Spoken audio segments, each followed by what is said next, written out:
What up, Mia? Anyways, here we are. Can you guys see the prompt? Can you guys see the prompt? Let me know.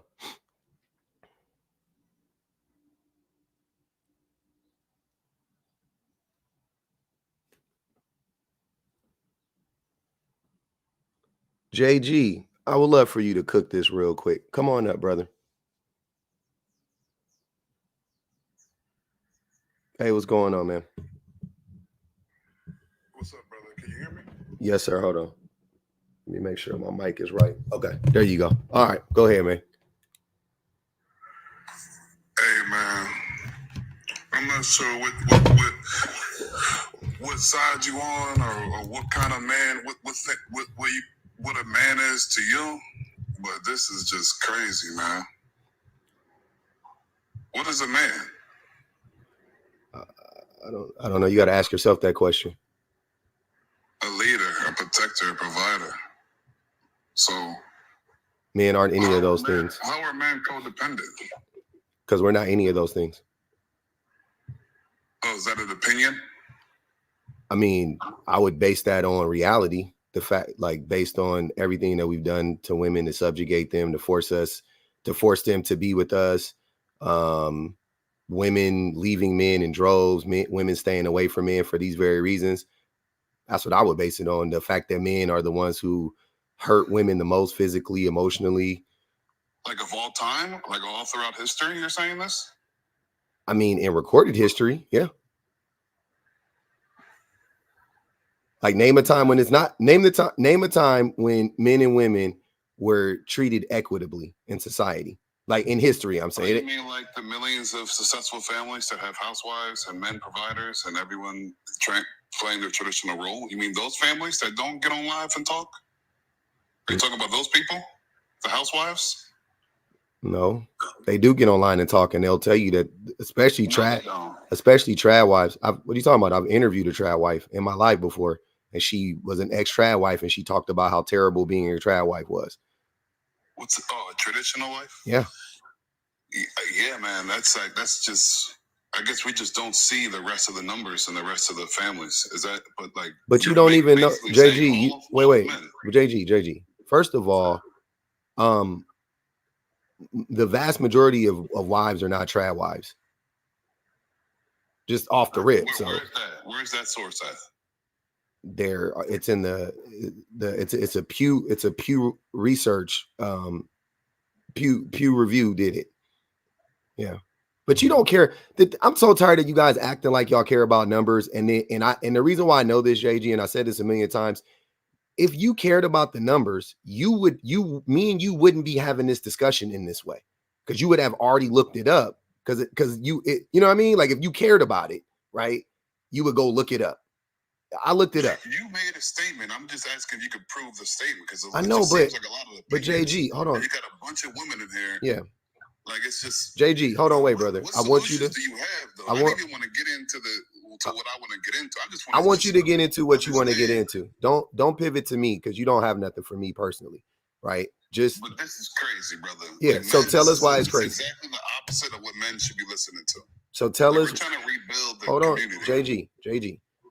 I don't know why you guys get up here and get on a pulpit and act like y'all the pastor. I don't care. Just tell us why. Actually articulate why it's bad. Like refute the points that I'm making. You see what I'm saying? Brothers need to get back into their pure form.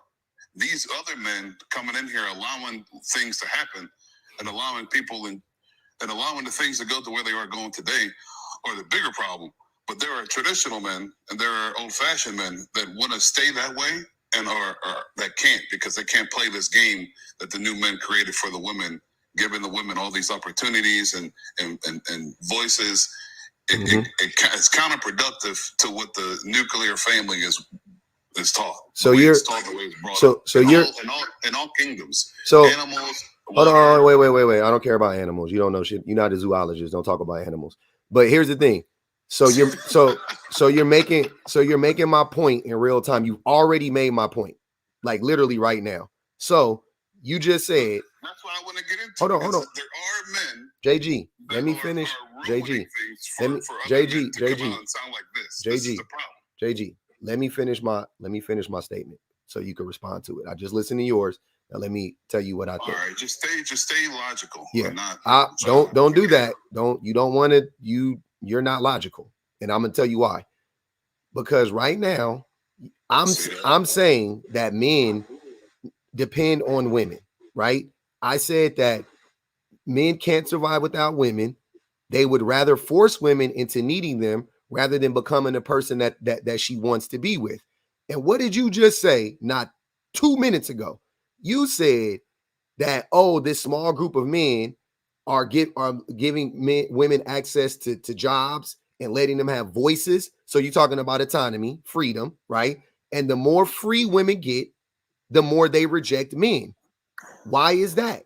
Take the next lot. You want to talk about logic? Take the next logical. The more free women get, they reject men. What was that last part? Yeah, the more autonomy women get, the more freedom women get, right? Economic freedom specifically.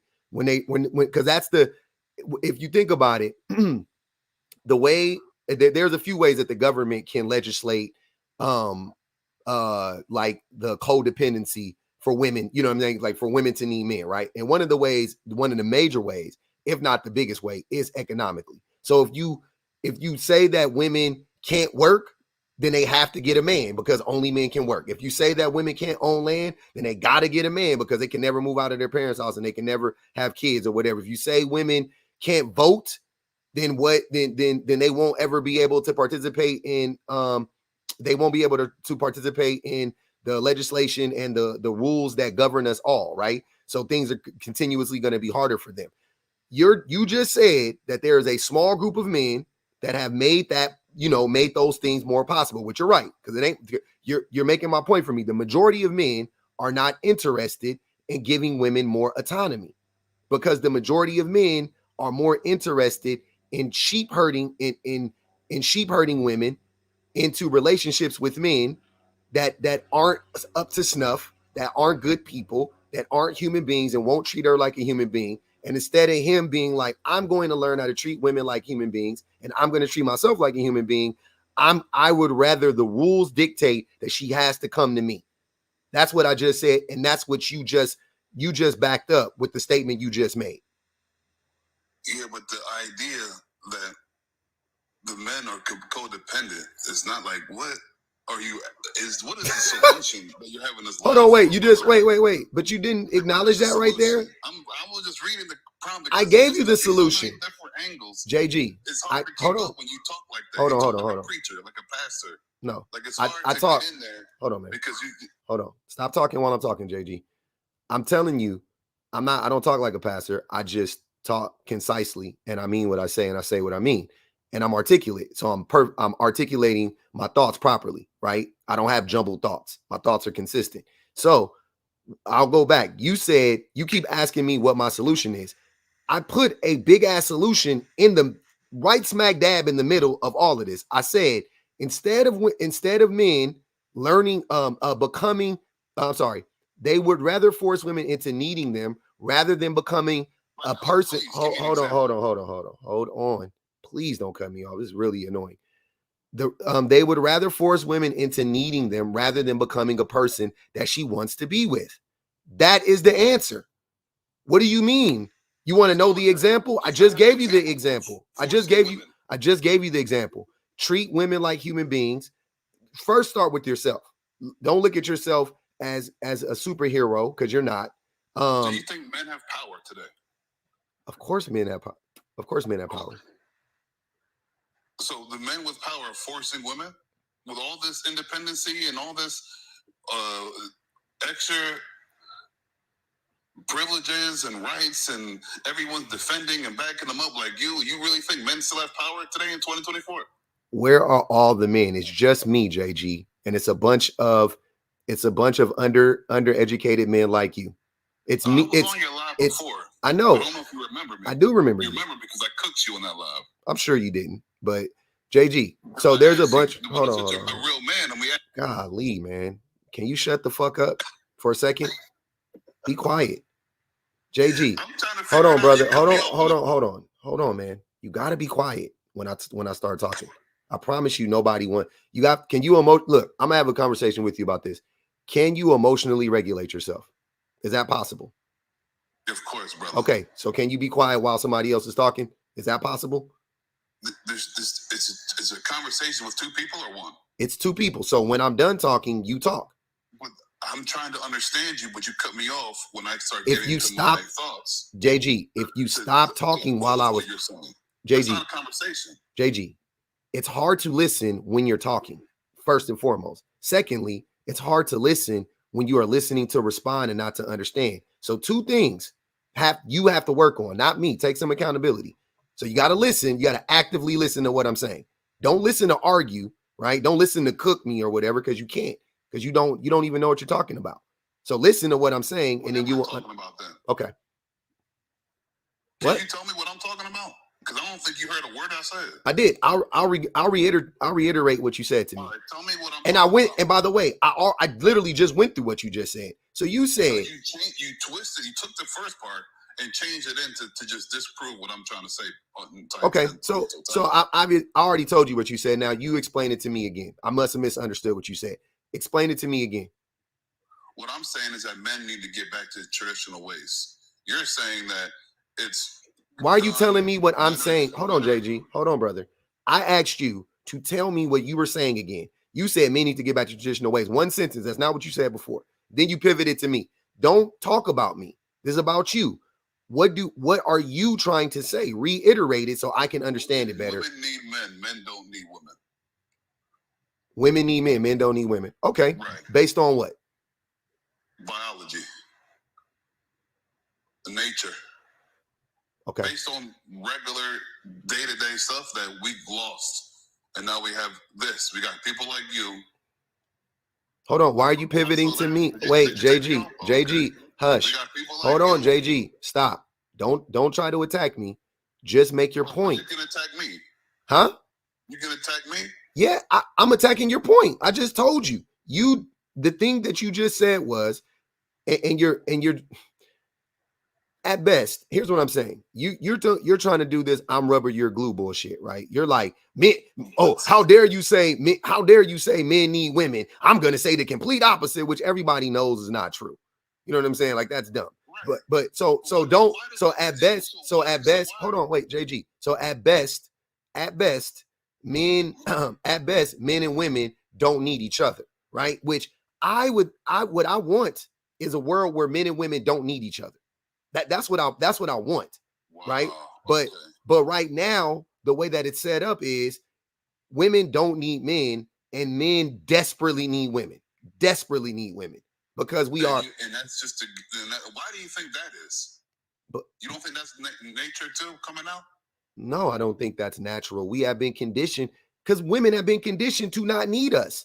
They're conditioned to be independent. They're not naturally independent. They're conditioned to be independent. So they're not naturally independent. No. So why do we need women then? Because the things that women do for us. You see what the fuck I'm saying? Like, how you gonna say here? Hold on. You asked me a question, and then when I started to respond, you just started yapping. So you want me to respond, or you want to start yapping? I'll let you yap if you want to, but then can I respond after you get done? How do you want it? You tell me. You said, how do men need women? I'm getting ready to respond, and you cut me off. That was stupid. Can I respond, or do you not want me to respond? Was it a rhetorical question? You can use this whole time to respond, brother. Go ahead. Okay. So what I'm saying, a way that men need women is men need women's labor, right? Because for some reason, and this is not, and when I say need, I don't mean it like I'm saying this is how men think. I'm not saying that we really physically need it. You know, don't get me wrong. Like, I know we don't really need it. That's what, just same way women don't need us. Okay. But I'm telling you how men think. Listen to what I'm saying, JG. I'm saying how men think, right? We need women. Like, we need women to be happy. We need, for ourselves, I'm saying, we need women to be validated. We need women to feel fulfilled. We need women to be content. We need a lot of women. We like all this stuff. This is things that we tell ourselves. Not, I'm saying it's not a. This is nature. You're saying that's not nature. That's not nature. It's the natural spirit. That's not natural. Accomplish and be dependent on by a woman and a family. That's not natural, sir. You have all these things. JG. When you go in corporate world JG. and they talk about the new employee, they say, "Oh, this guy's good. He's married for 20 years. He's got kids. Let's put him on." That right there is what people look at and they trust. And they see that this is a man that is social. Hold on, but JG, that's social. He's a real man. Yeah, that's social. What a real man is. That's social. That's social conditioning. That's not natural. You said, you even said it from the beginning of time. Man, Jesus Christ. Do you have anybody in your life that can tolerate you? Seriously, you are an unlikable person. I'm not even joking. You're just unlikable. You see how I start talking? I can't say anything. You keep talking. Jesus Christ. That's not natural, sir. Even the end you said in the business world. The business world isn't the natural world. It's the business world. That was some made up shit in and of itself. You said in corporations are made up things. They didn't exist 1,000 years ago.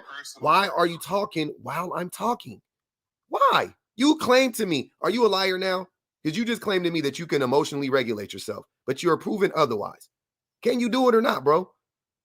Businesses, corporations did not exist 2,000 years ago. These are new things. So you just said in the corporate world, which is a new world, not an old world, right? So if it was natural, it would have to be something that has existed in forever, right? But it didn't exist in forever. I can explain. Explain it, please. Whether you see, if you understand the word corporate, you understand that's a newer term. Business and farming and cattle and arranged marriages is. You're right. Are you listening? I feel like you're turning off your brain here just to respond. Because you just pivoted. Because you don't. Because okay. I just made. You said it doesn't exist 2,000 years ago, but that same mentality, that same structure, that same interviewing process has the same values. If there's a man with no wife, man with no kids, we don't know if he can be a leader. If it's a man with a wife, with family, we might be able to bring our families together. He's got good cattle. He's got good grain. I got a family. I got good cattle. I got good grain. We can double our business by prearranged marriages. Okay, so when you look at that, when people are promoting or they're hiring, they look for these things. They don't look for independent. Well, maybe they look for independent women, but they're not looking for these kind of men that you're talking about. They're looking for men like me, or with. Do you work in corporate America? I work in both. I work in corporate America and I work in the streets. What do you mean you work in corporate America? What is your job in corporate America? Sales. You're in sales. Supervising, managing, all kinds of sales experiences. So before we pivot, let's just keep it on the topic. The brothers need to be more like brothers, and we need to stop engaging and enabling these women to feel that they don't need us when it's not in their nature not to want us. If you have to tell women that they need you, then they don't need you. I don't. Because that's what you're trying to do. JG, hold on. JG, stop. I don't care about you. I'm saying women in general. JG, women don't need us. If we have to tell them that they need us, then they don't. Then that's the whole thing. It's not natural. Why do you have to tell somebody? Let me rephrase my words. Man, oh my God. I wish I could finish a sentence. This is crazy. If you have to tell women that they need you, then they don't need you. If you have to tell women that men are the natural leaders, but they don't naturally follow you, then you're not the leader. If you have to I'm sorry, you're in sales. We're not telling women these things. We're selling women these things, right? And women are rejecting men in droves. Women are actually the ones who lead us. Women are the ones who are happier when they're on their own. Men are the ones who are not happy, less content, more depressed, more unhealthy, make less money when they're single. When women are with a man, they're more depressed, more unhappy, make less money. It's the complete inverse. You see what I'm saying? So men need women to make more money. Men need women to be more successful. Men need women to be happy. Men need women for companionship and friendship, because also a problem with men, we don't develop strong bonds and strong friendships with non-female partners. right? Yeah, but that's why we got strip clubs and we got all this stuff on the internet. Yeah, that's stupid. You know that was dumb. You thought that was a joke. And these are the women you're calling independent. Hold on, wait. You thought that was a joke, but that didn't make no sense. But make it make sense. Why are they thriving? Who's paying for this stuff? Lonely men like you. You see, you don't see that that's a value. They're independent. They're doing something to society. We need this. If we have strip clubs and internets, what value or why do we need women if we have all these things? Hold on, and women are willing to work there. Really to go online and show their body and tell themselves that they're entrepreneurs now and they're independent. If we need women, why do all these avenues exist? This is wild to me that you don't understand what you're saying doesn't make any sense, sir. A stripper is not JG. Why? Hold on. After you get done making a statement, be quiet. That's how it works. You just start rambling, trying to be funny, but it's stupid. Hold on, bro. I'm replying to you right now in real time. So strippers, first and foremost, JG. Damn, man.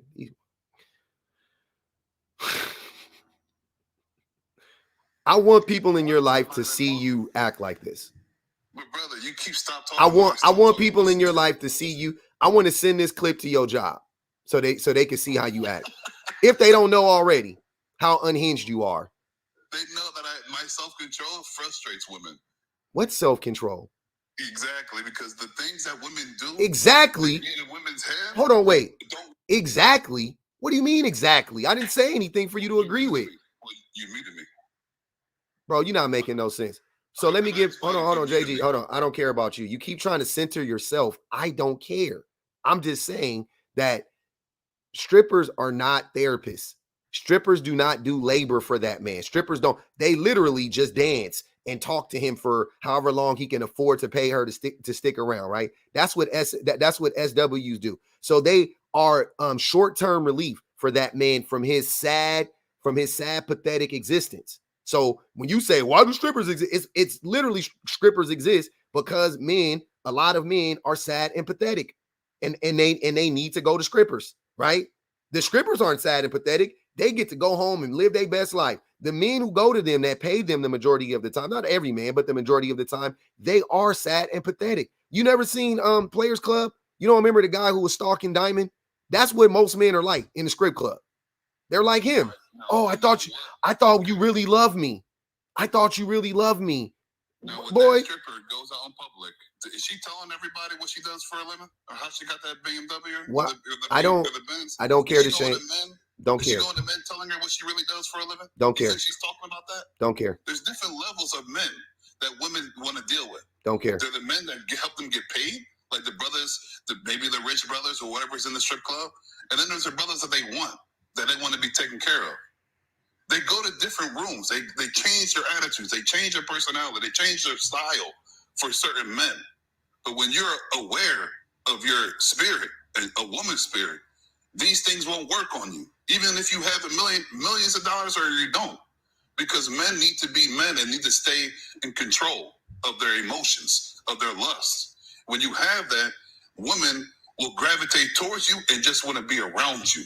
They just want to be, oh, are you seeing anyone? Maybe we can hang out. Well, yeah, maybe you could tell him and get my man to be like you. Be friends with my husband. That's what I deal with. And hopefully you seem like you should be dealing with that too, but it's just the opposite. It seems like you're like a pastor. You got a bunch of women in here getting emotional, going crazy, telling them that they're better than us, we're terrible, we're stupid, we should all be like you. I asked you, what are the women doing here if I came up to you in front of your man and cupped your whole ass cheek? What do you want your man to do? If I was to come up there and grab your whole ass cheek in front of your man, this brother on here says, I'm not going to do that. I'm going to de-escalate the situation. Half your chat was like, no. So these are the tactics that drive me up to here to your live, just to figure out what's going on, brother. What's the solution? Why we aren't getting back to where we're supposed to be? Why we aren't leaders, protectors, providers? Like, why don't you want to teach that to our brothers instead of this? To the women who are leading the league in divorces, that are leading the league and failed homes, failing children. Gassing them up to be independent is exactly the opposite of what we're supposed to be telling our people, brother. Okay. So I'm sorry, bro. I can't even hold you. You're not making no sense. But I think that where the disconnect is that what me telling men or imploring men, not telling men, but imploring men and trying to rationalize this, what's going on to men so that men can actually wake up and understand the role that we play in our own demise. If you don't think that that's beneficial, then so be it. If you want to shame, if you think that the way for us to reach an accord with women is by shaming them and doing the same things we've been doing to them for 10,000 years, then great, keep doing that. Let's see where that gets us, right? But I don't believe that, right? I don't believe that. I think, hold on, Jay, I just let you yap for 2 minutes. Jesus Christ. I literally just let you just make up stuff and just yap. Can I finish a statement? Just one. You think it's possible? Just one? If you say something wrong, I don't say it. Write it down. I know your memory is bad. You have a mush brain. Write it down. If you can't, if you have too much ADHD, I have that problem too, brother. Write it down. Write it down. If you can't remember it, write it down. Don't interrupt me though. That's not my problem. Your ADHD is not my problem. Okay? When you ask questions in your rant, I didn't ask you a question. I promise you I didn't.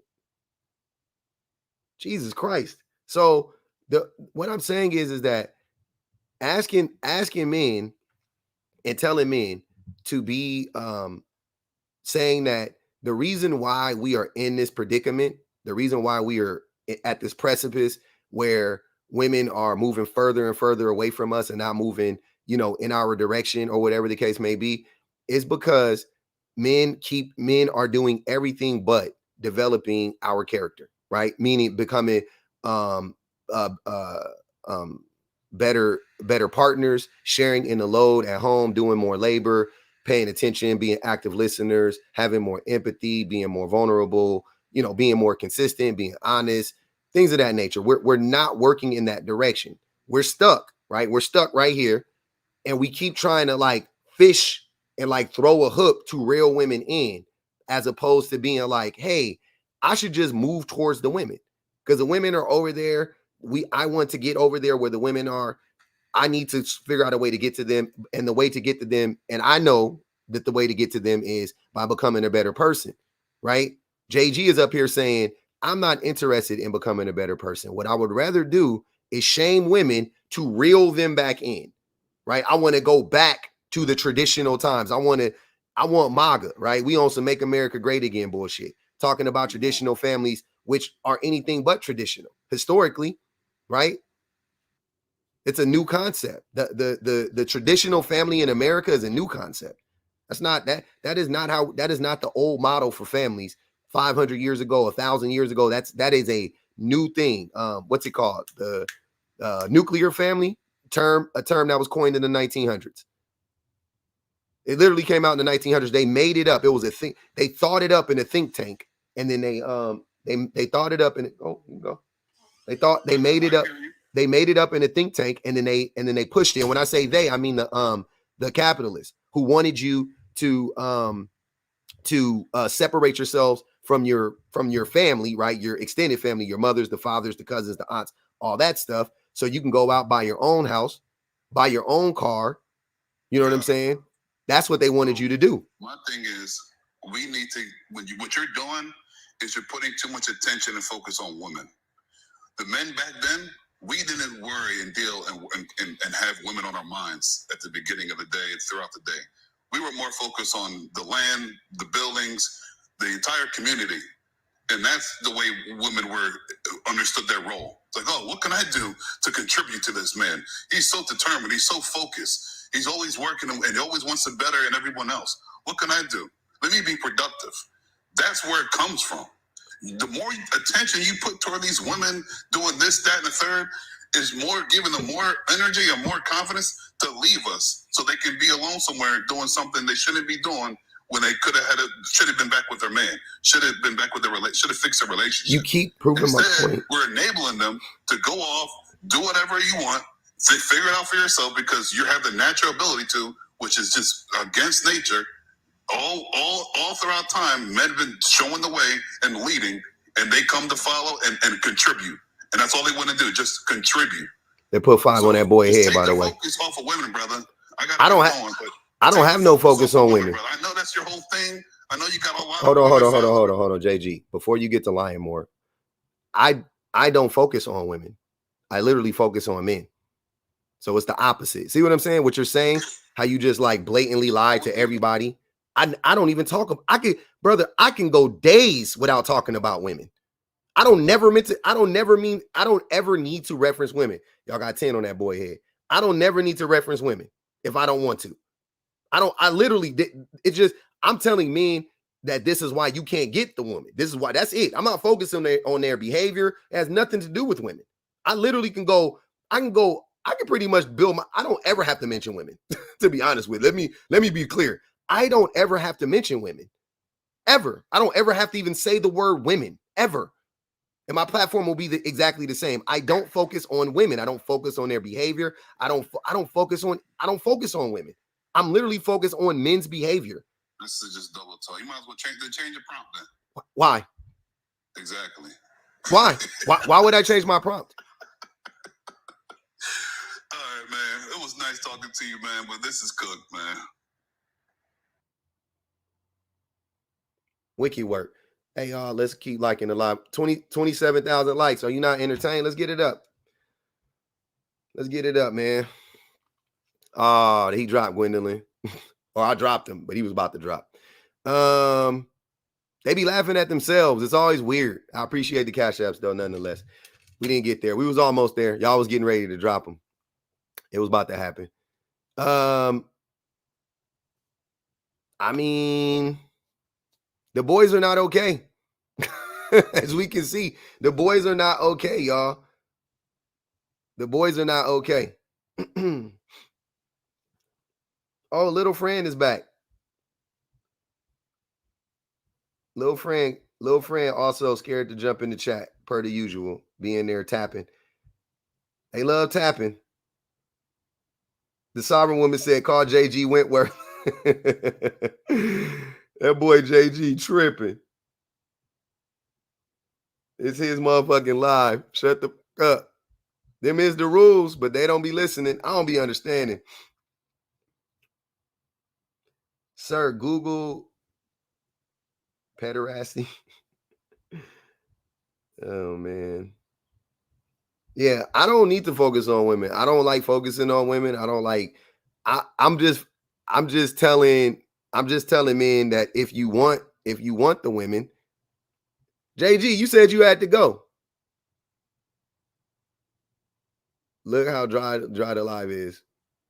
Oh, you can keep watching. Damn, bro, I feel bad for you. Single dad. God help them kids. God help them babies. JG said, I gotta go, and then stayed. That boy stay lying. That boy said, I gotta go, but I'ma stay. Why are you here? You could have stayed up. That's crazy. Anyways, so I didn't even get to get my little monologue in before JG came up. So I think that is funny that the men in real time, like it. I mean, it happens every day, but it's becoming ridiculous. In real time, the men make my point. I'm really not getting this. I mean, what more can I say? He said that women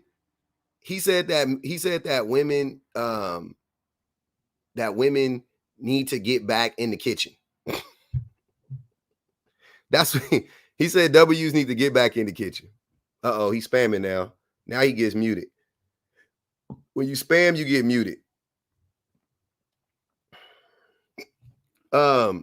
He said when women need to get back in the kitchen.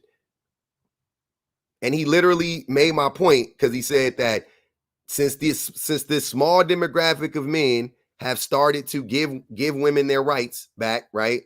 That now they have all this freedom and they don't want to be with men and yada yada yada. That's the point. That's the point. Furthermore, why would women fight for the right? Why would women fight for these rights, right? Why would women fight to be in the workforce? Why would women fight for bodily autonomy? Why would they do all of these things if life was so great for them back then? Why would they risk life and limb so that they could go you know what I mean? Like, I don't understand. If life was so great for them, why would they do that? It obviously wasn't great for women. I feel like this is the same thing that white people said about black people, like right now. Like, man, I mean, like how they try to whitewash slavery now, right? Saying like, well, I mean, it wasn't all bad. They had housing, they had clothes, they had food. It's the same logic. Yeah. They suffered hell of abuse, but I mean, that's just what you got to do if you want to be, if you want men. Anytime, basically, what men are saying is, anytime men take care of you, you are going to have to suffer some abuse. That's what I get, and I don't know if they know that, but they don't make the argument for women to want to be with us or to follow us or whatever the case may be, right? If your selling point is when to be with a man and have him take care of you, you will have to suffer some abuse, because the slaves had to suffer abuse. And yeah, women, we know y'all neglected. He even said men don't even think about men back then, didn't even think about women on the daily. You think that's a good thing? You think that that's a good thing, that the men back then were inconsiderate of the women's feelings and her state of being, and it was justified. That was justified because we were going out and working a job. Like y'all, like he literally is saying the quiet part out loud. He literally screamed the quiet part out loud. Yeah, men didn't even pay attention to women. Yeah, that's what I've been saying. Like, and it's happening right now. It's happening right now. The only difference is that when we don't pay attention to our women, they leave us because they can. That's the only difference. JG is right. Men aren't paying attention to women. We historically didn't pay attention to women, and we still aren't paying attention to women now. The only difference is from now till, going back to whatever, the 1900, 1800, whatever it was, is now the women can leave. That's the only difference. Men are pretty much acting exactly the same. Everything is about us. Like JG kept trying to do. He tried to keep centering himself. He kept trying to center himself. Where is this? Invite that guy. What is this? Skrilla? Who is this person? I don't know this Skrilla person. Let's see if we can get.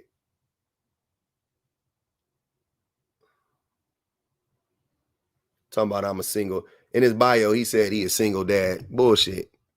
You single and you a father, but you ain't a single dad. You don't got them babies.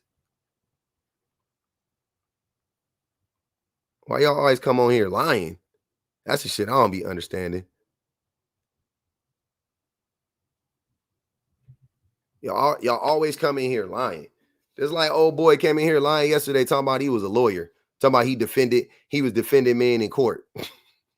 Who you defend in court and you ain't a lawyer? That's illegal. What up, Shawnee?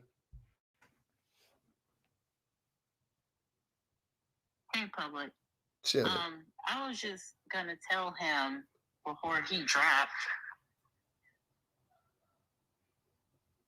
I want to know, like, where do men get this idea that they're just like women are just not working? Like, why do they still believe that in the year? Wait a minute.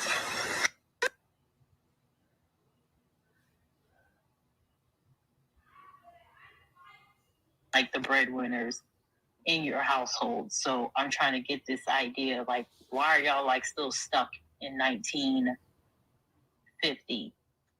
Like, that's not what you're saying is not a reflection of what society is right now. That's why I was like waiting for you to bring me up so I can tell him, give him some stats, because clearly his mind, he's stuck in like the 50s, which I think that's very weird for like Black people in particular, be romanticizing that time period for obvious reasons. But that's why I was wanting to come up here and tell him, like, women actually work. Like, I don't know, do y'all not pay attention? Do y'all not see women like in the workplace? Like, I'm confused.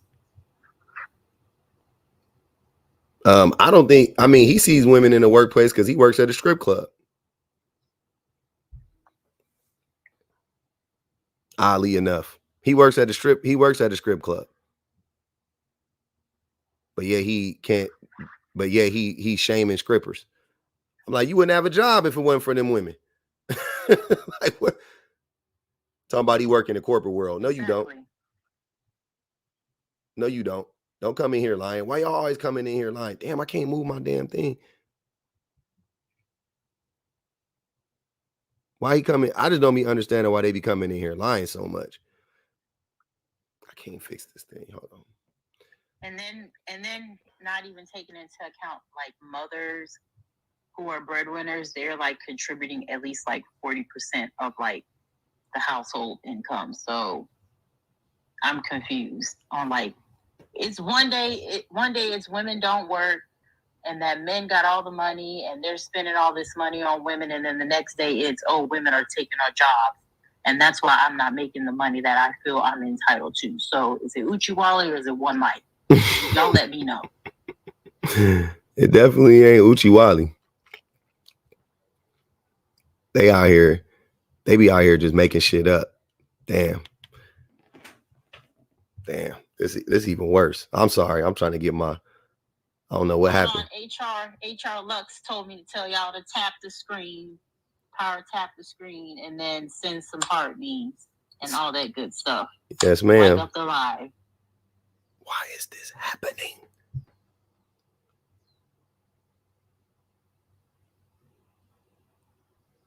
I would stay up here, but I'm gonna drop because I keep seeing like signal bars coming up. So I'll try to come back up again. Okay, Shani. All right. I don't know how to do this. I'm sorry, y'all. I got to change my format now. I don't know what happened.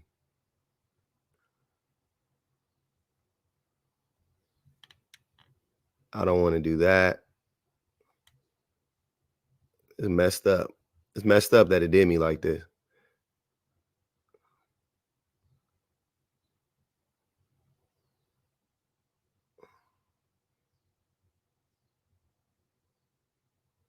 Maybe if I do it this way, we can have it better. All right, whatever. I think that's going to be messed up too. Damn. Oh, well. Sorry if y'all can't see it.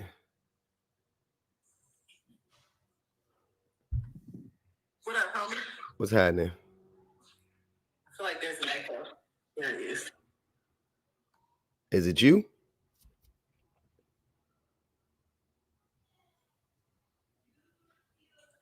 How dare you?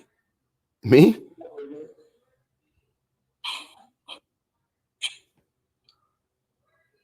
Yeah, because it was doing it on Shawnee too. Then you scrolled up and came back in and it stopped. Mm-hmm. So it's still echoing right now? Yep. This is annoying. What's up?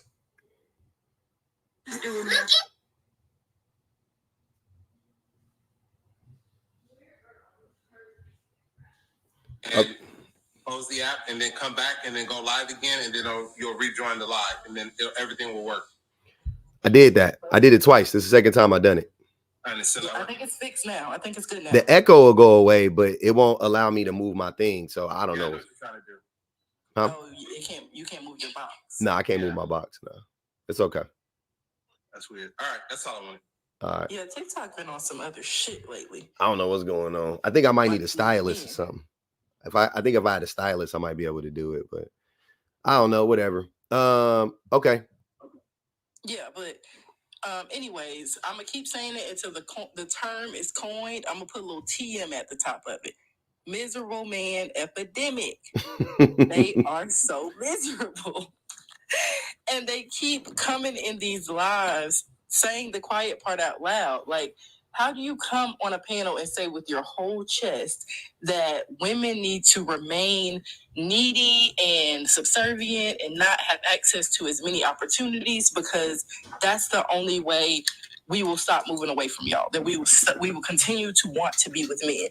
And then how do you, as another man who considers yourself one of the good ones, constantly hear men say this, and you, like, no red flags is going up in your head to be like, wait, that's weird. Why are they saying that? Like, if men were so great and women wanted to be with them naturally, why do women need to be in the worst possible positions in life for them to be desirable?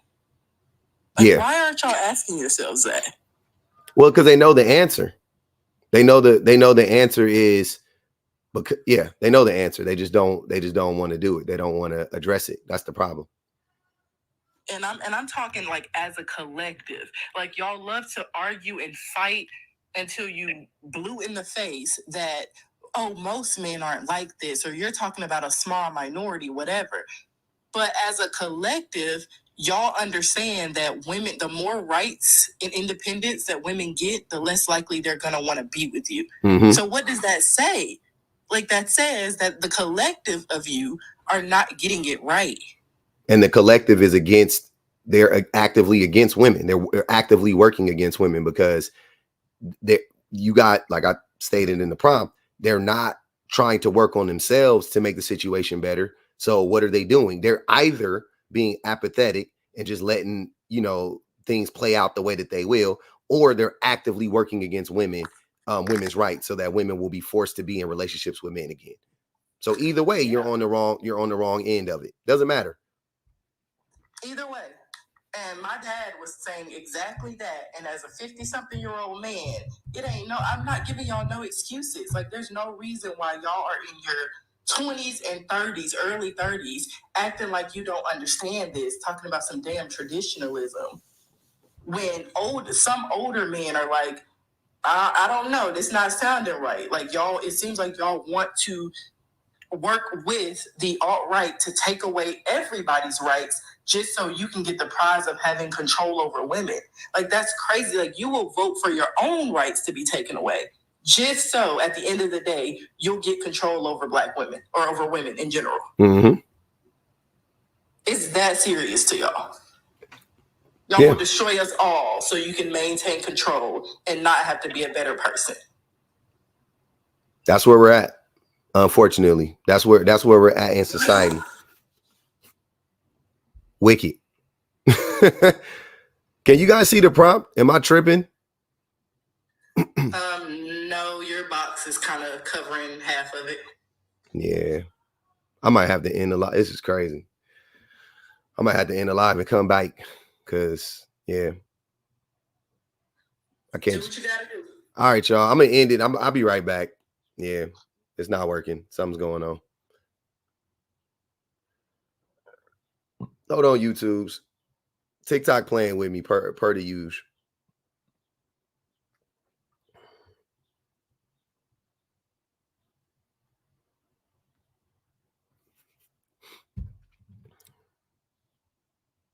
Super annoying. Super annoying. Very annoying. Very annoying that was. But anyways, it's all good.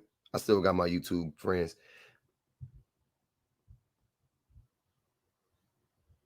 I got it. Nah, that didn't drain me, Nicole. I don't get drained by these dudes. I drain them. Damn, that didn't sound right. But y'all know what I'm saying. I steal their life force. They don't ever steal my life force. Oh man. They can never do it. Say, CJ, why you always gotta come in here taking little kid shots at me? Yeah, they can never do it though. They be fighting for their life to like tell, like, you know, they be really trying. They be really trying to steal my light, you know what I'm saying? Dim my light or whatever, but that shit don't work. I know CJ. CJ said, because I'm a kid. Well, grow up. You been kicking around as old folks for long enough.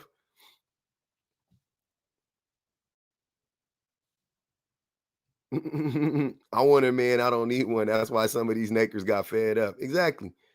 That's exactly what's going on. It's a lot of men upset that women don't need them. And, you know, they're just doing everything they can to get women back in a subservient, you know, position where women need men. I just be wanting the man to come up and tell me how women are not independent and men are. Are men independent? Where are men independent at? Please let me know. And when I say that, I'm saying, where are all of these single men thriving?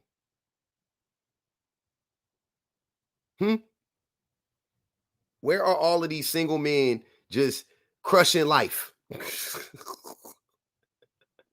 You know what I'm saying? Like, where are you guys? Where are you guys? Won't bow. Hold on. They're gonna say they in another country.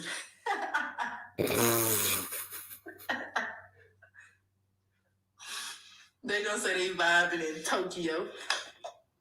I'm trying to figure out where the men's is at that be doing that. Where y'all at, bro? Yeah, because please explain to us what we're missing. Because I don't see it. All I see is misery and strife. Mm-hmm. Yep. Mm-hmm. The boys don't be wanting to have the discussion. But I like having the discussion. I'll be waiting for y'all. He said maybe because you're in the ghetto. I'm absolutely not. Neither of us are. Thanks for the super chat. Thanks for the super chat. She said thanks for JG. Why you back? I thought you had to go. Hold on. Hold on. There go JG Whitworth. Hold on, man. Hold on, J Jizzle. JG. Scroll past it again. I seen him like, man. I thought you had to go, bro. I'm on break. Oh, okay. But come on, man. Y'all know y'all don't want to talk about it. As soon as I start talking about it, y'all cut me off, mute me, start talking shit. Like, why are y'all doing this? Why are y'all baiting us to come up here just to get silenced? We already agree on half the shit you trying to explain, but the way you word it and the way you're directing your thoughts and opinion is just backwards, brother. It's backwards. We know women can get away with a lot of shit, especially if they're attractive with curves and all that. We know the manipulation they can carry.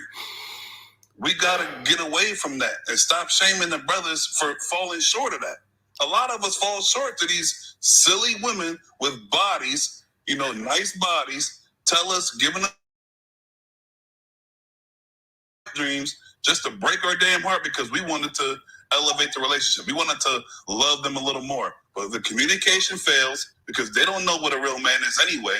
And they bluff and threaten the whole marriage. And now we sitting there looking crazy. Damn, I just wanted to make her happy. I just wanted to improve her weaknesses. Well, now I'm sitting here fighting and begging for my girl back. Well, JG, hold on, brother. Hold on. This is the problem, though. Hold on. So I got a question. You don't see the flaw in this. You said that women, they use their curves and all of that stuff. That's not the woman's fault that men objective. No, they're good at it. Hold on, JG. Can I finish one? Hold on. You keep lying on me, bro. Did I not just let you get all your thoughts out? And then as soon as I started talking, I came back to listen to you speak, and you lied. Hold on, bro. I ain't lied on you once. I literally just let you talk this whole time. And as soon as I started talking, you started talking over me. Literally happened just right now. I'll let you talk here. I'll let you go again one more time. Go ahead. The thing is that when I speak and I say something like that, you DJ and remix it up to make it sound crazy. Like I want women to go back in the kitchen. I want men to focus on being men and not women, because that's how women gravitate towards you. Anybody can tell you that. Hey, leave her alone. Hey, ignore her. Hey, don't act like she's all this. Just stay in your lane, stay down, and watch what happens. They come out of their shell and they become a woman all of a sudden. They're shy. They want to talk to you. They're asking for help now. How many times I've worked at a place or went on a business trip and there's attractive women there, and me going up there introducing myself, they looked at me like I'm trying to hit on them. Would I ignore them and I do my own thing? They said, "Oh, did you want some of this? They got some snacks over there in the break room. You want me to bring you a plate?" Who taught her that? What taught her to go make me a plate? Wait, you think that? Wait. You think that that's flirting? See, that's me a problem right there. You think a woman being courteous to you is her flirting, and that's why they don't. And that's why they don't like y'all like that. Because y'all are weird. You do weird stuff like that. Hold on, JG. Y'all do weird stuff like that, and that's proven. By the way, there's studies done on this. There's experiments done on this too. But men will think that a woman just saying anything to him is her flirting. She wants him. When I ignore her, she asks me, "Do I want a plate?" Because she's nice to you. She ain't flirting with you. You left out. Yeah, I'm not even gonna say hi if I don't intend to give out my number. You left out the key parts of what I said. I didn't leave out nothing. No, the attractive woman at work who doesn't speak first, who only absorbs the attention from men that come to her first, sees brothers like me and ignoring her, not giving her that extra attention, just being cordial and nice and courteous. "Oh, excuse me. Oh, hello, nod, keep it moving." When enough time goes by and you don't give her that attention, and any job, any experience, she's going to eventually not flirt with you secretly by talking to you, but approach you first, engage with you first. And then when you turn out to be gentle, saying you're lame, showing no interest, all of a sudden their natural instinct to come kind of contribute to this brother or to this man comes out naturally. Does that make sense? Does that make sense, or you want to DJ and remix that part too? It didn't make sense, but go ahead. I wanna answer as a woman and speak on like why that's a myth. And I'm not saying what you're saying is not true for you. JG, can she JG, let her finish. Disagree at the end. Jesus Christ. Let her finish. Disagree after she's done. I promise I won't be long. I promise you. Golly. That might be true for you. I'm not saying that you're lying in your situation. I'm just saying for me, I think that that's a myth and it's not true, because to think that a woman that is constantly being approached by men is even noticing the one man who isn't approaching her, she probably 9 times out of 10 isn't noticing you, because there's all these other men constantly in her face. And if she does notice you and you're not approaching her, the only reason she's approaching you first is because she actually is just attracted to you and she wants you, not because you didn't approach her. It's not some like weird manipulative game that y'all think it is. They're like, oh, all of a sudden this guy that I would never want or be attracted to, now I am because he just simply didn't approach me first. No, I didn't notice you because you're not somebody I'm interested in or attracted to. So you not approaching me, I'm actually thankful for it, and I'm not going to approach you either. So basically, JG, you sound like you got all of your insight about women from like dude movies from the 80s and 90s, like rom-coms written by men from the you sound like you the approach you're taking is the same approach that I heard them talk about on American Pie and shit. It's like you have like the mind, like you're approaching it like a child. It's like you still you don't understand anything about women or human nature or anything like that. Like that's not what's going on.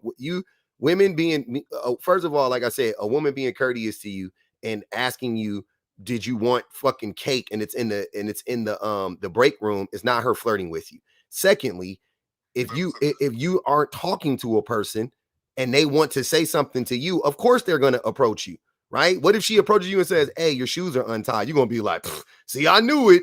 These girls be on me. All I had to do was ignore. That's what type of time you on, fam. That's creeper type stuff. I got a question for you, though. I don't have a question for you. But I like this question. Hold on, JG. I got a question for you. Somebody's asking a question. They really want to know. They paid to ask this question. This is a super sticker, super chat. Nicole said, PR, by the way. PR said, ask him how many HR complaints he has. You can answer that question. Are you going to mute me after I answer? No, more than 5 or less than 5. None, brother. I'm the one actually that has stories to tell. I'm the different. We know you got stories to tell. Exception. I just want to explain. I just want to let them know. I understand it's easy to start creating these reputations on me without even meeting me, but these are the tactics that I help brothers understand that you have more value. Like it says in the book of Timothy in chapter 13, we are the prize. And I paraphrase, but the more we give attention to a woman and doing those things, it gets in their head. And they start sunning men like that. They don't even call you by your name. They just say, can you come over here? They don't say, please. They don't say, hey, you. They don't say, hey, Jay, or hey, bro. They don't even use their name when they get that much attention the daily. I'm not mad at women for doing that. I actually love to see that. Because when it's my turn for them to put me in their same line of brothers doing that for her, I ignore it. Or I keep it short. Or I get to the point. So you play a game. So it's not a game. It's because I know that she's used to that. And I'm aware of that. So what works for me and what other brothers see me do, and they do it themselves, is I focus on the bigger picture and I don't give them that extra attention that they know they're going to get. If you're wearing tight clothes, if you're exposing your body, yeah, no shit, somebody's going to look at you and want to talk. JG, I have a question for you. But JG, why does everything, why, and maybe you can answer real quick, y'all. Tap the screen. Let's get the likes up. 50,000 likes. Hey, JG, I got a question for you.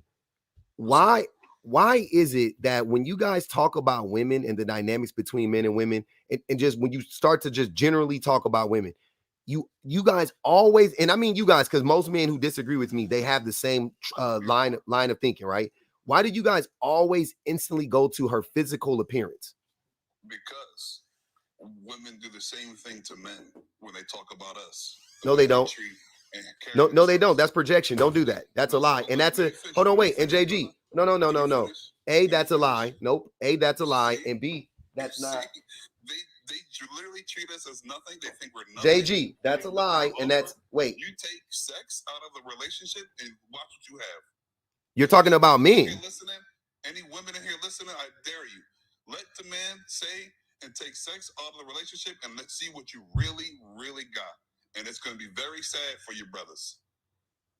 Once you remove that, she has no more value. She has no more leverage. You can just be okay going to bed. Hey, you want to just watch a movie and just take a nap? Wait, JG, but you're not making sense. I get that. No, I have proof. No. You have to let me finish. I've had this. No. I don't care about that. JG, you're not making sense, bro, because what you're saying is that women objectify men. What you're saying is that men objectify women. We know that, right? Which you're making my point that men need women because men are the ones we need sex.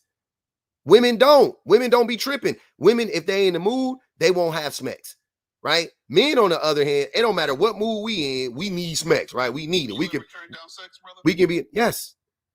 And what happens? Nothing. I'm not talking about from your wife. I'm talking about growing up before that. I'll be honest. Hold on, wait. I got it. Hold on, JG. I'm gonna help you out. I'm gonna give you, and I've told this story before on here. Yes, I've rejected a girl. Hold on, JG. Damn, I can't even answer fucking question. Jesus Christ. Damn, he got CTE or something. This is crazy.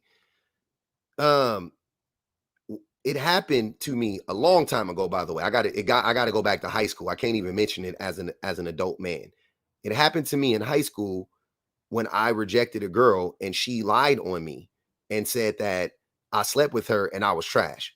That's it happened. Now, how many times have I rejected women? Way more times than that. But that was the one time it happened and I have to go back to high school to even say anything like that. But as an adult man, I've rejected women plenty of times from having sex. I've rejected women plenty of times from sexual advancements and things of that nature. Plenty of times. No repercussions whatsoever. None whatsoever. See, this is. I need a different brother to understand what I'm saying. So you need somebody up here to lie for you. You are growing up, and you have sisters that are attractive, and that comes with praise. Like the whole thing of why it's cool for men to have multiple bodies and not women. It's not cool. All this is equivalent to why it's a huge red flag to turn down sex from an attractive woman, not just a random somebody just trying to get at you. Not that I'm talking about a woman that you do find attractive, but you want her to know that you're in control. So you determine whether or not you want to get physical or not, because I tried that. In control. See how weird your approach is? Hey, I don't reject women's sexual advancements I don't reject women's sexual advancements because sexual advances because I want to show them I'm in control of anything. That's not why I've done it mid, like literally, like I remember I was with this woman and I hadn't been drinking a little bit, but I was sober and she had been drinking a little. She was tipsy. She wasn't faded, but she was tipsy. And we was at my house. A bunch of people was over there. She pulled me in the room. She literally pulled me on top of her, tried to take my pants down, whatever. And I almost did it. Like I almost, you know what I'm saying? And I stopped and I was like, nah, you're drunk. And it was going to be our first time. And I didn't feel comfortable, like, because I felt like maybe the alcohol was the thing making her do it. You know what I mean? Like, I didn't know. I was like, well, she's never done this to me before. That was my mind. And we had kicked it many a times before. It could have been the moment. She could have been, you know what I mean? Whatever. All that, those things could have been true. But in that moment, it just didn't feel right. I was like, you've been sober around me all the time and we never have done this. So like, you know what I'm saying? Like maybe, it just didn't, and I didn't want to have sex with her. It had nothing to do with controlling her or whatever. And I told her, I was like, let's wait till you're sober. Like I told her that. And guess what? We never had smacks. We never ended up having smacks. So I was right. No, she didn't leave me. I've been rejected. No, she didn't leave me. What are you talking about? Like I was in a whole relationship and I've been rejected for that same reason. Because I came home drunk, trying to do the hanky-panky. And he was like, you are not well. Get some sleep. And maybe we'll try this again in the morning. Mm-hmm. Let's flip it. Now, what happens if the girl you always wanted finally got along with you and ready to do the do, and you can't deliver? Now what? Oh, I've been in maybe not can't perform. When they're sitting there with the girl of their dreams, laying there waiting for you to come do your thing, and you sitting there with rubber. Why do men get anxiety when that happens? What happened to you, Jay? When that happened to you, what happened? Brother, can you say one topic for one time? This is the topic. You'd say, I'm asking you what happened. I've never had that happen. Answer the question. I can't answer that because I've never had that happen. What happens to men when they in that situation? Jay, listen to what I'm telling you. I don't know. Don't they make pills for this? Don't they create ways to do things to your body so you can? I'm not understanding what his point is at all. What's your point? The point is that when you display self-control to a woman that knows you're ready to deliver, ready to give her what she wants, and you want control by saying, you know what, I don't want to move too fast. I don't want to get ahead of myself. I don't want to ruin this. She's gonna throw her. Me. I've had people women look me dead in my eyes and be like, boy, pull that thing out right now. Stop playing with me. And for the sake of the other times when I was younger and I had women out of my league ready to give me a chance, I'm like, I'm not ready. I don't know. Oh no, that anxiety trained me to be ready to deliver to the point where Jay, I don't know why you always get up here and try to censor yourself. Nobody cares. You're not that guy. Let me finish. You're done. You're done. You're done. You said enough. It's weird. It doesn't make any sense. You always want to get up here and monologue about yourself. Jay, I don't care. But what I did get from that is that you've had anxiety, performance anxiety when it comes to smacks, and you couldn't get that wang dang up. And that can happen. I've done it before with my wife. I ain't gonna even hold you, not TMI. That's my wife, because we've been together for a long time. It's happened before. It wasn't anxiety, but whatever. I was too drunk, whatever the case may be. But I'm just saying that if that happened to you, you tell us what happened to you when you couldn't get it up with your dream girl. How did she respond? What happened? She used it against me, brother. In what way? That's what I'm saying. How did she use it against you? What did she do? Things against you, but what so did she you do? display self- JG, what did she do? What did She she do? used my lust against her. What did she do? Be specific. Tell us, how did it look? What did it look like? Not what it looked like, but what the situation looked like when she used it against you. Brother.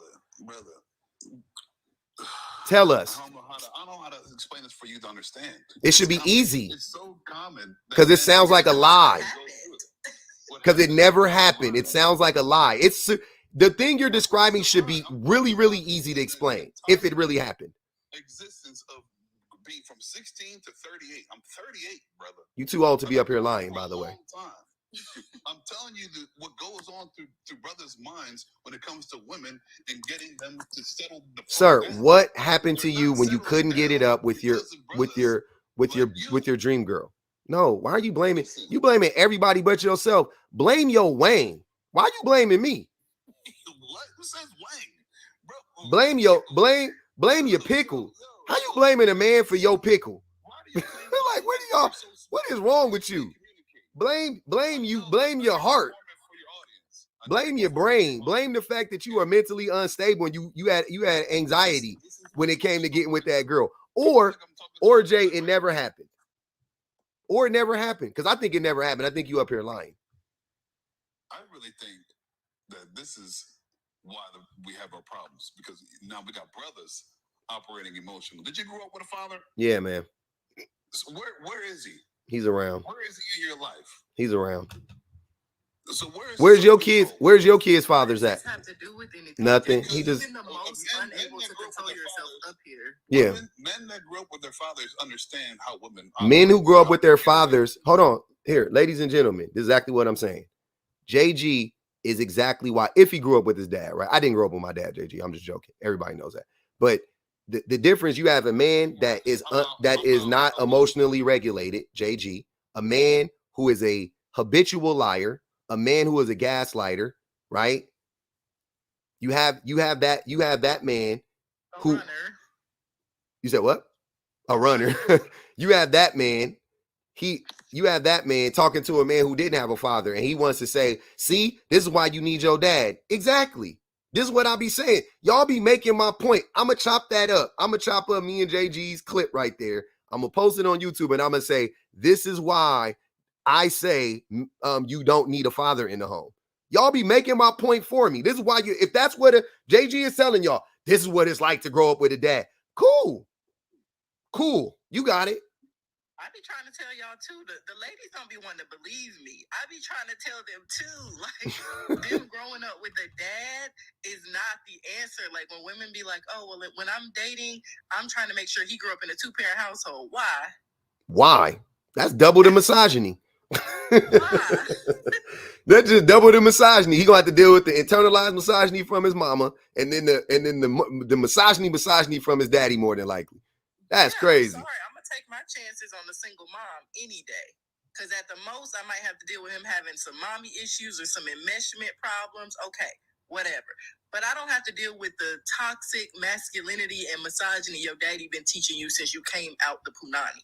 And I don't want to deal with that. You are in the home with the man that validates everything about all your toxic behaviors, because he's a man and that's how he feels.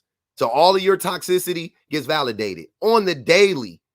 Imagine how hard is it going to be to overcome that? Because I didn't get that. I didn't get validated in my shit, to be honest with you. I definitely didn't get validated by a man.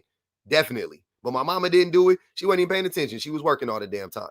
So maybe that's what I'm saying. Maybe that's a reason why it's been easier for me to unpack it. I don't know. But the boys who be screaming about having a daddy in the home and bragging about that stuff, like that's a badge of honor. Sir, you guys make the daddies in the home cases look terrible. I'm trying to help y'all out. I'm trying to tell you, shut the fuck up. Shut up about your daddy. Don't mention them. Because they looking at you like, oh, that's what it's like to be raised, to have a man that's raised. Okay. A man that centers himself at every chance he gets, egomaniacal, narcissistic person who has no emotional stability whatsoever and can't have a rational conversation with a person. That's what you get. Sounds about right. That's what you get. That's what I'm saying. That's what I'm saying. Like, that's what y'all are. That's what you guys are showing us. When you say that, when you want to be the poster child for this is why you should, because I'm a man, because I'm the man telling women, y'all need to get back in the kitchen and we just strip away your rights because I was raised by another man. Okay, shit, you got me thinking like, damn, should I be around my baby? I'm setting this boy. I got to make sure I'm set. Nah, what it does is for me as a father that's unpacking his misogyny is it just makes me be hyper vigilant. Like I'm hyper aware now. Like, okay, do not, like, by all means, make sure your son don't grow up like that. Right. And thank goodness I got the tools to do that. Let me read the super chat. Sagittarius Brownlee said, why do we have to hear about Jay Gummy one? Because he brought it up, Sag. He wanted to tell the world that he had anxiety. He had performance anxiety, and he couldn't get that Wayne dang up. And he wanted to blame another man for that, which was wild. He said, see, this is why. I was like, wait, what the hell would I got to do with you not being able to get your to get some You gonna go get that honey packet shit, huh? Boy, you better pop a blue chew and keep Why you talking? Put a blue chew in your mouth and chew it up. Shut the hell up. The hell you yapping about? No, on a serious note, I think another reason why you're maybe able to unpack it more is like what you were saying, you didn't have that validation, but also because a lot of them who did grow up with their dads have a certain level of just arrogance about that fact because they feel like, oh, I'm a top tier black man. I had a father. Like they understand how rare that was, especially, back in the day or whatever. And so they feel like a certain level of arrogance. And so they feel like there's absolutely nothing wrong with them. Like they are the quintessential perfect person because they were raised by two parents. And when you already don't feel like anything's wrong with you, you're not going to be open to change or growth or anything. Whereas some people who didn't grow up with a father in the house already feel a sense of like something was missing, right? Like you already feel like something wasn't there. So you're more open to discovering what was that thing that was missing. And sometimes in your discovering of that, you realize, oh, it was misogyny, and I'm glad it was missing, and I'm going to continue to unpack it, and, so on and so forth. But when you feel like I'm the example of what a black person should be because I was raised by two parents, who can tell you anything about yourself? Nobody. Hey, Lulu? I want to share a very short personal story about misogynistic men and the reason why it is danger for married men, happy married men, to be friends with single men that dislike women. So, and this gentleman that left sounded like that, So my husband and I, we've been together 11 years. We moved to America for our business. And he started becoming friends with a guy. They went out to play golf. At some point after 1 year, we had a barbecue at our house and he got to first time see me. So when he saw me, he said, oh, I thought your wife was white. And so he was obsessed with white women somehow. And then he started telling my husband, you spoil her too much. And every time my husband went out with him, he will come, husbands love to gossip with their wives. We do. And he will tell me a story how that man was obsessed with me and how he believed that he was spoiling me too much and how women are bad and how I was going to leave him with nothing, how this is how the sister do. But what he didn't know is my husband never told him my background. I am not 100% black woman. My father is Arab, my grandfather is Swiss, my grandmother is Dominican, a black Dominican. But he believed, he needed to put me in the sister. And this is the reason why, as married, happy people, it's very difficult nowadays to keep a marriage, and you know that, because money, and love is not enough to keep the pillars of a home. But it's dangerous because most of the time it's the single, unhappy men that have had a story like this gentleman. He got caught by someone and now he wants to come and bleed out on everyone and blame everyone for his personal experience. So when I'm sharing this little story about my personal life, I am trying to tell the ladies and gentlemen that are listening, get to know people because people do have mental problems. Do not bring the wrong people to your home. And to finish the story, 3 years later, that man unalived his wife, the woman he ended up being married to. Jesus. The same guy that was obsessed with me, that happened in Georgia. The same man that was obsessed with me, with someone else's wife, the same man that was trying to convince my husband that you spoil her too much. Why would you let her travel alone? I'm like, dude, I'm traveling for business. No one is going to hire a friend to travel with me. So, and it's a real thing and a real life matter. And that's why it's dangerous that you don't get to know people. Now, this gentleman came on here on a public space and he Lulu, basically... can I ask you a quick question before you keep going? Mm-hmm. So are you saying that the man basically, because he thought you were a black person, or because he thought you were a black woman, he was telling your husband that he spoiled you and took care of you too much? Yes. And you said the man didn't know that you weren't a black woman, right? Yes, and it made me sad because being not African American, I see that a lot under the American community. Yeah, because I understand like you sharing your full background. I respect that completely, but I would hope that like somebody, if not you or your husband, would tell him that that's not okay for black women either, whether they're fully black, half black, some black. Like it's not okay to have that attitude towards any woman. So to think that like, because he mentioned that he thought you were white, and then when he found out that you weren't completely white or whatever, then it was not okay for your husband to be treating you the way he was. Absolutely. And he also, as a black man, used comments like... He was a black man? After that barbecue, I told my husband, yeah, he was a black man. Oh, hell. He said... God damn it. God damn it. Just one day. Hold on, man. Just one day, man. Golly. So, and this is what I see in the community because I support my African American community. I live in an African American community. I believe in integration when you move to a different culture. And I do see that a lot. That there is a hate not just against women. And this is why I be careful when you listen them say, my sisters. It triggers me because I'm not your sister, sir. And I feel like it has become a jacket. You know, like a jacket is basically like I'm an atheist preaching Christianity to you. Why? If I don't believe in Christianity. So it's how it works. They want to wear the jacket of my brothers. You're not a brother like so you are my sister. So we listen or so we get manipulated. And this is the reason why it's important to have spaces like this where women that are single and wish, because I believe everyone should be happy. This life is made for you to be happy. And there are good men out there because if I found one, you can find one. But these spaces matter and you should pay attention and take notes sometimes and listen when these kind of men come on this channel. Because men, when you pay attention, and women, when you listen to them, they telling you who they are. All the time. We be clocking it. Don't even trip.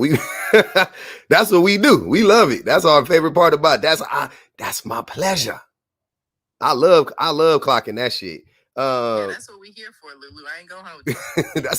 that's the whole thing. I don't want to give away too many recipes, but that's the whole thing. Hold on, I gotta read the super chat. Bonji Baby said, the fact that what should be the norm, fatherhood, is weapon. Oh, I got it. The fact that what should be the norm is weaponized against other men should tell them something. Yet they proudly holler about refusing to be father figures to other children in our community. Shameful. Golly. If that ain't the damn truth. He didn't even want to talk to you anymore because you said you didn't grow with the father. He's, oh, I'm out. Like, you're trying to weaponize the fact that his dad left him. Crazy work. And you're only doing it to make yourself feel better about the fact that you were raised with the father. But that should be the norm. It shouldn't be something that you just, feel like you are on top of the world because of. And then when I talk about how father abandonment is, I think most fathers abandon their kids or neglect their children. The majority. Like, I don't know the exact percentage on this one. Man. But in the case of the gentleman, it was a personal attack on you because you did to manipulate you. It was very simplistic. It was very passive aggressive too. Yeah, he was definitely triggered by the fact that I wasn't allowing him to gaslight me. But yeah, that I don't know the percentage of men that are either neglectful or, you know, just outright, you know, just abandon their children. But if you put those two numbers together, it got to be like 95%. Like there are very few men that are actually out here, you know, putting forth like matching the energy of the mothers. You know what I'm saying? Like there are very few. I don't know how. I don't, like I said, I don't know the percentage, but it just seems like I haven't really seen one. You know what I'm saying? Like, and I know good fathers, you know what I mean? Like, don't get me wrong. I know dads that show up and, you know what I mean? And we try and we contribute, but like the mothers, like on par with the mothers, I can't say I know one. I can't say I know one. Like, I got one in my brain. No, I take that back. My brother, actually, damn, that's crazy. My brother, yeah. He actually was, he's the only man that I know that does more, like he's like the GOAT, like he does all the stuff for the kids, like he does the appointments, he does all of that stuff. He knows all the best friends' names and he's in tune with their emotional well-being. Like even to this day, they're adults, two of them are adults and he got a little child, but he's the only one, like he's still, they call him. Like when they got something going on, they call him. When they got like I don't want to put this day story, but you know, they call him for sure. That's crazy. Yeah. But he's the only dad I know that's like that. Most of the men don't do that. We just don't. Sorry. He got the kids too. Like I was trying to think of somebody while you were talking and I can't. It's a tough one. And I skipped over my brother. I literally, because I just went to like, I don't know any. I'm thinking my friend. I was like, nah, my brother. He's the only one. Everybody else, nope. Like good dads, yes, like you said. But dads that like are outshining the mother. No, just on par with the mother, not outshine, just on par with the mother. Okay. On par. Oh well, yeah, I know maybe a couple, yeah. Yeah, and I know a lot of I mean, all of my friends have kids. I don't really, well, except for one. One of my friends doesn't have kids. All my other friends have kids, and I only know one friend. I only know one person in my whole life, as far as me are concerned, where I could say, yeah, he's either better or the same as the mother. Hey, Lulu, I appreciate you coming up. Thanks for telling us your story. Thank you. Have a lovely. You too. Yeah. Hey, Public. What up, D? How you doing? Great. Hey, you know what? I came up at the right time because when y'all were saying that two parents sometimes is worse than having one, I'm gonna tell you why. Because what's worse than having one bully? Having two. Having two bullies. You know, they say that your parents can either be your first cheerleader or your first bully in life. And you decide, and that's totally on the parent. Yep. So, you know, some of my story being an adoptee. So I eventually was adopted in the 80s out of the New York foster care system. I was adopted by two Black parents, very religious Black parents, and they're still married to this day. They've been married for 54 years. They eventually adopted 5 kids, one of them being my biological half-brother. And when I tell you that the 3 of them are so codependent on each other that my brother still lives with my parents. Now ask me how old I am. Okay? Because my brother is turning, he's turning 46 in December. And he still lives with my parents. Okay? And the way that they treated, he only has one child. The way that they treated the mother of that child was despicable. Despicable. To the point where she has gone no contact with all of us, myself included. And I'm just collateral damage. Because the onus was on me to tell them that they were all wrong. This woman never mistreated my brother. She treated him very well. When she found out she was pregnant, I didn't know who she was. I didn't know anything about this woman because I had gone low contact with them. Because I can only tolerate them in very small doses. They start getting around me and I can't stand it. So, yes, sir. The wrong male figure, the wrong father figure is worse than no father figure. A toxic father is going to just spread that toxicity. All he cared about was his job. And I literally remember telling you this in a different live. After the pandemic, I wanted to like just get to know more about my parents. Because these are the only parents I'm ever going to know. You know what I'm saying? I'm never going to meet my biological parents or whatever the case is. So I'm trying to at least get to know them because I got kids. So I'm like, okay. I asked my adopted dad, I was like, what was your hardest difficulty like taking care of 5 kids? He was like, he laughed at me and he was like, it wasn't hard at all. I just went to work. Your mama did everything else. And he's absolutely right. He was, see, when they're a certain age, a lot of their truth just spill out. So my pops just turned 80.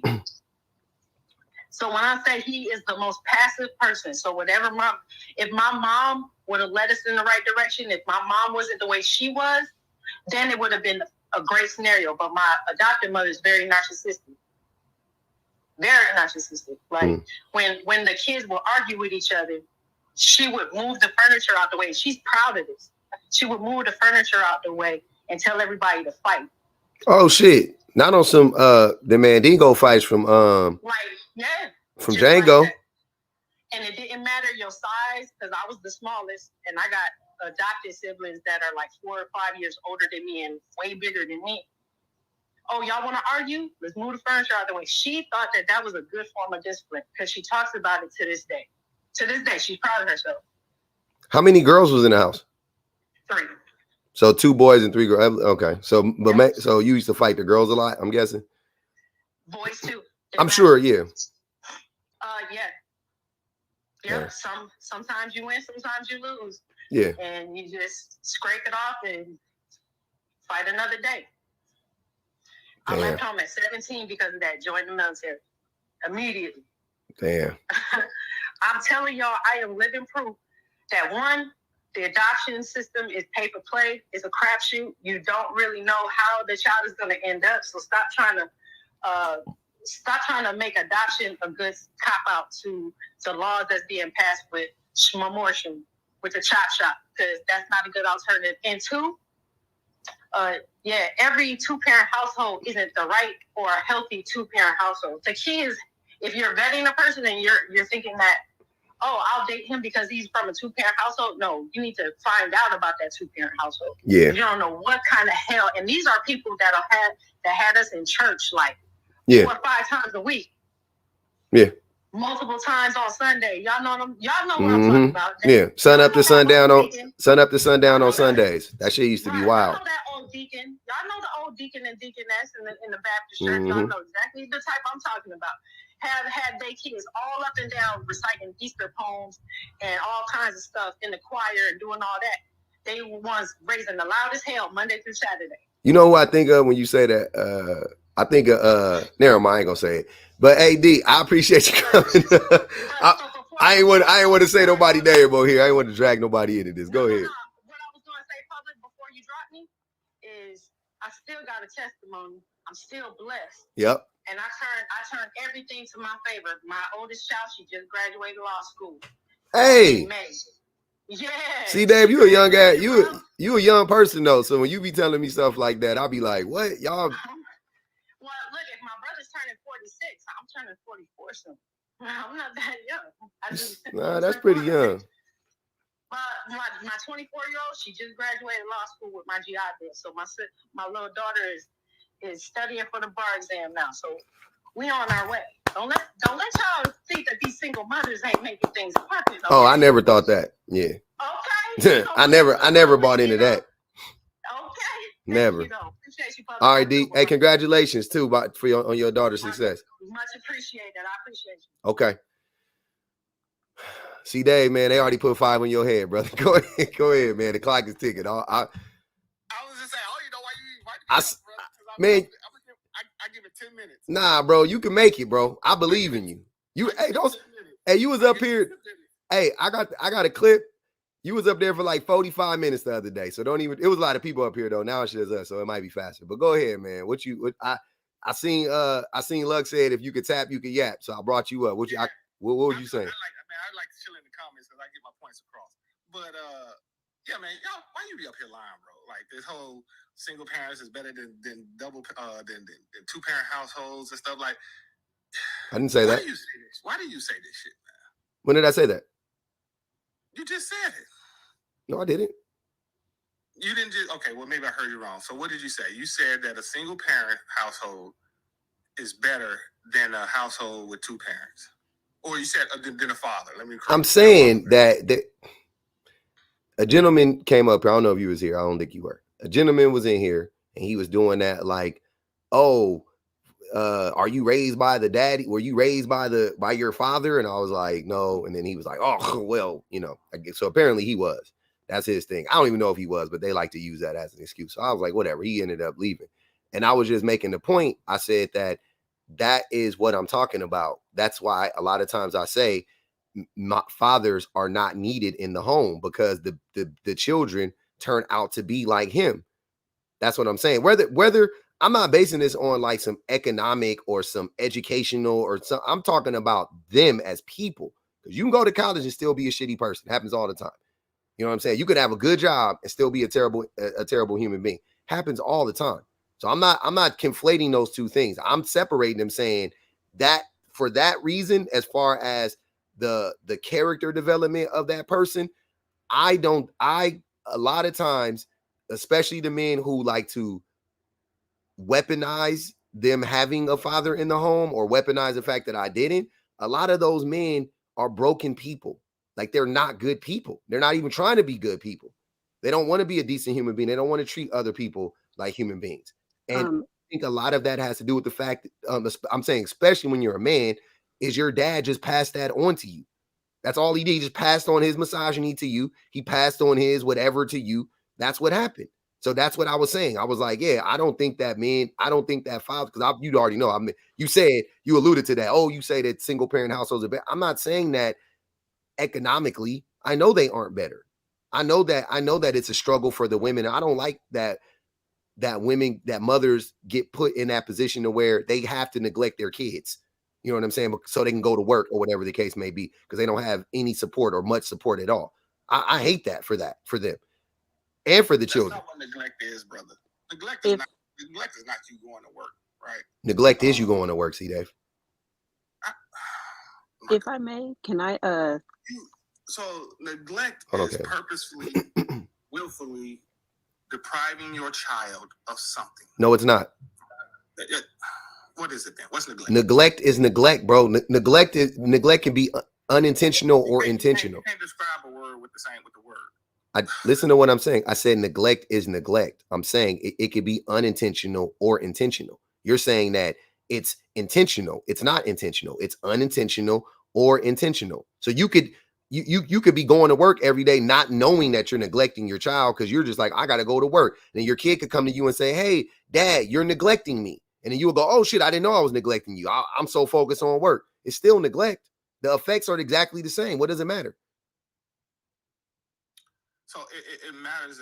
It matters as far as what are you doing. So, for example, if I'm going to work to put food on the table and to provide a household, and it doesn't get done unless I go to work, but I have to leave my child behind, or maybe not make a game or something like that.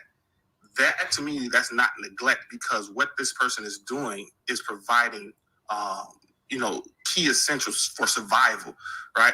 Now, if he goes to work and he's off and then he just sit around and never goes to a game, neglect.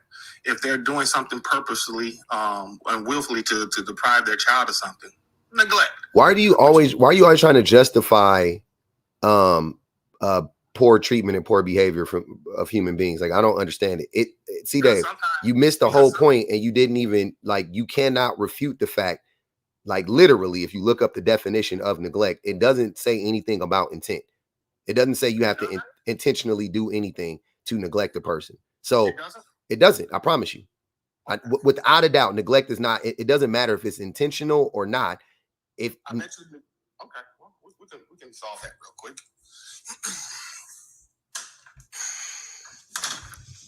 All righty. Let's see. So, which definition would you like to use? Any definition. Any definition. Okay. Let me see what it says.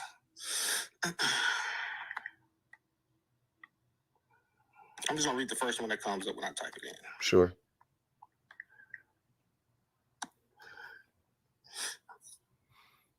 Okay, so Webster, neglect.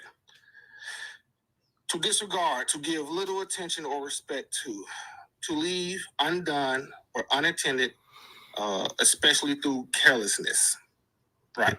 Mm-hmm. An act or instance of neglecting something, blah, blah, blah, the condition of being neglected. So, in the definition, it says through one of the key words is through carelessness, right? Carelessness is nope. You already wrong. Just admit it. It doesn't say anywhere in there that neglect has to be intentional. Now you're gonna pivot to another word that doesn't mean intentional again, because you can be careless, and carelessness also is not intentional all the time. You can be careless intentionally. You could just be like, I don't care. But you also could be careless and not know you're being careless. And somebody could bring it to your attention and say, hey, see, Dave, you're being careless, you're being reckless, you're being what, and you go, oh, I didn't even know. So intent. So let's take it back, see, Dave. It's okay. We just read the definition. You didn't know what the word meant. You used it wrong. Let's move on. I don't want to keep going down this rabbit hole. It's done. I took what you said. We all heard it. I have very good reading comprehension. Nowhere in there does it indicate intent, right? So let's just leave it at that. Move on. Okay, cool. Okay, fine. So again, when we're talking about fathers or people in the house, we always assume that the parent that has the child is the right one to have the child. I am under the belief that a two-parent household is better than a single-parent household, regardless of who that single parent is. Okay, now we can understand that you can have some toxic behavior on both sides between mom and dad that can negatively affect the child. But oftentimes what we like to sit here and do is say that, hey, just because the parent that has the child, that this parent is the right person for the child, and that's not always the case. I think you have to have both parents in the household to get the best results out of your child. I agree. Does that mean that a single parent can't get the best Hold results? on. I agree. There's no, wait, see, Dave, I said this the other day. I agree with you. I think that the best case scenario for a child out of the two, right? Because I'm only doing it about out of the two, because I can name other scenarios where that would even be better than these. But the best case scenario for a child is to have two healthy, healed parents contributing to the upbringing and the rearing of that child. That is, I think that's the only way, or pretty much the only way for that kid to reach their full potential. That's what I think. Now, does that mean that if you remove one of the parents, that the child won't still, reach 90% of their potential or whatever? Cool. No, not saying that. I'm saying their full. So if their full potential is 100, it would subtract the parent, especially if that parent was toxic and was going to bring down their ability to reach any type of high potential, right? Which that's often the case. So you remove that parent, because if that parent was in there, instead of them reaching 80 or 90 with the single parent, they would have been at 40, 50, or 60. See what I'm saying? So you add by subtracting in that case. So you take away the toxic weight of the toxic parent that's holding the kid down and holding the mom down or the dad down. And now that kid has the potential to now reach higher heights than he would have if that parent was there. That is what we are talking about. So you don't need to go into this long diatribe about how you think that having two parents in a household is the best way. I agree. But finish the statement. Two healthy, healed, happy, fully contributing, fully attentive parents raising that child is the way for that child to reach their full potential. Anything short of that, right? And let's be honest, we are falling way short of that as men. We are not healed. We are not healthy. We are not happy. We are not content. We don't contribute enough. So if the woman goes, yeah, I don't like it here. I don't like it here. I don't like the way I'm being treated. I'm being disrespected. And that's important for the rearing of the child, because also we know that the outcome of the child is basically almost all of it is rooted in how the mental state of the mother and the health of the mother, right? So if the mother is like, I'm not feeling this, I'm not feeling seen, I'm not feeling protected, I'm not feeling taken care of, so I'm going to move on, because I could be because my husband or my mate is he's the biggest stress in my life. My kids are not as big as a stressor as my husband is, and then she kicks the husband or the father of the child. Now that actually makes the child's potential go back up. That's what I'm saying. So what are you talking about? Where's the beef? I actually have a story about that. Hold Can on, I share it? Hold on, Kayla. I want C-Dave to respond. Go ahead, C-Dave. So the beef is this. The beef is that what you're saying is true, right? And if you want to pin it all on on the dad is unhealthy. Yes, the relationship with that child is going to suffer, right? But that also goes, with the relationship of the mom. If the mom is unhealthy and she's unhealed and she's having all this trauma, then the relationship is also going to fail with that child. And we know that both parents, there is not a singular perfect parent. I don't care who you say they are. Almost every parent has some trauma, some unhealed. What is the relevancy? See, Dave, what is the relevancy?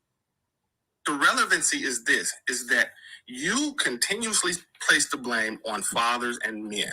Why? And why? Hold on, why? Dave, he did say that, though. He said the biggest indicator of a child's health and happiness and success is the mother's happiness. So what you just said, he already actually addressed. Yeah, he's just arguing to argue. I just said, and also see, Dave, hold on, wait. I want you to answer this question. Okay, the fathers, who is tasked with the responsibility of raising the kids the vast majority of the time? Both parents. See, why are you lying when the truth will do? How is that lying? Because both parents are. See, here's the thing: raising a child comes in many different forms. It's not just raising a child is not just you doing homework or cooking dinner, right? So there are many different. When we look at how men and we look at how women raise children, right? They typically fall into, whether you want to believe it or not, social norms of how they want to raise the child. So again, when it comes to raising children, dads and mothers have different jobs and different things that they do to contribute to the raising of their child. They don't. So you're just making up stuff, C Dave. Don't do that. The jobs are the same. The woman should nurture, the man should nurture. The woman needs to be attentive, the man should be attentive. The woman helps with the homework. Like, you're talking about specific jobs and tasks, right? So like my wife does the homework with my son. She's smarter than me. She's more educated than I am. She literally has a master's degree. I don't. She is literally an educator. She took up that task. She doesn't like, she also says that she doesn't like the way that I do it, blah, blah, blah, whatever. And I'm all for it, right? She's better at that than I am. And that's in our relationship, that's the role.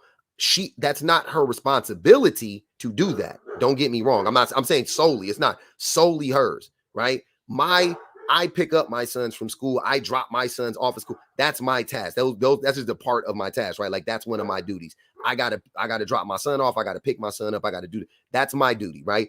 That's what we're not arguing that. Nobody is talking about that. You're talking about socialized, you're talking about gender roles, which is bullshit. And gender roles don't fly in relationships when it comes to raising children. The children don't fucking know gender. So I'm trying to tell you that my son doesn't care that I'm a man and that his mom is a woman. Yes, he does. He doesn't. If his mom, let me tell you why. If my job, because a lot of ignorant men say, my job is to discipline him. So if I'm always the disciplinarian and my wife is always the one coddling him, guess who is going to be the person he goes to when he needs to say something to someone where he's going to feel the most safe? To his mom. He doesn't care that I'm a man and that's my job, because it's not my fucking job. That's what I'm saying. Solely, it's not solely my job, right? So if every single time or the majority of the time when they deal with you, it's a negative interaction, right? Or a lot of the times it's a negative interaction, that humans, they develop coping mechanisms. They develop ways to keep themselves safe. So I'm not a safe space for him now, because I'm always the person doling out discipline. That's what I'm saying. So he doesn't care that I'm a man. He ain't gonna wake up when he's 30 and be like, you know what? My dad was a man, and I'm just gonna start talking to him now because he's a safe space because I had it all wrong about him. That's what dad's supposed to do. He's not. That's dumb. He's not gonna his all of that trauma and whatever that I've done, that I've given him, that's all still going to be there, bro. So he ain't gonna just snap up out of it when he's 20. It doesn't work like that. So you're wrong. That's what I'm saying. The roles are the same. You should be the same things that your children need to flourish from a woman is the same things they need to flourish from a man. It's the same shit. There's nothing different. You're just making stuff up. Give me, and if you can give me an example of what it looks like, by all means, give me an example of what men are supposed to do and women are supposed to do when raising a kid and what's so different. Okay, cool. So again, when you're talking about men and women and the dynamics of a household, all right, a lot of the time, like I said, the jobs and the roles that they do as far as raising their children look differently, right? So for example, yes, my wife, she's an educator as well, right? She does homework, she does those things, she cooks, stuff like that. But when it comes to things like, for instance, around the house, they come to me for things around the house, right? My son, I have a 20-year-old who just got his vehicle. He's not going to his mom to try to fix the vehicle. He comes to me, right? I'm teaching him those things, right? I'm teaching him the responsibility. Dave, this is not a man's role. Can I finish? God damn, this is so... Sir, I know, but see, Dave, hold on. You got to understand, brother. You took 45 seconds to say nothing, and now you're not even answering the question, and you're wrong. I just told you. I already said not things like doing homework, you see what I'm saying? Like, be fucking for real. Are you not seriously, do you really not understand? Or are you playing dumb? I'm dead serious. I don't know at this point. I can't tell. You helping your son fix his car. My son, who I'm not a mechanic, nor is my wife. I don't know who he's going to go to fix his car, but that definitely ain't my job as a man. What are you talking about? What are you saying? You don't understand how that doesn't make sense. What you're saying doesn't make sense already off the bat. That's why I want to stop you before you go on a 5-minute rant about some shit that we're not even talking about. I'll ask you again. What do children need? What do children need from a mother that is different from what they need from a father? That's what I'm asking you. What is what characteristic? What trait? What do you be specific? Give me an example of that. Not fixing cars, not teaching him how to braid his hair or brush his beard or some stupid shit like that he can look up on fucking YouTube. Give me the actual give me the characteristic. Tell me what it is. You gonna let me answer, or you gonna cut me off in 10 seconds? I would hope that if you can answer it, I won't cut you off.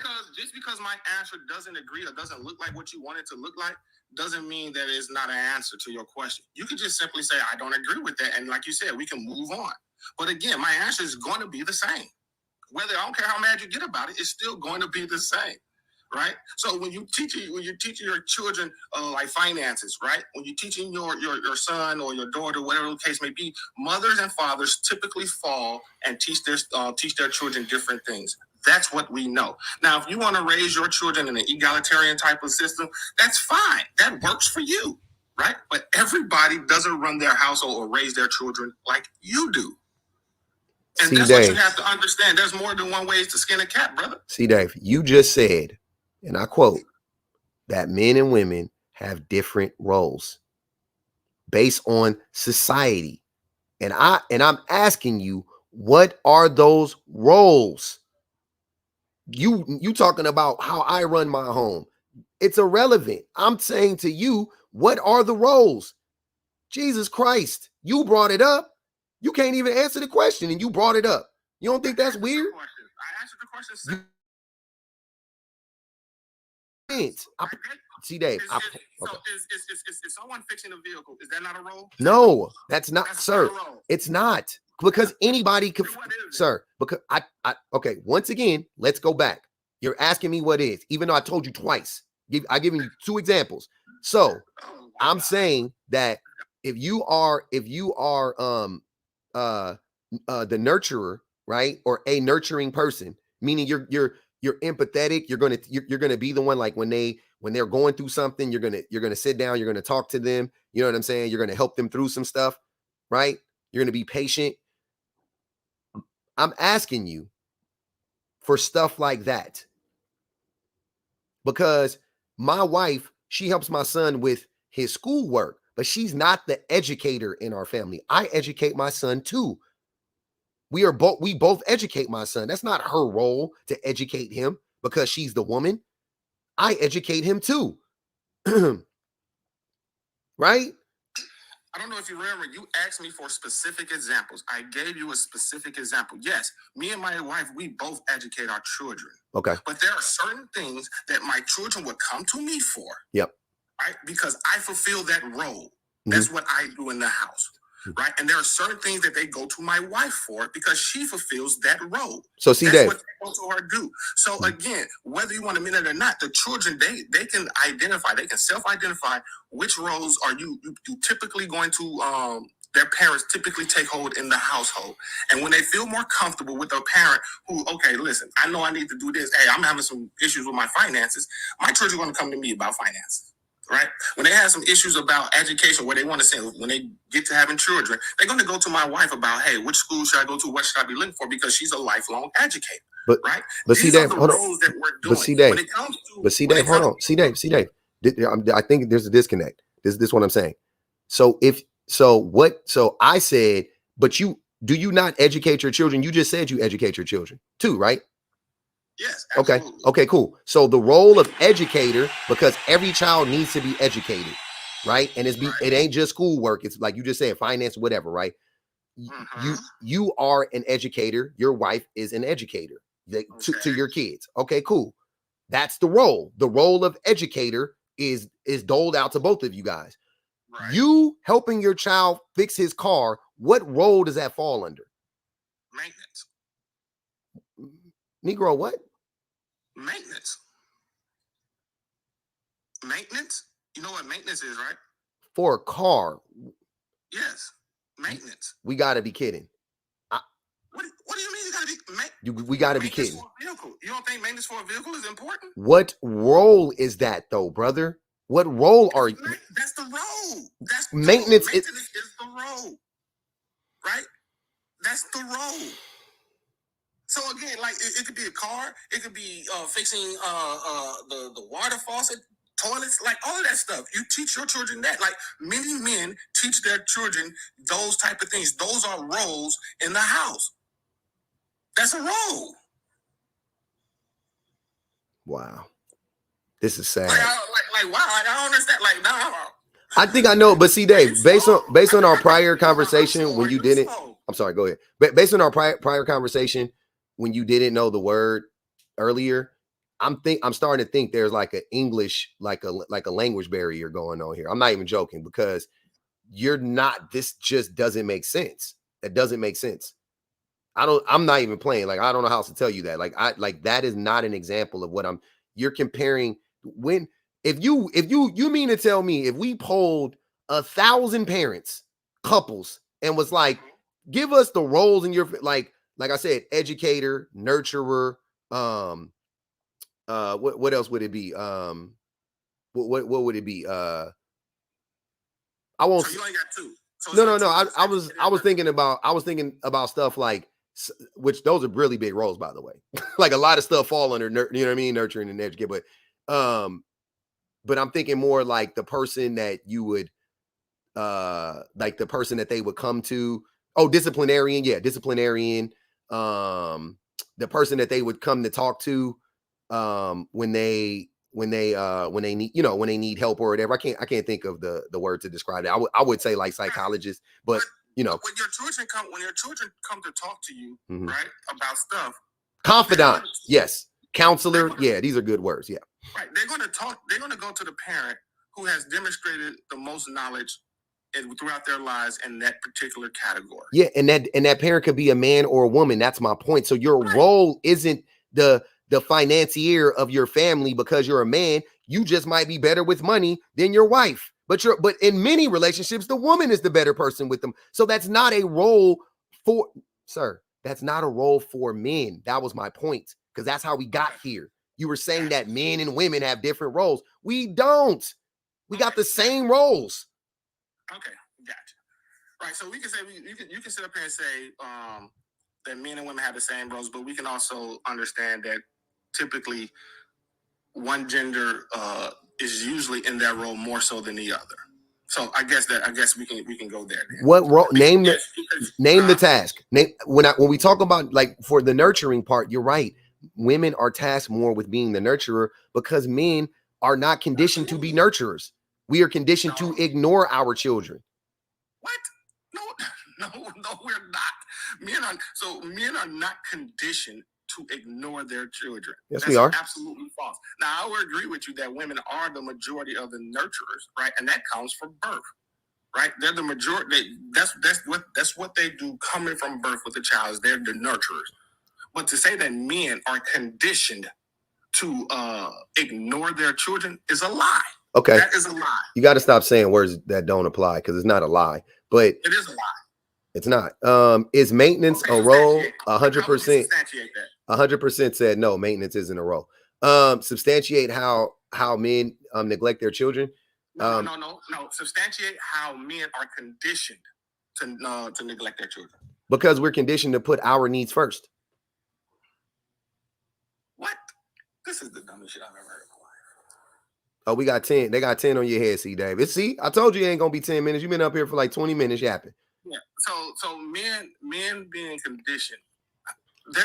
Men are conditioned to put their families first. No, they're not. If they were, see, Dave, see what I'm saying? See, when you say it's the dumbest thing you ever heard, but then when we start talking about all the breakups and all the divorces and stuff like that, what do you think that is? You think that's just women waking up? See, here's what I'm saying. Y'all say the dumbest shit ever and then project and act like everybody's shit is stupid. Sir, the reason why women leave men the vast majority of the time is because men are neglectful. At its core, I'm saying, even when they cheat, that's neglect. When they don't show up in a relationship, that's neglect. When they, like, all these things, really at their root cause is because men are selfish and we are conditioned to be so. So 70% of these women who divorce, how many of them remarried the same man? I don't know. 30% of that. So of the 70% that divorced, 30% of them remarried the same man. Now, and then you do another poll, 30% of them also be like, you know what? Because a lot of y'all got to be left to wake up. Hold on, let me finish. And then after that, another 30% say, you know what? I should not have left. Even though they didn't go back, it's like, I should not have left. That was a good man, or he was doable. See, Dave, where did you get that? See, Dave, because you already know I don't trust your ability to read stats. You already been proven to not understand. So where did you get this number from? And I might ask you to cite the source necessarily, but like, how did you come to this conclusion? Who told you this? It was on the site. It was on our website. What was the website? Do you remember? No, but I can find it for you. Okay, I'll look it up too, because every time we do this has been this is not shaping up. Every time we stop to look up something with C. Dave, it don't go C. Dave's way. That's the bad part.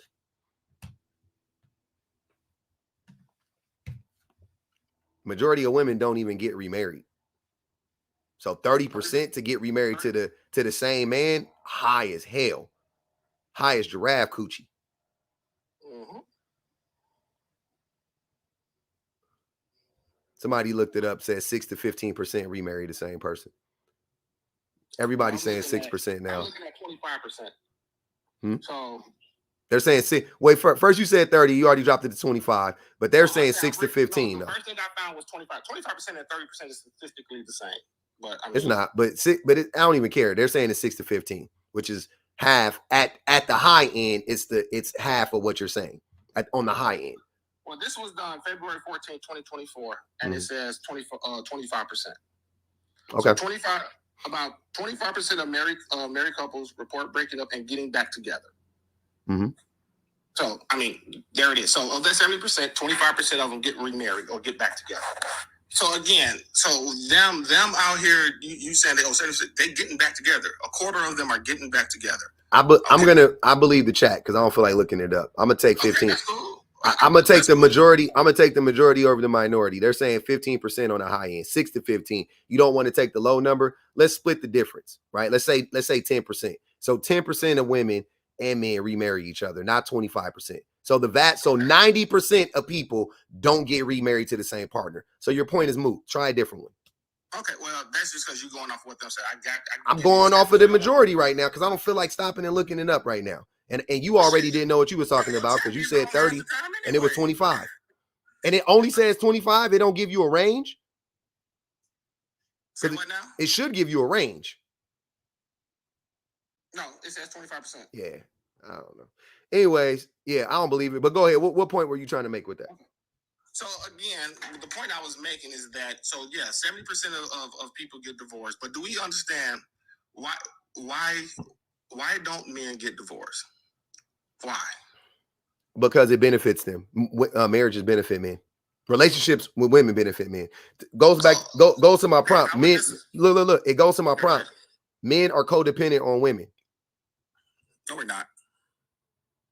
Cool. I like how you just say stuff with nothing. You just say, no, we're not, just as a reflex. Well, I just try to get it in there because the minute I speak, you're going to cut me off. But I was letting you finish your point. That is the point. Men are codependent on women. That's why we don't want to leave them. Okay, so I disagree. So the reason why men don't necessarily initiate divorce is because of a couple of things. One, finances, right? If a man gets divorced, his finances takes a tremendous hit. So do women. Whatever you're going to say about the women, it's going to be the same thing for men. This is why I can never get a point out because you cut me off every 15 seconds. These are lies, but go ahead, C. Dave. I just want you to know, whatever you're going to say about the men is going to be the same thing for women. They take a financial hit. They don't win in marriage in divorces. So gotcha. Okay, cool. So let me make my point, and then you can go ahead. Rebut it. So, men typically one of the main reasons is because of finances, right? Either through paying child support or through paying alimony and things of that nature. It's no benefit for most men to get divorced. Number two is there's no benefit with them with their children, right? Because they're typically going to be the ones who go from being a dad in the house every single day to being reduced to every first, third, or fifth weekend with their child by their choice.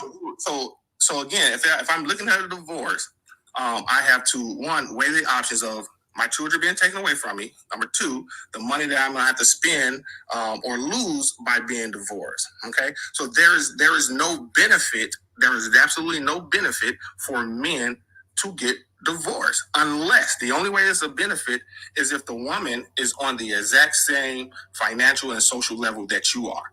That's the only reason.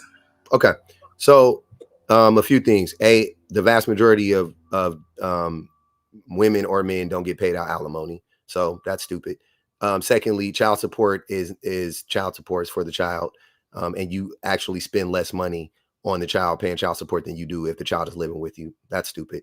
Also, women lose just as much, if not, I think women lose more in divorce. A lot of times when they get divorced, I don't know if it's most of the time. It's close. It's close, man, because most women, well, half of women make the same amount or more than the man. So 45% do. So it's equal for the most part. So lastly, what was the last point? The men being relegated to whatever and only getting a weekend, that's a man's choice because they don't whatever time you get with your kid, you chose to get that time with your kid as a man. 50 and also the majority of custodial parentship is decided outside of court. So if they're relegated to that role, they chose it. They relegated themselves to that role. They weren't relegated to that role by the courts. They chose to do that.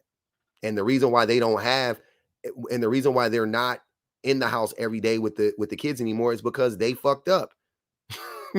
They messed it up. They fumbled the bag. So what's the point? That's a very general statement. So no, it's not just because men fucked it up. In a relationship, both men and women do damage to the relationship for the relationship to dissolve. Okay, it is never. That's general. Never. It is never solely one partner's. Yes, it is. Reason for a relationship breaking up. Also dumb. When you're talking about this marriage thing, or they choose it. It's because when you go to courts, when you go to family courts, the only time a man wins in court is when they take it all the way up to and get it talked to by a judge. Not true. And in those cases, I know you're going to say, because this is your favorite stat, that 50% of the time they win when they take it to court. We got 35 on his head. In those cases, right? The man typically, almost in 90% of those cases, the man has to prove that the mother is unfit. That's not true. Yes, it is true. Either she's on drugs, or not true. She's been very abusive or neglectful. That is the only time that the majority of the time where the that's not true. See, Dave, hold on. Let me finish. Nah, man, could you? That is the only time where the judge will take the child from the mother and put it and give it. Yeah, to the that's father. that's not true. The other small percentage of the time that it does happen is if the child is old enough to say, "I want to go live with my dad." That's not true. Those are it. Other than so, that, so wait, so okay, so see, Dave, hold on, wait. So see, Dave, so like I said, the majority of the cases are solved and decided outside of court. First and foremost. Second of all, in mediation, the reason, and I got a whole thing on this, so I don't want to go into it. I don't want to bury the lead, as they would say, but like men just be fucking up when they show up to court. Let's be honest. We don't have our shit together. Also, men don't show up to court. If and when we do. 5 more to drop them. If and when oh no, what? Hold on. She just sent the cash up. She said men stay with the toxic, abusive woman to pay hold on.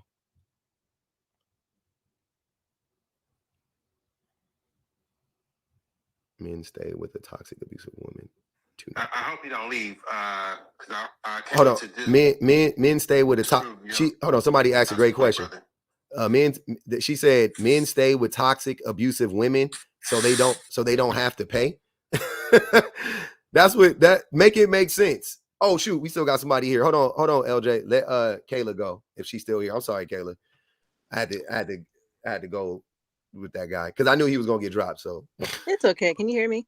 Hold on, let me turn you up. Go ahead. Can you hear me now? Yes, ma'am.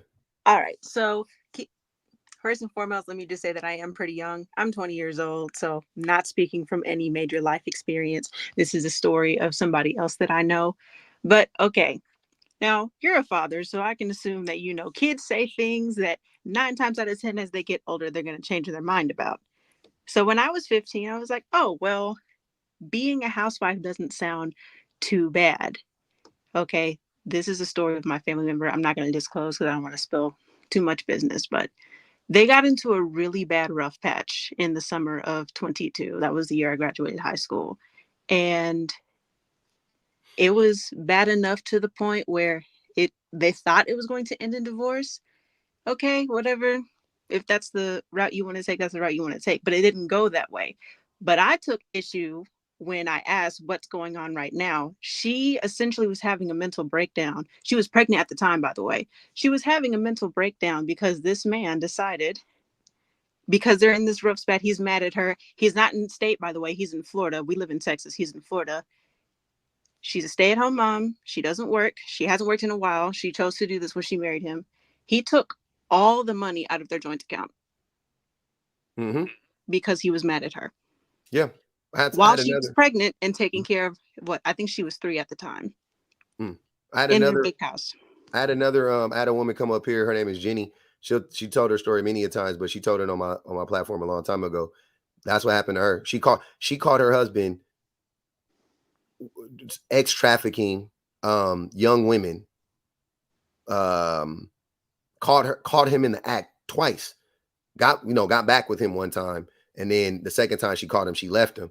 And when she told him, like they were gonna, like she called him or whatever, he took out all the money out of their account. They were, she said they had like $300,000 in their account. They had a multi-million-dollar business that she bought him and helped him build it up, and then took a back seat, stayed at home and became like a traditional wife or whatever.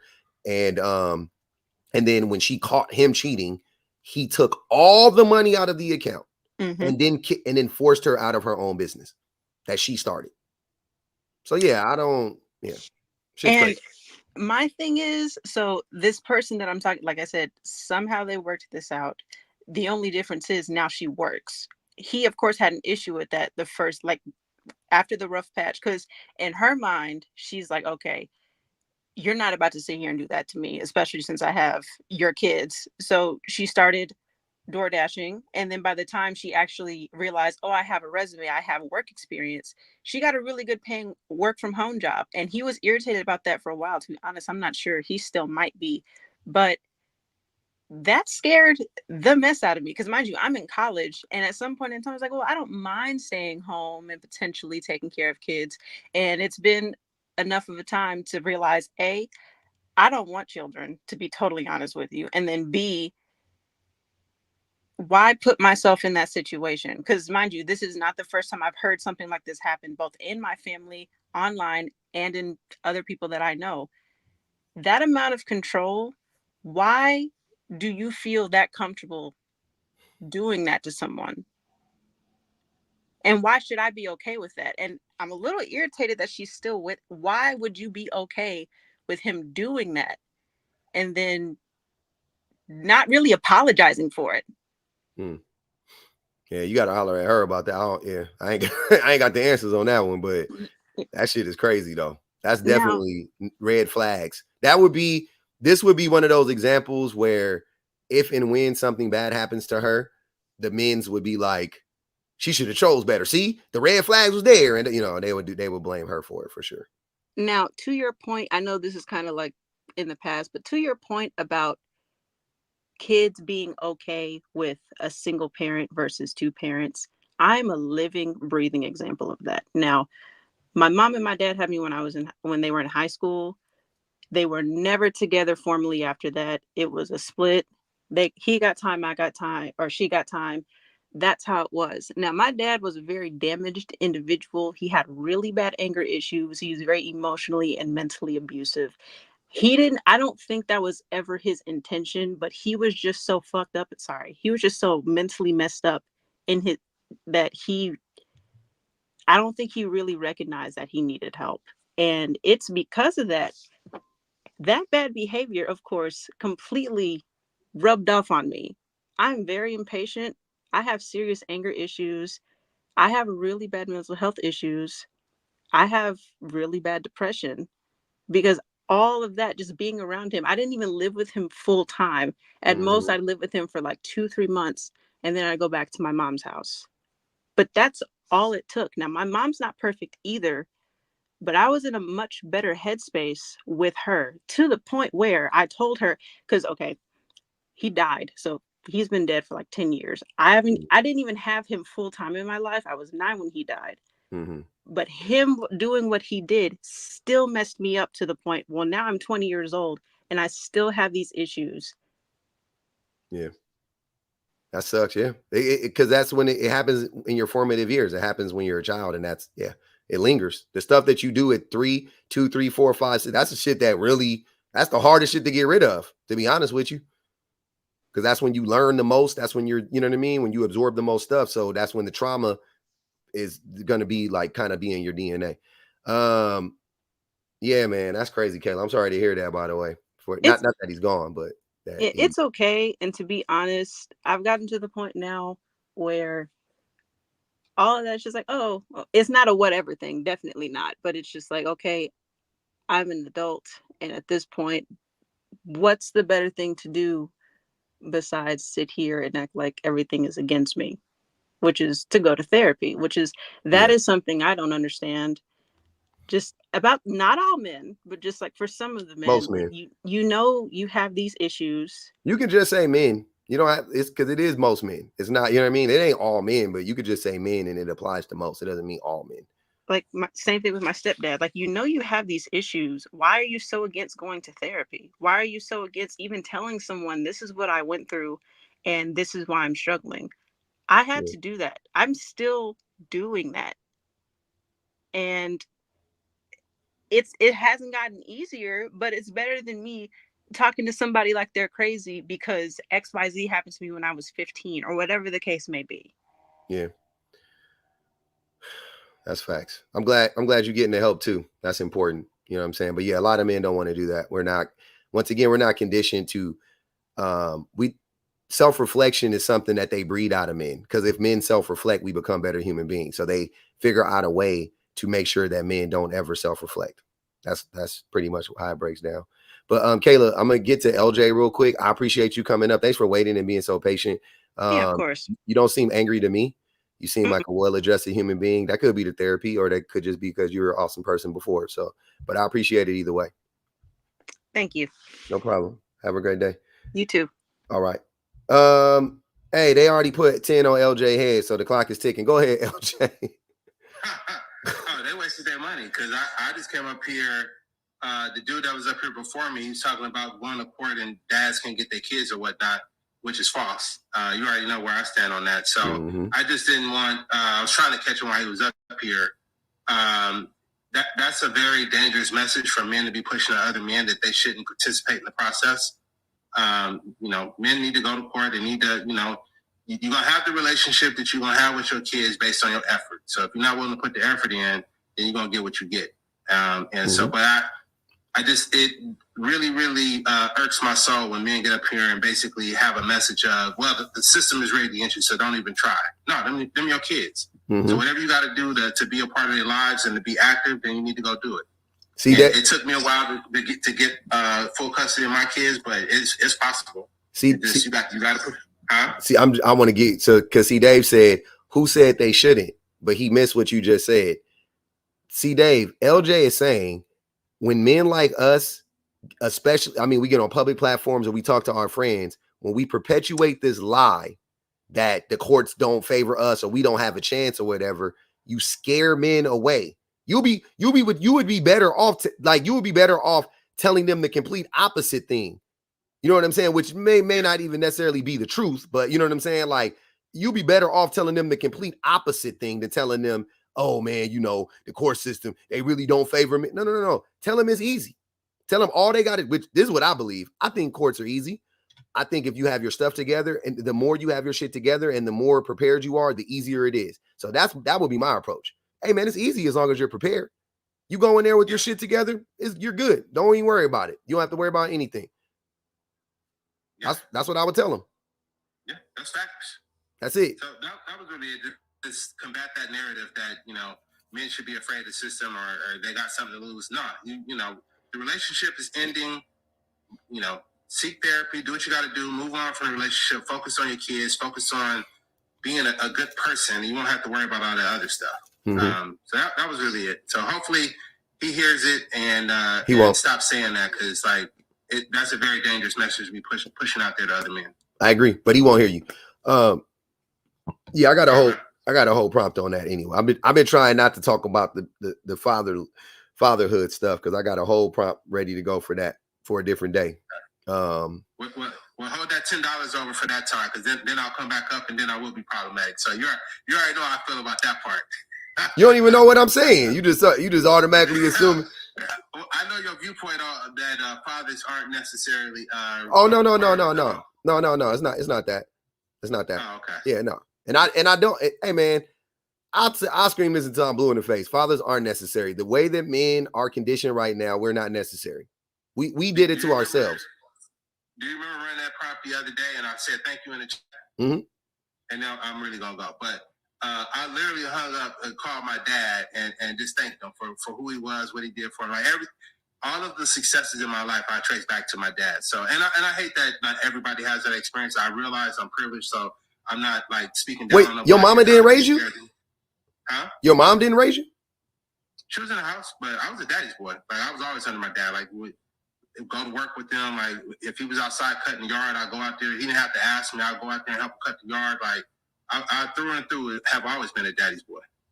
You said think about what you just said right now. All of your successes are due to your father, and your mama was. No, I'm okay.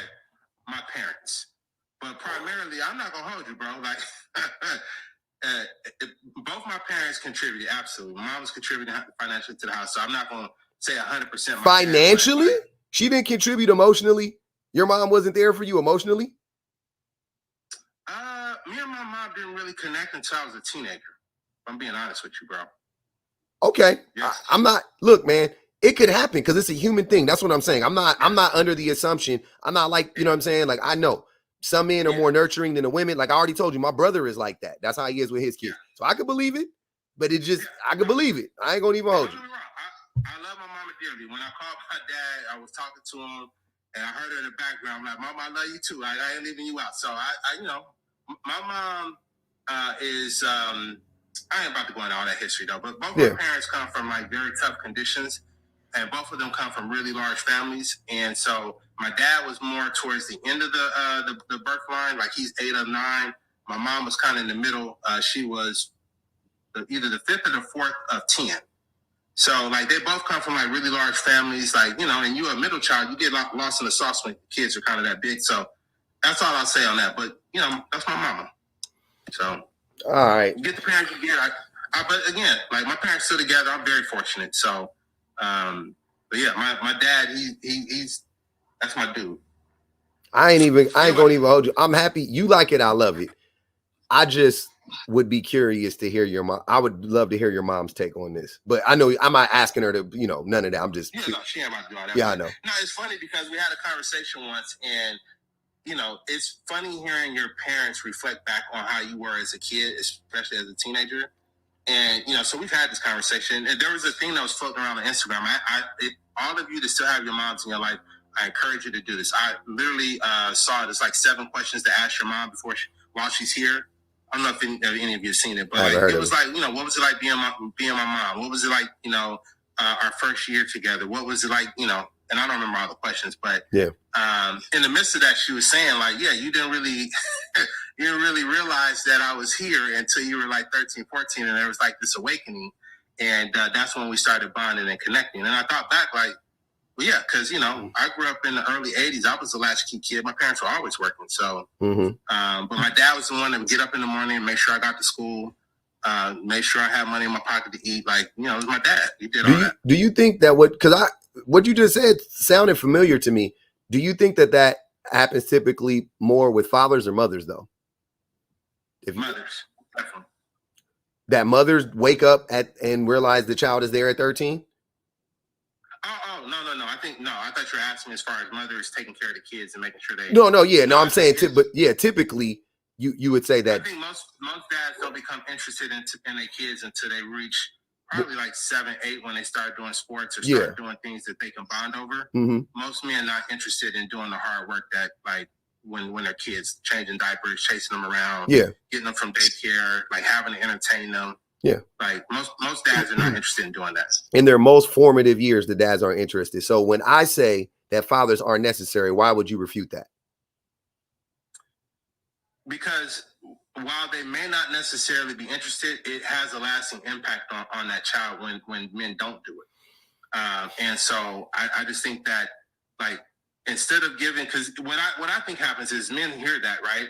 And for some men, I'm not even gonna say it's the majority. Yeah. I feel like it gives them a pass. Like, oh, okay, well, shit, if I'm not necessary, I just keep doing what I'm doing then. And like, I think that's dangerous as well. Like, men need to be present. Men need to be involved. Men need to do all of the things that in sharing the labor in the house, right? But wait, LJ, why would that? That's them making that assumption. If I'm saying men are necessary in our current state, that doesn't mean you go, well, I'm just gonna give up. That should make you go, well, damn, I want to be a service. So if you take it that way, that's on you. Because here's what I'm saying. The difference between what we were saying earlier with the court system is what C. Dave is saying is just not true. You know what I'm saying? Like if he was telling the truth and it hurt, then okay, you know what I'm saying? Like you can make he's literally statistically not telling the truth. He's just lying about it, right? The court system favors the men, so on and so forth. So you're doing a disservice by spreading a lie. But if I point out that most men we don't contribute enough to the rearing of the child, which basically renders us useless for the most part, because if you're not there doing the heavy lifting, then what the fuck are you there for? To provide money? Then just give money, which that's what I'll be saying. I'll be like, beyond finances, what use are fathers in general? What use are fathers in general beyond finances? And you and I both agree, and I respect that and appreciate you being honest about that, because you already know most men wouldn't be. You said that most men but before the child, before the child reaches an age to where the men can have fun with them, right? That they don't really want to have a relationship with them. Yeah, they're not interested really. And we all know that. I'm saying, as a father, we know, you know what I'm saying? Like, we know that. That's not like that's a known thing for dads. It's hard. It's hard to get dads to care about the little babies and stuff. It's hard, man. It is. That goes against the way we were conditioned. That goes against our conditioning. AJ, come up or get muted. You're right. It's funny because she just turned 20, but my daughter, literally, she came out. She was all about, she's a daddy's girl from day one, literally. Mm-hmm. And like, I didn't have any choice for her. I was the one that had to get up in the middle of the night, change the diapers, walk the floor, all of that, right? Mm-hmm. Our other daughter, when she came along, she was a mama's girl to begin with. So I kind of got a little bit of a break, but I found myself, even with, like, I had to, like, okay, I have to be involved and, like, go to the nursery day, like, 15-minute thing. I take time off and do that. Like, I found myself, like, being cognizant of, I wasn't as invested as I was with our other daughter. So, like, it happens. And you're right. I wouldn't necessarily say I was conditioned not to, but I did notice that, like, hey, no, I need to show up for my kid. And whereas with my other daughter, it wasn't, I didn't have to consciously think about it. I just did it, because she wasn't going to have no other way anyway. But so, yeah, I can acknowledge that we as men, it's like, I'm not going to say we're innately not wired to do it. We're not. But we definitely, slack in that department. Now, fast forward to when she got 5 and now she's in gymnastics and doing all these other stuff. Oh, yeah, come on, hop in the car. Let's go, And that's, when we really, really got locked in. So, yeah, I mean, you're right. That's what I be talking about. That's why I don't be understanding. I mean, I understand the pushback because men gonna push back because men are incorrigible for the most part. Too many men are incorrigible. But I'm not saying anything about men that I don't think most men say that we talk about. Like, I've had these conversations with men. Yeah, baby's boring, man. We joked about that. That was like, that's our thing. So I'm like, okay, now that I'm understanding why is that so common and why do we feel like that? I'm unpacking it and I'm just telling men, okay, as a woman, as the person that's there doing all of that work and doing all that heavy lifting, when it's time to, this goes back to what we were talking about earlier. The majority of men and women break up or get divorced when they have kids within the first 7 years of the, right? Yeah, so first 5 is hard. First 5 is tough. So you're talking about when the children are at their most vulnerable and when the moms are the most invested and the fathers are the least invested, right? Yeah, yeah. And that is typically when you start to argue or discuss child rearing responsibilities. Typically. Yep.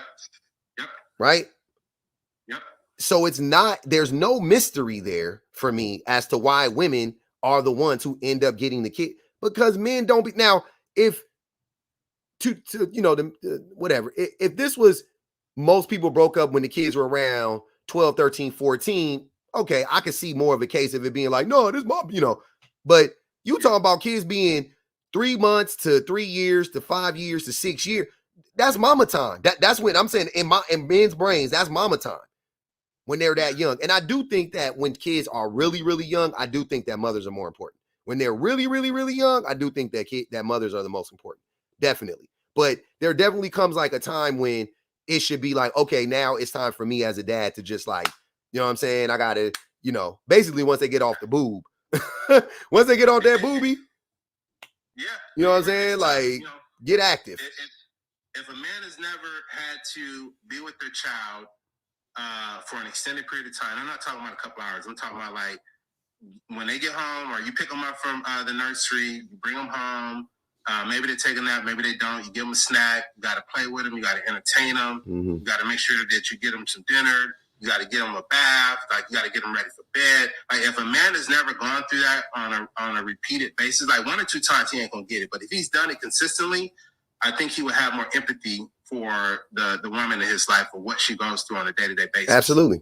I think the men. I think that, like I said, I think early on the men should serve as a supportive role. Always serve as a supportive role, but like really, really, and men should really be a supportive role to the mother. Like, all the mommy should have to do is breastfeed. You know what I'm saying? Like you should be like diapers and making sure she got everything and you know what I mean? Like doing all of that stuff. And then all the, because breastfeeding takes a lot of energy out of you. And you know, it just because it ain't just breastfeeding, it's putting the child down at that point. Now you got to burp on, you got to do. So the dad should just be like, boom, boom, boom, boom, just like roll, filling it oh, go shoot, she need more water, she needs to eat, she needs to fill that roll, you know what I'm saying, for as long as, you know, until the baby gets up.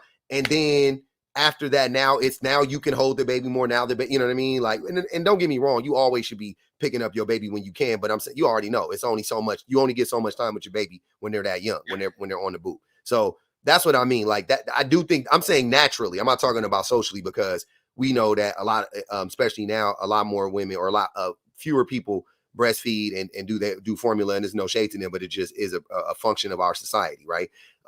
So I'm you know, barring that type of situation, I think if you not on the boob, then the dad should be right there. The dad should be 1-to-1 as much as possible. He on that. You know what I mean? Like, he got a bit bottle for that baby. He doing the same thing, right? And if the mother wants to be the one doing it more, then you make sure all the bottles is heated and you do like. I think that should be the main functioning role of a man when the baby is really, really, really young, really, really, really young. Should be just to just serve the mom, make sure she doing all the stuff for the baby, and then as soon as, you know, the baby could, you know, separate from the mom for extended periods of time, now you got it. Now you should be taking care of it more. And yeah, and make sure the mom can sleep and all of that stuff. Absolutely. And then you keep serving in a servant role, but now it's for the child, a supportive role for the child. Now you directly supporting the child. The baby needs to eat, you go get the bottle and feed it. The baby needs to eat, you go make it food. The baby needs to get his diaper changed. You should already been doing that. But the baby took a poop, you go, you know, clean out the porta pot. You know what I mean? Like, you do all of those things now directly. Yeah, I think what I reflect on is, like, I was in my ego stage at that point, right? Like, where I felt like, can't nobody tell me nothing, I'm the man, this, that, and the third. And what I had to learn was, okay, I don't like being, and I'm still that way today to a certain extent. I don't like being told what to do, right? Mm-hmm. So rather than waiting on her to tell me, I would ask, what do you need me to do tonight? Like what needs to be done, mm-hmm. right? And I wouldn't always agree. Like, I hated doing dishes. And now I'm washing dishes every damn day. So one way or the other, you're washing dishes. But like, I would just ask her, like, what do you need me to do? So what we negotiated was, like, I did the majority of the cooking. She would wash the dishes. When it came to the girls, we would alternate nights. Or, you know, as they got a little bit older, okay, I had my older one, she had the other one, because that's who they preferred. And we kind of divided it that way. But it's just, I think every situation is different. You got to work together as a team. And that was the part that I had to learn, right? Like, just ask. It's no harm in asking. What do you need? I think asking is, but you're still making labor. She don't have to, your wife doesn't have to ask you. She just does it. Your girl doesn't ask you. She just does it. So just do the same thing.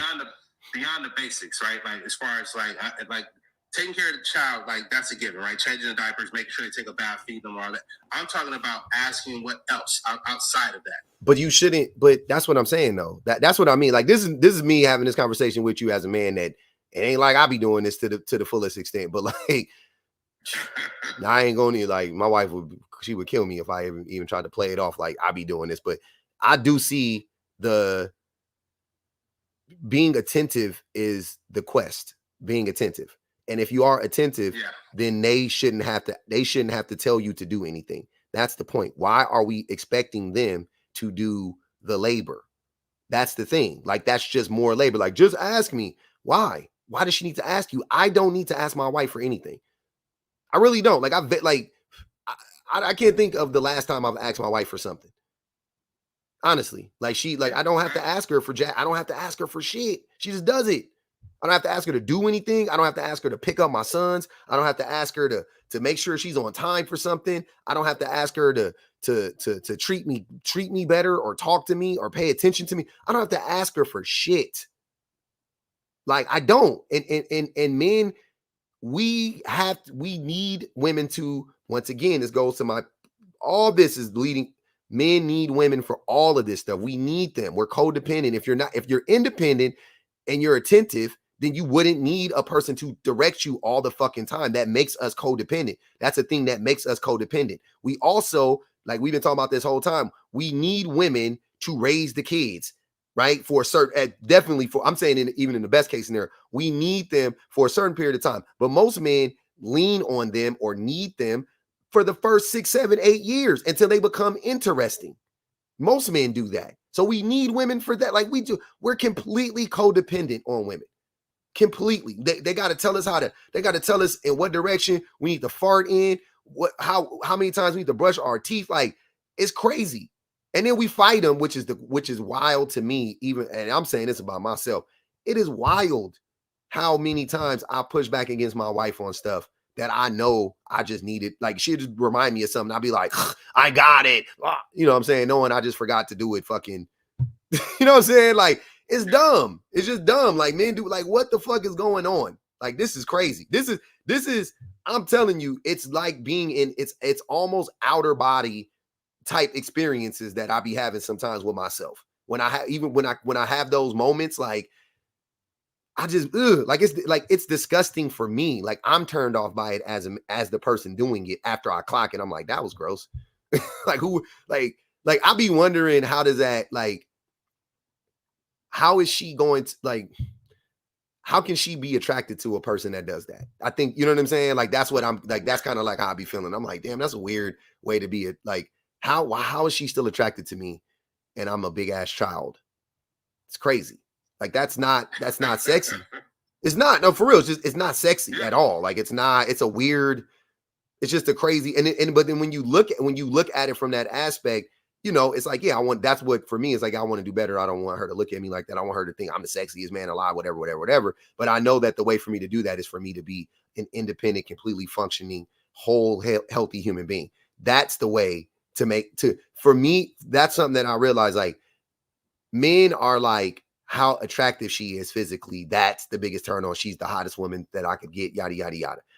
Women are like, oh, wow, he is attentive. He treats me kind. He's a person. He treats me like a human being. He's so hot. And I'm talking about that's the long play, not the, I'm not saying that for the like initial attraction. You know what I mean? Because who the fuck, who knows all of that when you first meet her? You know what I mean? Of course, I'm not saying that. But I'm saying, like, in the relationship, the thing that keeps them or makes them like, oh my God, I just can't keep my hands off this man. Like how BPG talk about TBA, it's because you could tell it's because of, she just said just little stuff about him. I'm like, yeah, that's a man. That's a real man right there. Like that's a good man, Savannah. You know what I mean? Like I aspire to be like that one day when I grow up. You know what I mean? You're young dude, so yeah. No, you're right. Yeah, he ain't young. They in their 30s. I guess they're younger than us, but yeah. Well, yeah, they're younger than us. But yeah. So. Yeah. I got you. Yeah, he is a younger cat for sure. But yeah, no, I think when it comes to that, he's beyond us. I truly do. I think he has more maturity. I think he had that early on somehow, some way. He got it, and I love that for her and him. You know what I'm saying? Like, so I look for my little inspirado where I can, and that's one of the times I'll be like, BPG said, what? He's great. He ain't young. Not too much on the grays. He's young to me. I wish I could go back to 30-something. Yeah, 30-something, I was popping. Man, tell me about it. Let me read the super chat real quick. Mind your mind with Jess. Thanks for the super chat. She said, play with baby dolls as a child. That's conditioning. Oh, I think she's saying that's conditioning. Yeah, that is conditioning. Yeah, playing with baby dolls as a child definitely is a part of the conditioning. Absolutely. Yeah, I played T. I done played Dress Up. I done watched High School Musical a million times. With your daughters, but not when you was a kid. Oh no, with my daughters. Yeah. Now when you was a kid. Entertaining them and making sure that give mom a break. But all right, man. I'm got you here. I know. Like I said, I had to come up. We don't disagree on this one. All right, brother. Yeah, come back for the other prompts. I got some more in the thing. Hey, man, I appreciate y'all. We got up over 149,000, 150,000 likes. I appreciate that. Let's keep tapping the screen. Keep sharing the live, y'all. We still in it. Hold on. Think I'm in the last hour. Let me check.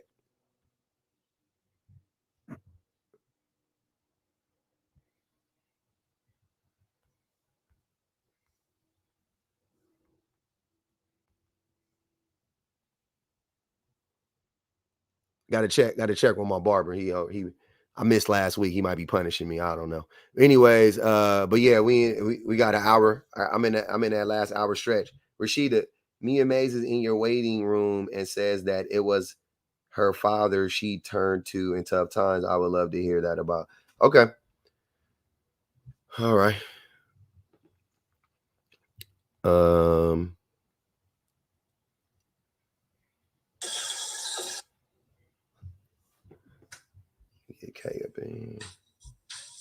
What up, y'all?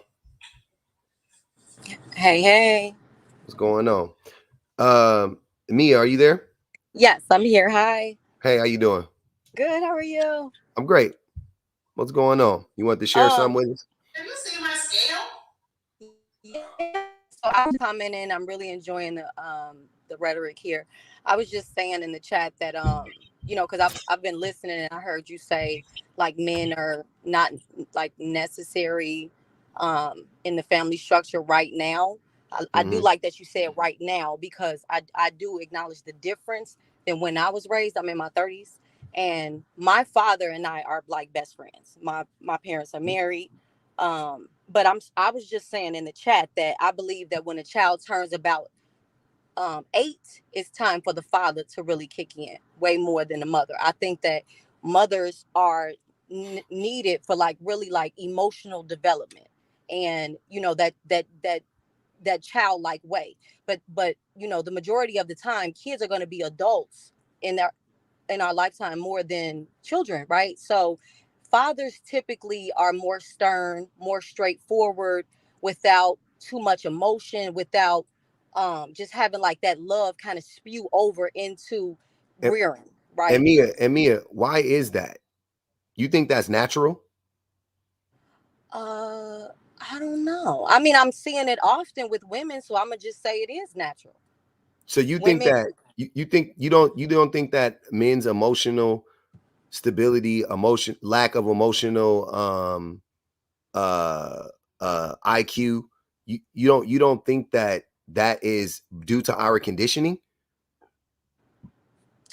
um, I'm just a peer review analyst, and I'm just basing it on like a lot of people that I've been watching.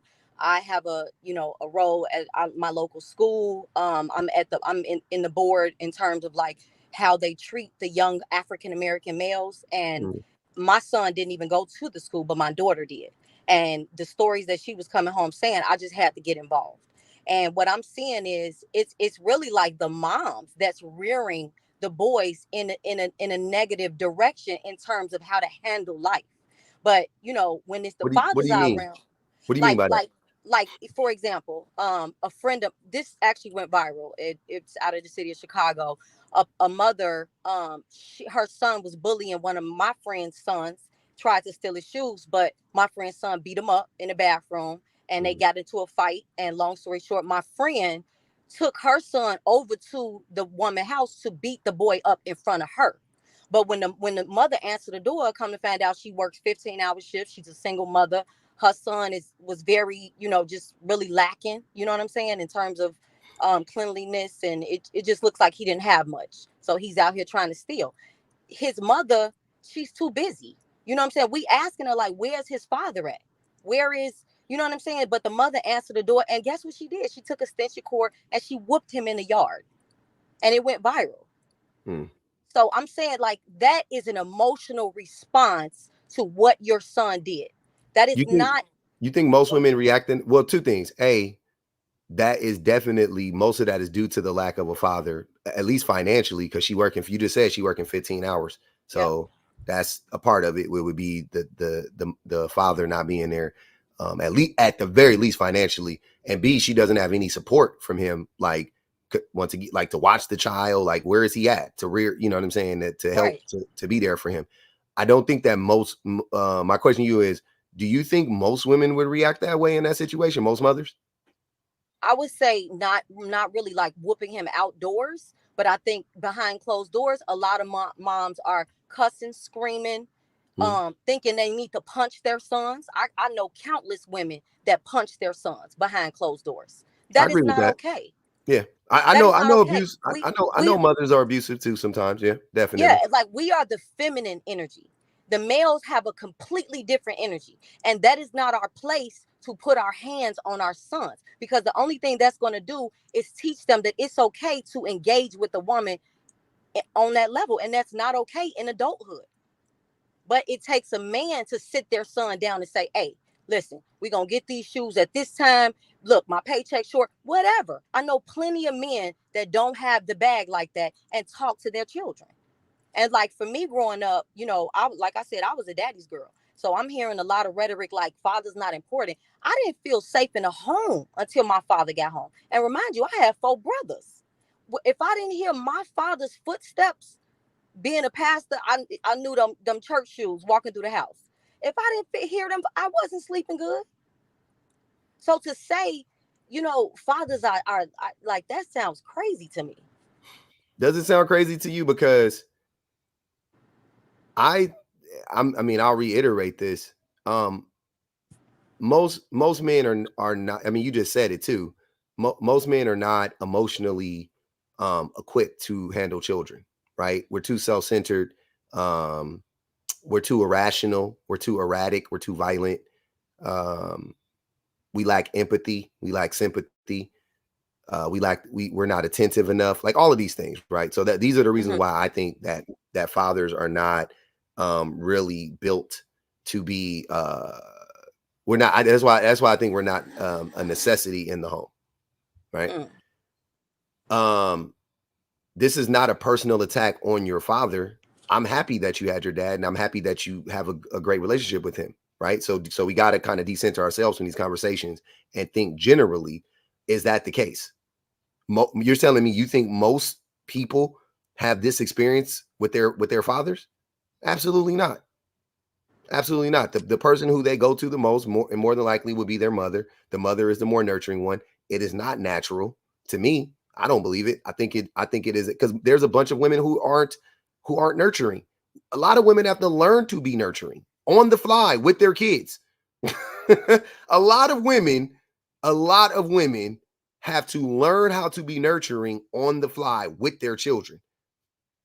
So what is the excuse of a father? It ain't like women are just like, oh, I have a child. Now I'm nurturing. Now I know how to love this child. And da da da da. A lot of parents be growing up while they're parenting. Happened to me, happened to my wife, happens to all of us, right?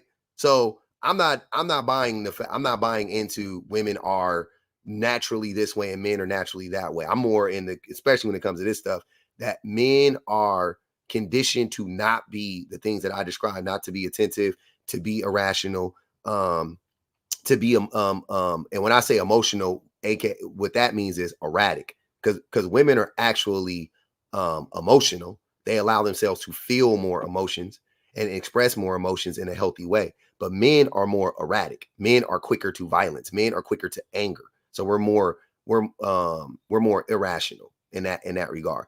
I personally pretty much disagree with everything you're saying. I'm not going to even hold you. I think that story was very, very cherry picked. The one about the mother. I don't like. Okay, like a mom does that. Like I said, I'll even concede to you that some moms can be violent. Yep, I agree. I talk about that all the time. My parents mothers and fathers have a problem with seeing their children as human beings and not as these like small aliens or something like that aren't human until they're 13 or 15 or 18 years old. You know what I mean? Parents struggle with that. A lot of women struggle with that. A lot more men struggle with that. No doubt about it. So I don't want to, you know what I'm saying? I ain't going to sit here and act like that ain't true. Like no, women just get it. No. A lot of women abuse their kids. A lot of women be, you know, hitting they babies and, you know, neglect. All that stuff is true. Not denying any of that. What I'm saying is that more than likely, the person that is going to inflict the most harm is going to be the father. More than likely, the person who is going to neglect is the father. More than likely, the person who is not going to be attentive, the person who is not going to show up in any meaningful way for that child is going to be the father. So I think, based on that and based on the rate of that being the case, I have no choice but to come to the conclusion that fathers aren't really needed in the home right now in our current condition. We are a net negative, which I've said 1,000 times. We're not a net positive. Can we be a net positive? Absolutely. That is pretty much what my whole platform is about, is that men actually can grow and we can be a net positive, but we got to want to do the work. But the problem is the vast majority of us are uninterested in doing the work. That's the problem. So we walking around just being like dragging everybody, you know what I'm saying? We're trying to drag everybody back into the drudges with us, as opposed to uplifting everybody by uplifting ourselves.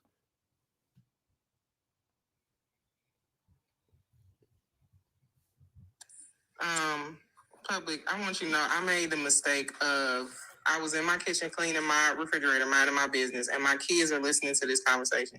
And my son is like completely flabbergasted, because when the lady was telling the story about the extension cord, he's standing there washing the dishes and he's like, why would anybody do that? And I was like, well, some people behave that way with their kids. And he's listening to her like explain how a dad is supposed to be stern, and the dad, is he doesn't lack a whole lot of emotion and all of these other things. And he's like, my dad's definitely not like that. Like, whose dad is like this? And I was like, well, there's a lot of people whose dad, they aren't okay with you expressing your emotions, or, teaching you how to regulate your emotions or anything like that. And when I tell you, like, he's really sitting here like shocked, so confused. He's shocked. Because people's dads are like this. But I mean, and I understand where he's coming from, because that's not his experience. But I think that it's sad that for a lot of kids, that is their experience of their dad. That the experience that they have with their dad is that he comes home, he pays bills, he comes home, and that's it. And when I told my son that, he was like, well, you know what comes next? And I was like, what? He was like, divorce papers. Smart boy. See? He's 11. The only part that was true was the divorce papers. Mia, Dainty Doe asked a question. She said she wanted me to ask you, you were saying that cheaters and broke men still provide safety for the home. To her, men's presence is needed for safety in the home. Is that true? You think cheaters and broke men provide safety?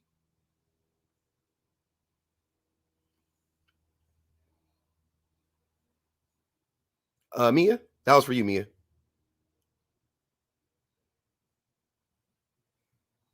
Oh, man.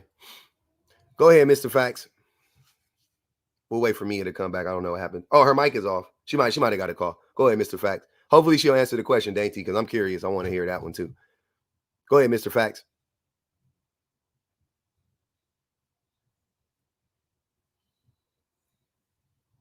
Why do people come up and then leave?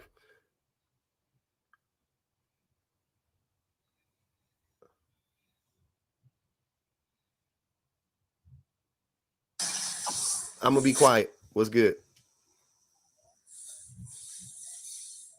I'm going to be quiet.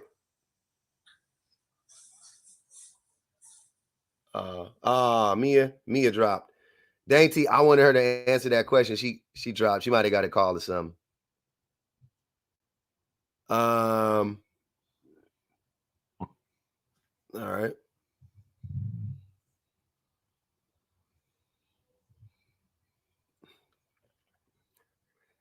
What up, Khadijah? Hello. Hey, do you hear me loud and clear? Am I echoing? No, you're good.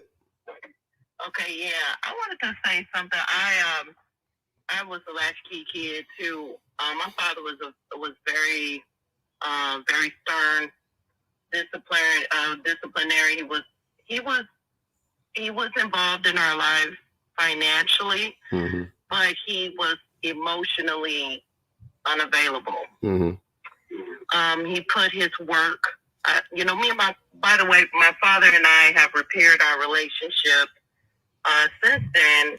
He's gone to therapy and stuff. He's an older man now, but growing up, I had a lot of resentment towards him because he was always overworking, and he just wasn't the easiest person to open up to because I guess he felt like being emotionally available was too feminine.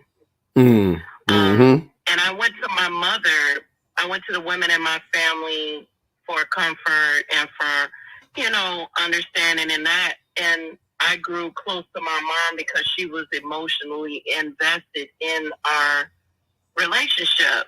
And so my father, I had to unlearn a lot of things. My father led our relationship with money. And what I mean by that is my father was very materialistic. He taught me to be very materialistic. And because it was always about money, it was always about what I'm about to buy you and stuff like that. And I found my relationships and the way I looked at men later was like that because of how my dad was towards me. And oftentimes my father would tell me things like to not depend on men. It was funny. My father taught me a lot of the things the negative things that I learned about men. My father taught me, and it wasn't the women, which was interesting. But on the prompt it says about a household survive without women. They could. Okay, I want to say this thing about earlier. My father was also a cheater. When we were growing up, and when he and my mother were getting a divorce, I was so happy. I hate to say, I mean, I can say it now. Happens all the time, Khadijah. Happens all the time. It's not a new. Happens all the time. I felt so guilty as a child, but I was so happy when my father and my mother were getting a divorce because he was a cheater, and he even though he wasn't emotionally there, he was still abusive emotionally. I don't know how to put that, but his lack of emotional intelligence was abusive. And we were happy when he left the house, and when he left, the house was so peaceful, and we thrived the best way we could. It was only two of us, me and my sister. We were girls, so we related to our mom, but I just wanted to say that, like, I heard a guy earlier on your panel up there talking about the households are better with the mom and the father, and I would agree if those two are healthy people. Of course. But when you have situations where either there's alcoholism or abuse, trauma, yes, emotional, physical abuse, you know, you see in one parent being abusive, then it's best that the abusive parent, because it's usually one that provokes the abuse most of the time. I'm not going to say all the time, but in my case, my father was very provoking because he was the one. And it was the best thing for him to leave. And, today, my father and I have reconciled. He's gone to therapy. There's been a lot of forgiveness, and we're really close. He's emotionally available now. But it took decades. Decades, because you couldn't, whenever you wanted to express yourself and tell him how something made you feel, like, Dad, this made me feel uncomfortable, or Dad, this made me feel this way, he would tell you to shut up, or he would tell you, you don't know what you're talking about. He was always defensive and, always protecting his ego. Yeah. So I just wanted to bring that up. And I have two other uncles, my dad's brothers, and they were all the same. They were all the same. So I believe it's a culture. Yeah. It's a culture. It is. It's a cult. It's a cult. That's where culture comes from. I mean, that's where cult comes from. It comes from culture. But yeah, 1000%. I agree. And I'm happy for you and your dad now. That's great. You know what I mean? I'm sorry that it, sucks that you have to go through all of that trauma, because you still had to heal from that or whatever the case may be. But, you got a better relationship. And I'm still healing. Yeah, of course. Healing. Yeah. And I've been through therapy and stuff like that. I'm married, and I do find that some of the trauma and the things that I picked up from my father comes out in your I take it out on my husband. Yep. Without even knowing it. That happens. Yep. We all do it. We all do it. Hey, Khadijah, I appreciate you coming up, though. Thanks for sharing that with us. Yeah, that's heavy, man. That's some heavy stuff. I love to see it, though. Appreciate you. Appreciate you. I'll be cutting people off. I don't even be meaning to be that rude. Sorry, that's not who I am. In all honesty, that's my little neuro shit. That's how I hang up on people. I ain't mean to do that. My fault, Khadijah. I heard you, though. Mr. Fax, are you there, brother? Are you still sleeping? He just wanted to come up here and he wanted to take up some space. I see. What Khadijah said was right though. Like I think that's why it's a red flag to me because my parents were married for 30 years before my dad passed, and I think the strangest part is that people assume that because you're in a two-parent household that means that it's healthy all the time, and that's not what that means. Like having two parents in the house sometimes literally just means there are two people in the house. Like that's what that means. And a lot of these men, honestly, they prove the point all the time that having a dad doesn't mean much because they learning their bad behaviors directly from their dad. Like they are learning how to be misogynistic from their dad. They're learning how to mistreat women from their dad. They're learning from their dad that, you come in, you pay bills, and you sit down and that's it.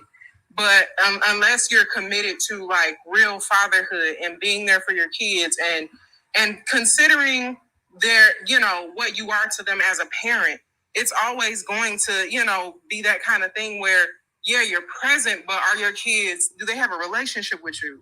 Are you active with them? Like a lot of the guys that, like the other guy that came up here that just could not close his mouth, child. JG Wentworth. Oh my God, he was so much. But he proved the point that a lot of women are dealing with those kinds of men, like the type of man that he is. And honestly, it's impossible to co-parent with somebody like that, even if you're in the household with them, because he won't listen to reason. He won't listen to any kind of logic. He won't listen to, the emotions of the people in the house. So he wouldn't ever be beneficial in somebody's household because of the fact that he is unwilling to listen at all whatsoever. And imagine that, like you said, when you go down the list of things that a parent does, how are you helping to nurture a child if you don't listen to their emotions? How are you creating a relationship where you do as much as the mom does if online you can't have a conversation? Surely you're not listening to that lady when she's telling you it's time for him to take the baby to the doctor. Or maybe you need to pull him out of school because when I took him this morning, they didn't look too good. Or maybe they don't need to be in, Pop Warner football. They want to do something else. They want to learn how to, be a chef or something. Like, he would absolutely be the kind of man that shut those ideas down. And a lot of men want to be in the lives of their children just so they can teach them that same level of masculinity so that they can keep passing it on and lying to women and telling them that their experiences are invalid because of the fact that, hey, it's men out here. It's y'all keep choosing the wrong bad dudes. Yeah, but y'all keep nurturing them to be terrible. The wrong dudes. Mm-hmm. I gotta say something real quick. I'm gonna let Mia answer that question. I'm gonna ask the question again to Mia. Mia, are you there? Yes, can you hear me? Yes, ma'am. Dainty asked the question. You said that cheaters and broke men still provide safety for the home.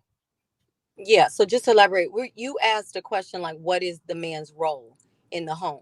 Because you guys were discussing that it's not necessary. So I was strictly saying safety. A man, the number one thing a man's presence will provide, even if that woman and that man is never speaking in the house. Nobody speaking. Everybody on different floors of the home.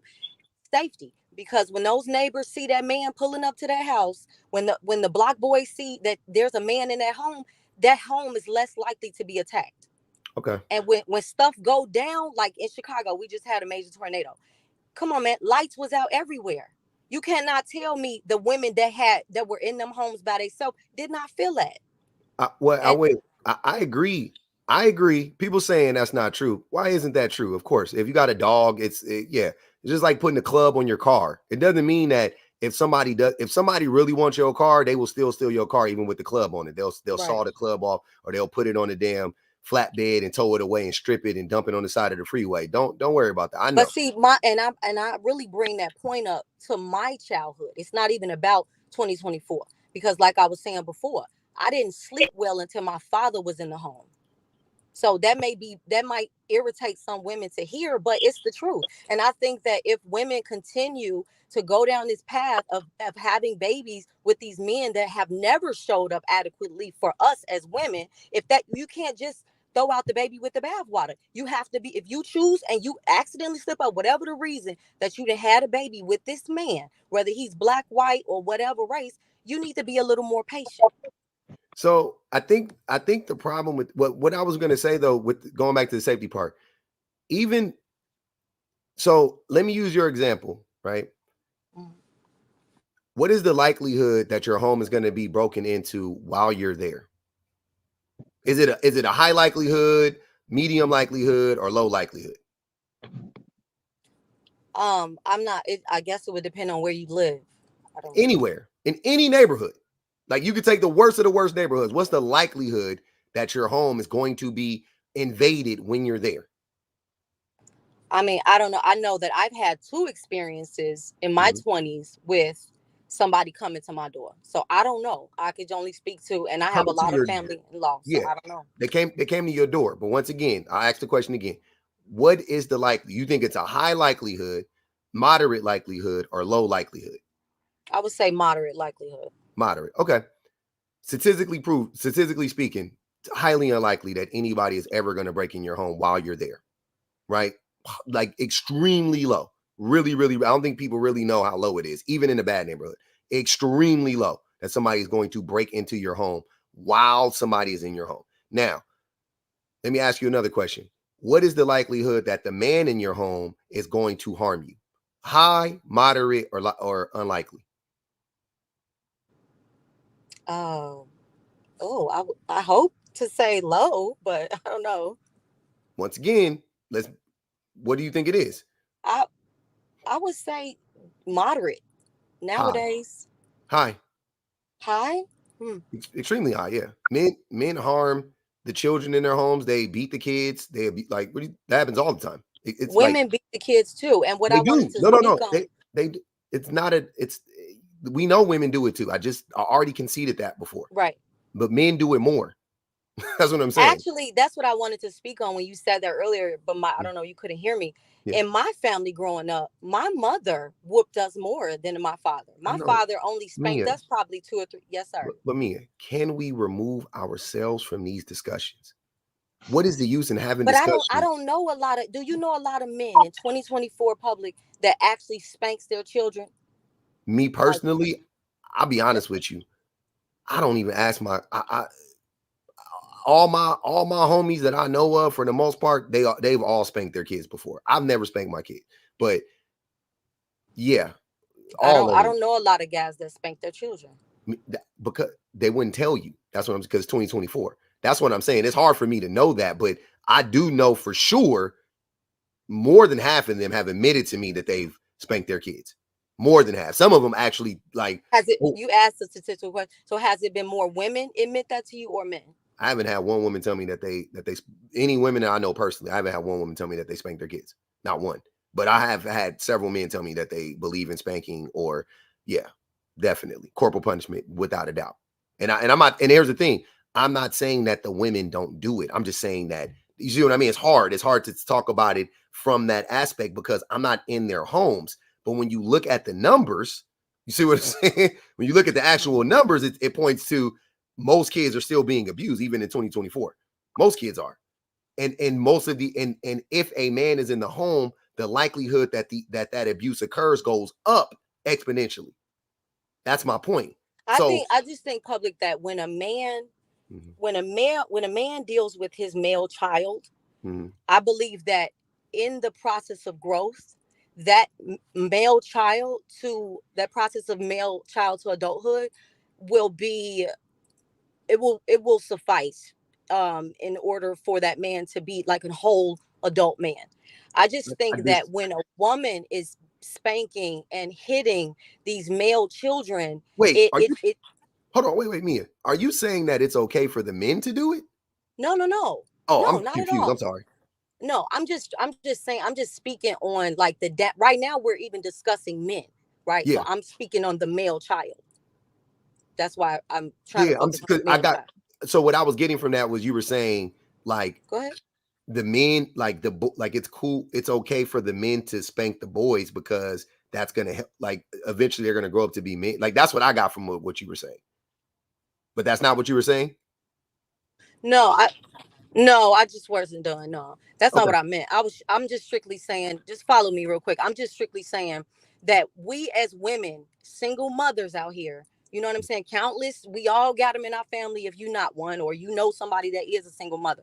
I just believe it's more menacing and damaging to the male child to have the feminine energy start acting like, the What's a feminine man. energy? Can you defend? Can you define? Well, and real quick, and we also got it. Before I go beyond talking about abuse, you also have to keep in mind, like 1 out of 4 girls are SA'd in their homes too, by the men in their homes, the vast majority of the time, by their fathers, uncles, whoever. So the men aren't the protectors. Let's just be honest. Men aren't protecting much, and the people that you would be protecting the men for, it would be from other men. But yeah, but okay, so so your point right now is saying that feminine energy. What is feminine energy? What do you mean by that? Be specific. Feminine energy is the love, the nurturing, the wisdom, and that can go on and on and on. That goes on and on and on until a mother dies. So all the good things in a person, then, sounds like. Everything that a woman can naturally bring is feminine energy. I know, I'm saying, so all the good, because the things you just described are all great things that everybody should embody, not just a woman. Yes. Right? Yeah. Okay. So what is the male energy bringing in? Okay, but I'm gonna say this: the male energy is bringing in a level of testosterone that we don't have, and that is, and when that testosterone energy starts to show itself, that is going to turn down the nurturing aspect of whatever energy that male has. You see what I'm saying? But with women, when we try to turn up our testosterone, our man energy, to chastise and discipline our children, it's ass back. It never flows properly, is what I'm saying. So like I said, my mother whooped us more, and it was ineffective.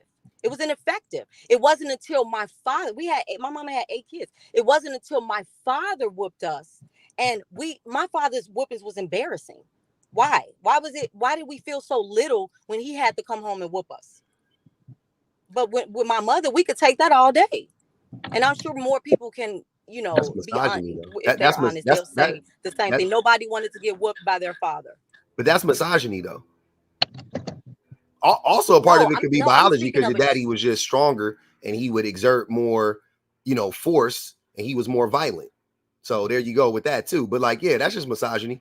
But I'm just trying to figure that was why. But you still didn't explain to us when I asked you the characteristics of feminine energy. You gave some very good examples of it, and then you mentioned testosterone. That's not a characteristic. What is a characteristic of masculine energy? What does it look like? What are the characteristics of masculine energy?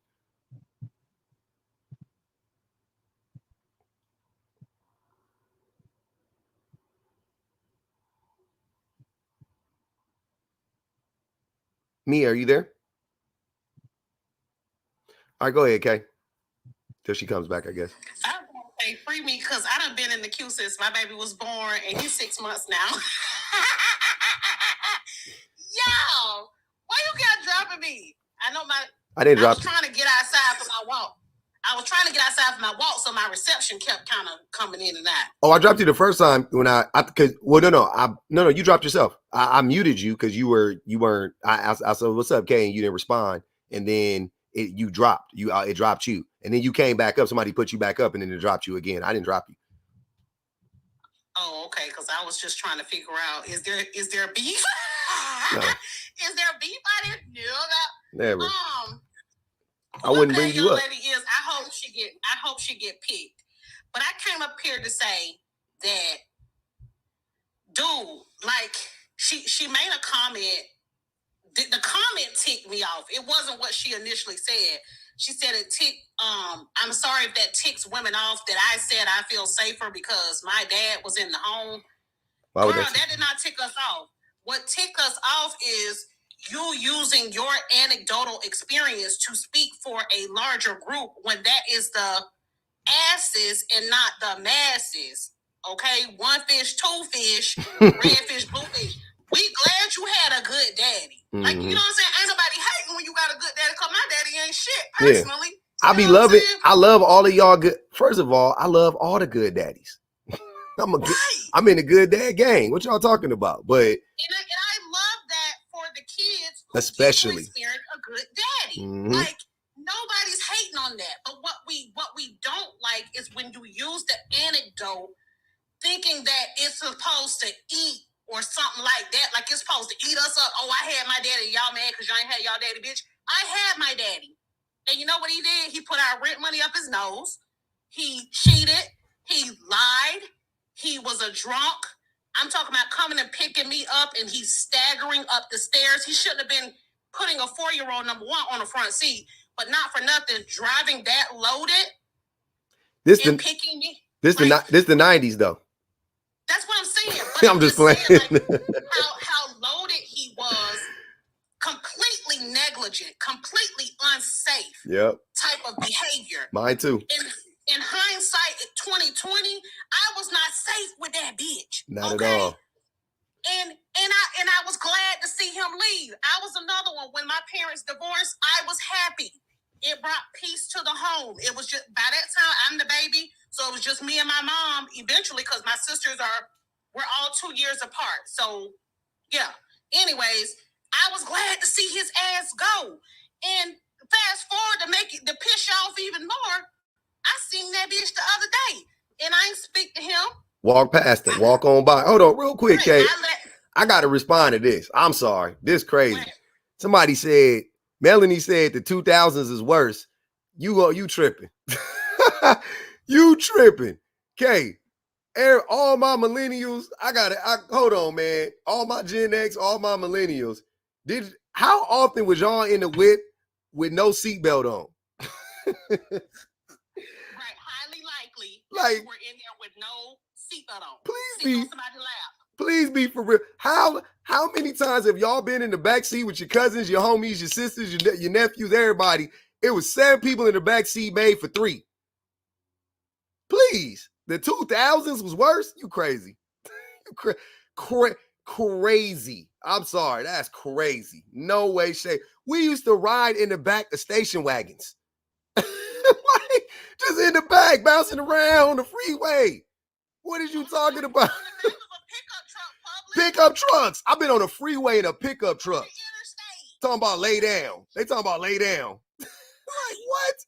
Put a blanket over us. Like, y'all gotta stop, man. We are lucky.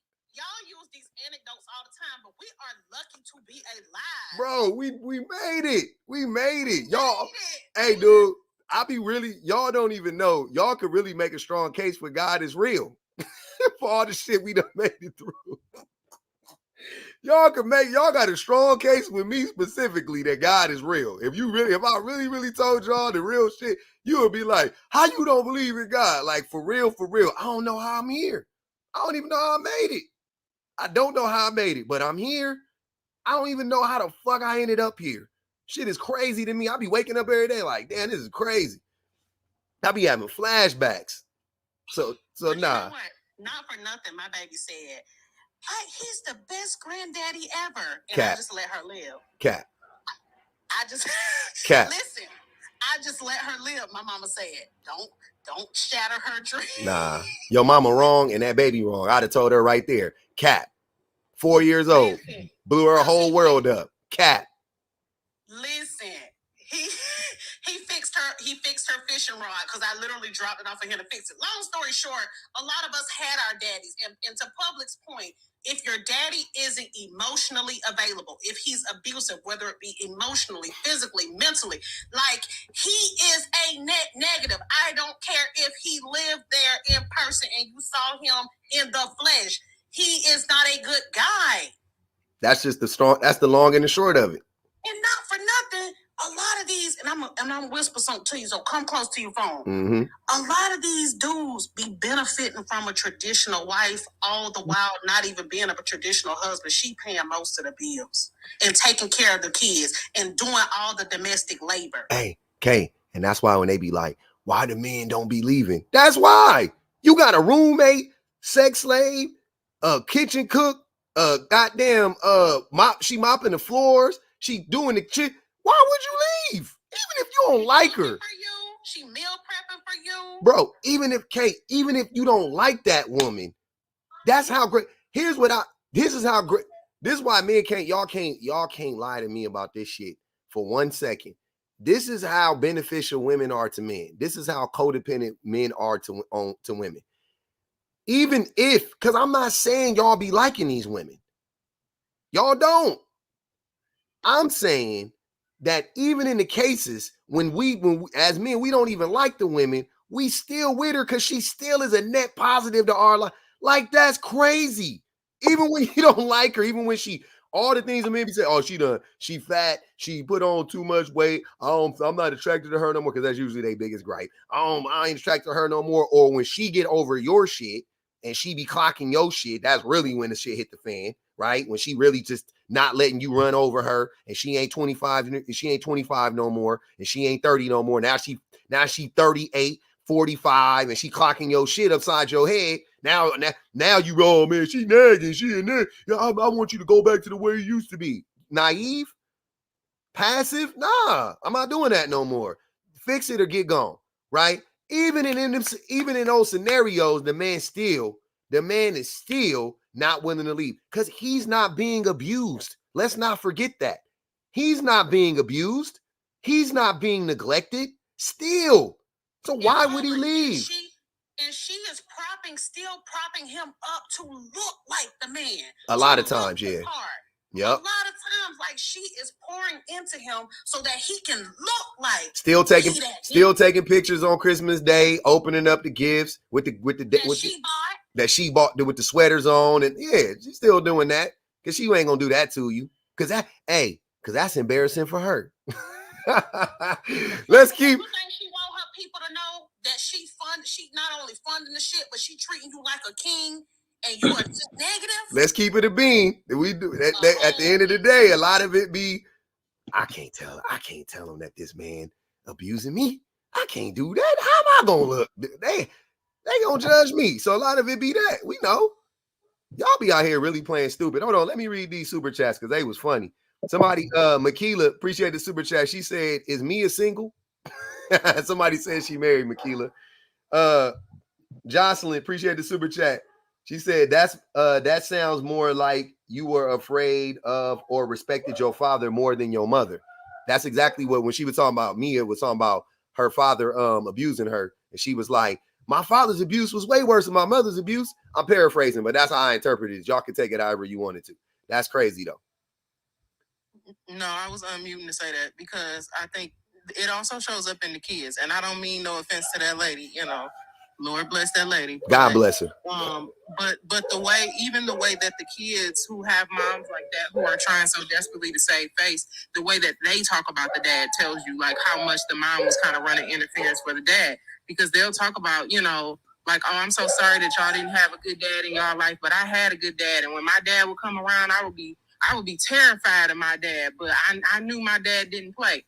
Do you know that baby, that's trauma that's making you shaking your boots when your daddy come around? That is not normal. There is nothing normal about that. And like they say this to women who have trauma from their fathers as if they don't also have trauma. Like, they don't realize that the bad dads that they're shaming us about is also the dad that they had. Like, if I had made the choice to, be like, oh, well, my dad did try, and my dad wasn't the best, but he did this, because it wasn't, and Kay can attest to this too. It wasn't that it was all bad all the time. No, yeah. It's just that the bad outweighed the good. Yeah, that's what I say all the time. My dad wasn't always bad. Like, the interaction I had with him, I would say the majority of them were good. My dad dropped many of gems and jewels on you, boy. Many that I still, to this day, I still take them.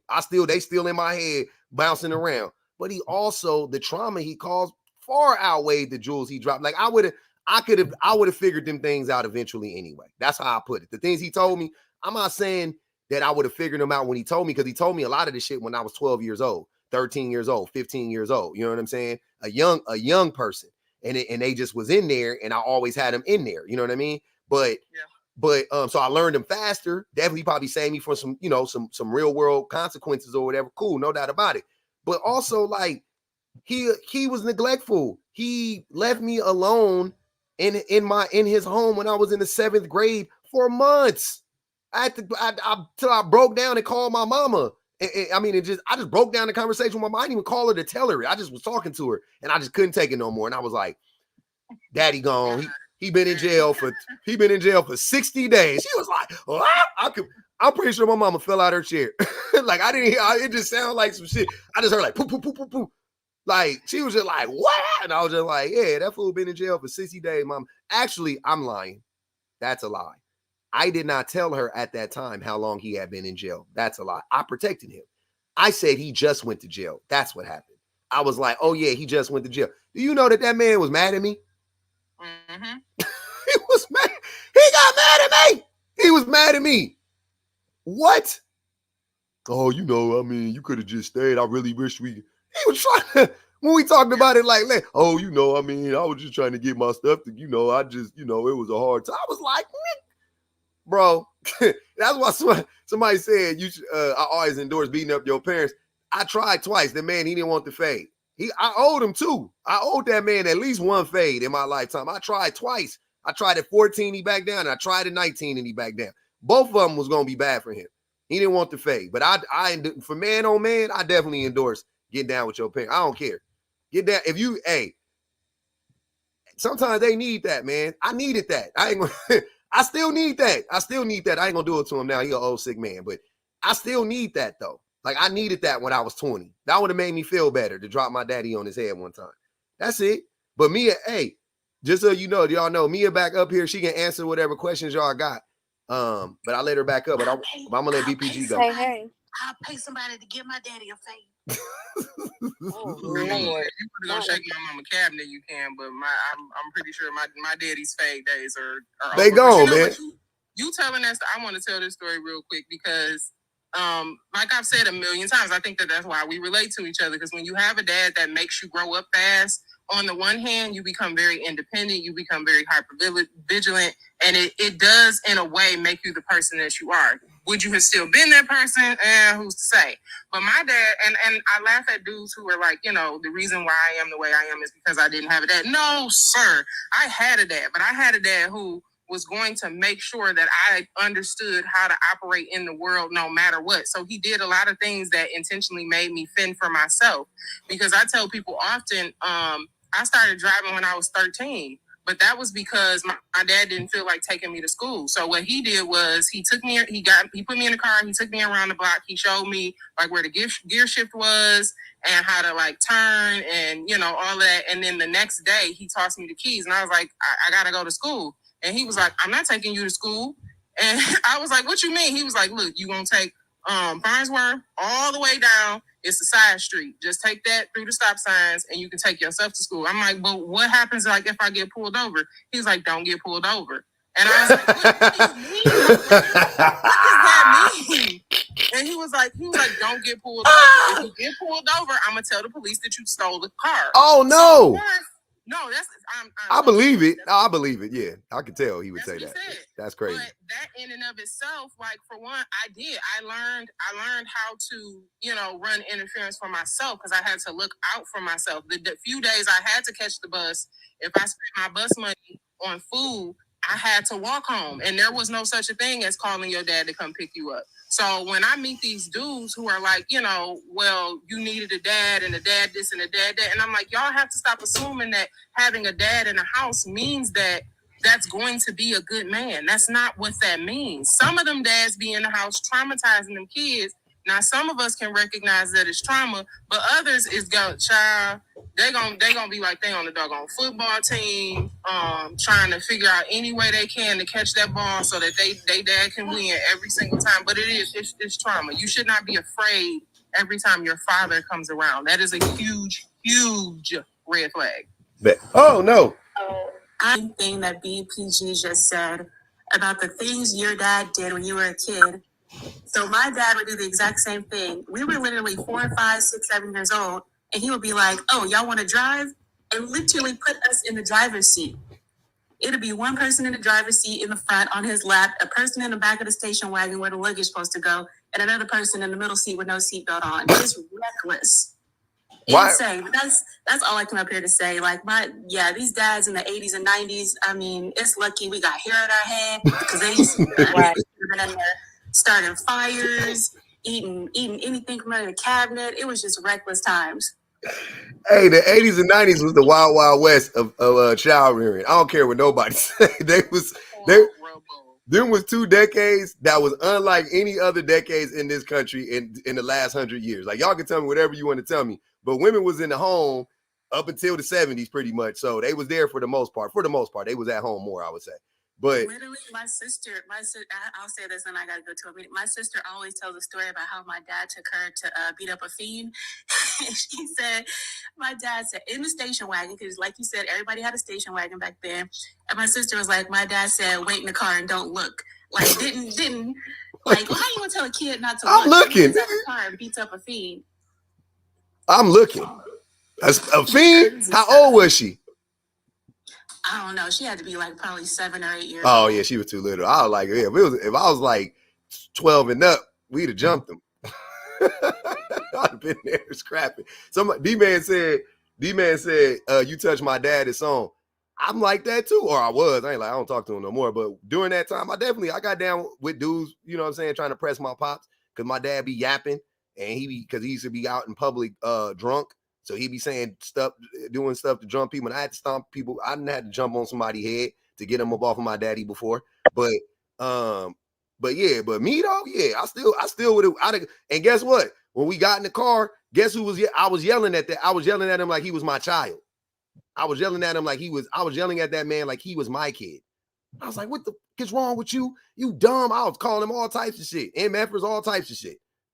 But when we was in the tussle, we were tussling. And you thought I was gonna let somebody just get on pops like that? Like, you crazy.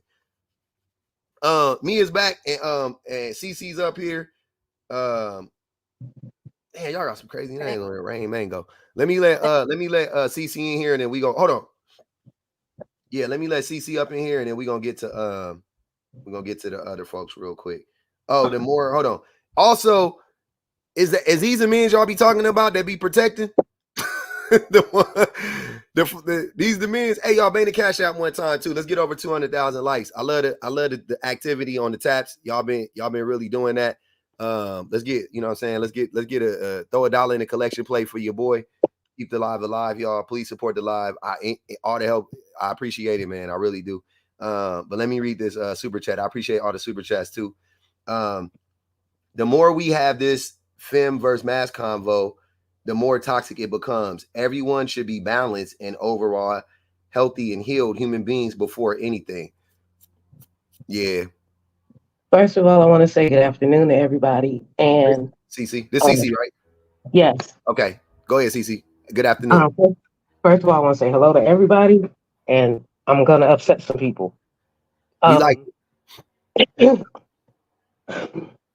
the lady that was getting upset at Mia, saying that she was coming from her own personal experience.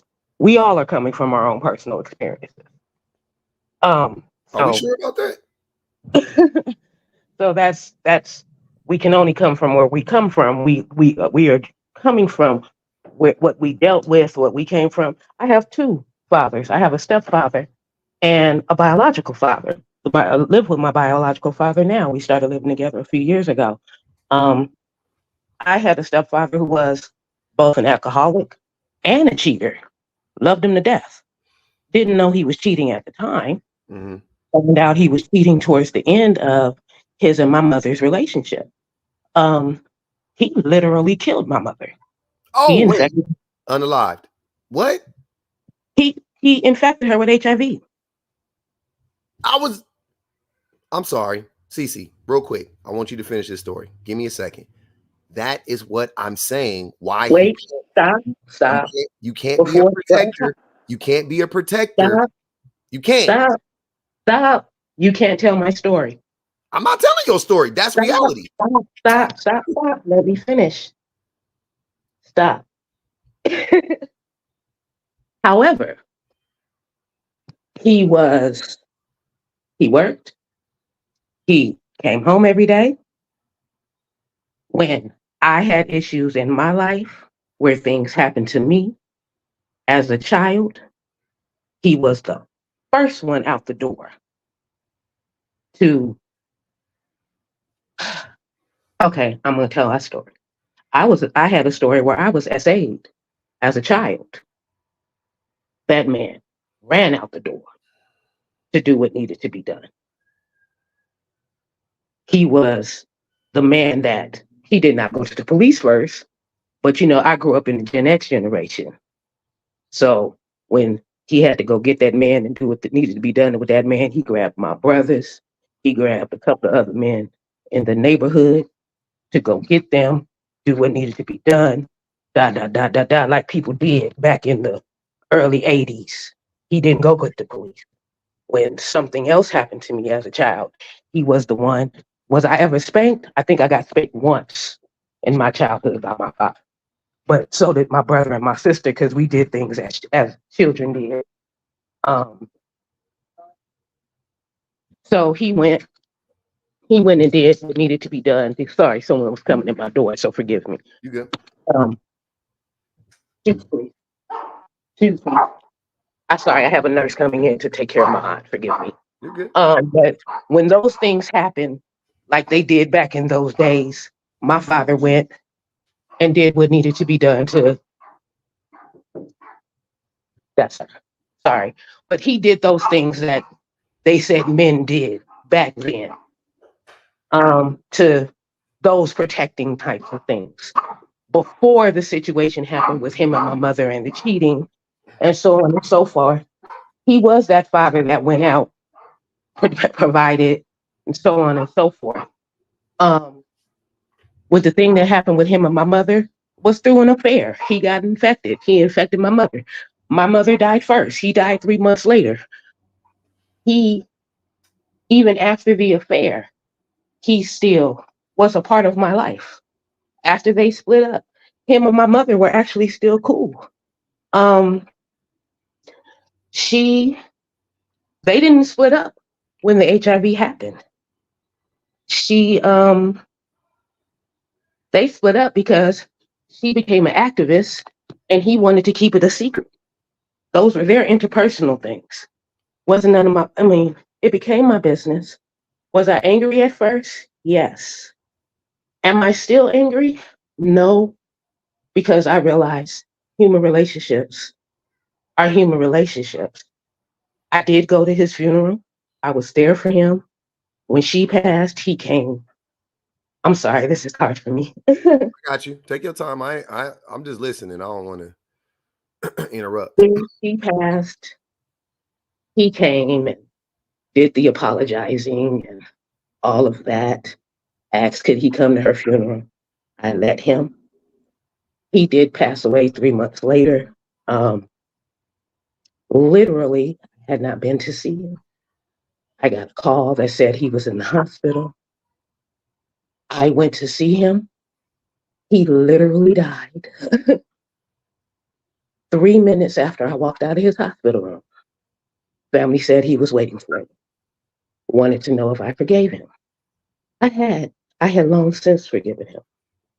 But when we talk about providing and protecting or things of that nature, when he was in the home, when we were a family, regardless of everything he was doing outside the home, in the home, he did those things. Now, what was going on between him and my mother, their relationship was their relationship. I sometimes think, stop. I see you shaking your head. That's not how it works. What he did for us, like I said, I can only speak on our home. Cece, I'm sorry. I'm I'm sorry. Give me a second real quick. I'm sorry. Go right. I'm sorry. Him taking your mother away from you definitely affected you. So you can't say that's their business. That was y'all business. Yes. And I was angry for a long time. And you should have been. I ain't gonna hold you. Secondly, that was traumatic, so that caused trauma. And what was the here's the thing that I talk about all the time. It's like I don't know. It's like if you ever seen like the scales of justice, right? You've seen the lady, the blind, the woman with the scale. It's like it's certain things outweigh other things, right?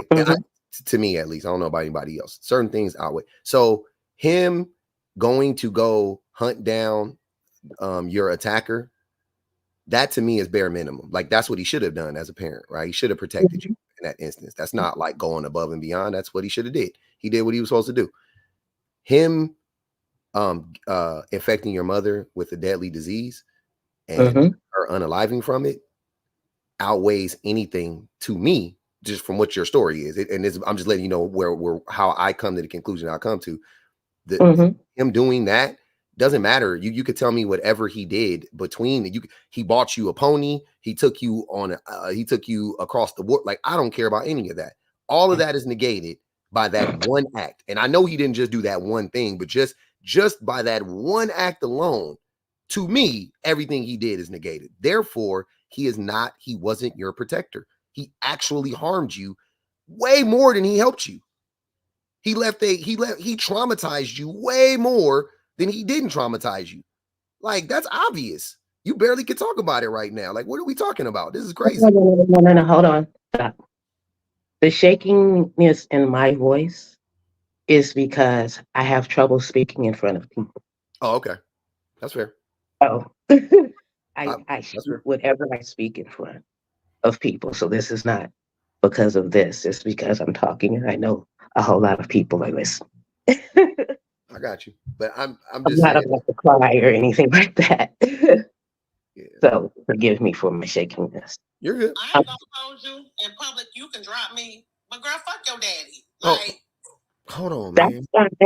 And you guys are allowed to feel however you want to feel. I let people be entitled to their feelings all the time. However, if you would have asked my mother, she would say that what it led her to, she would say that she lived a better life afterwards. And what it led her to,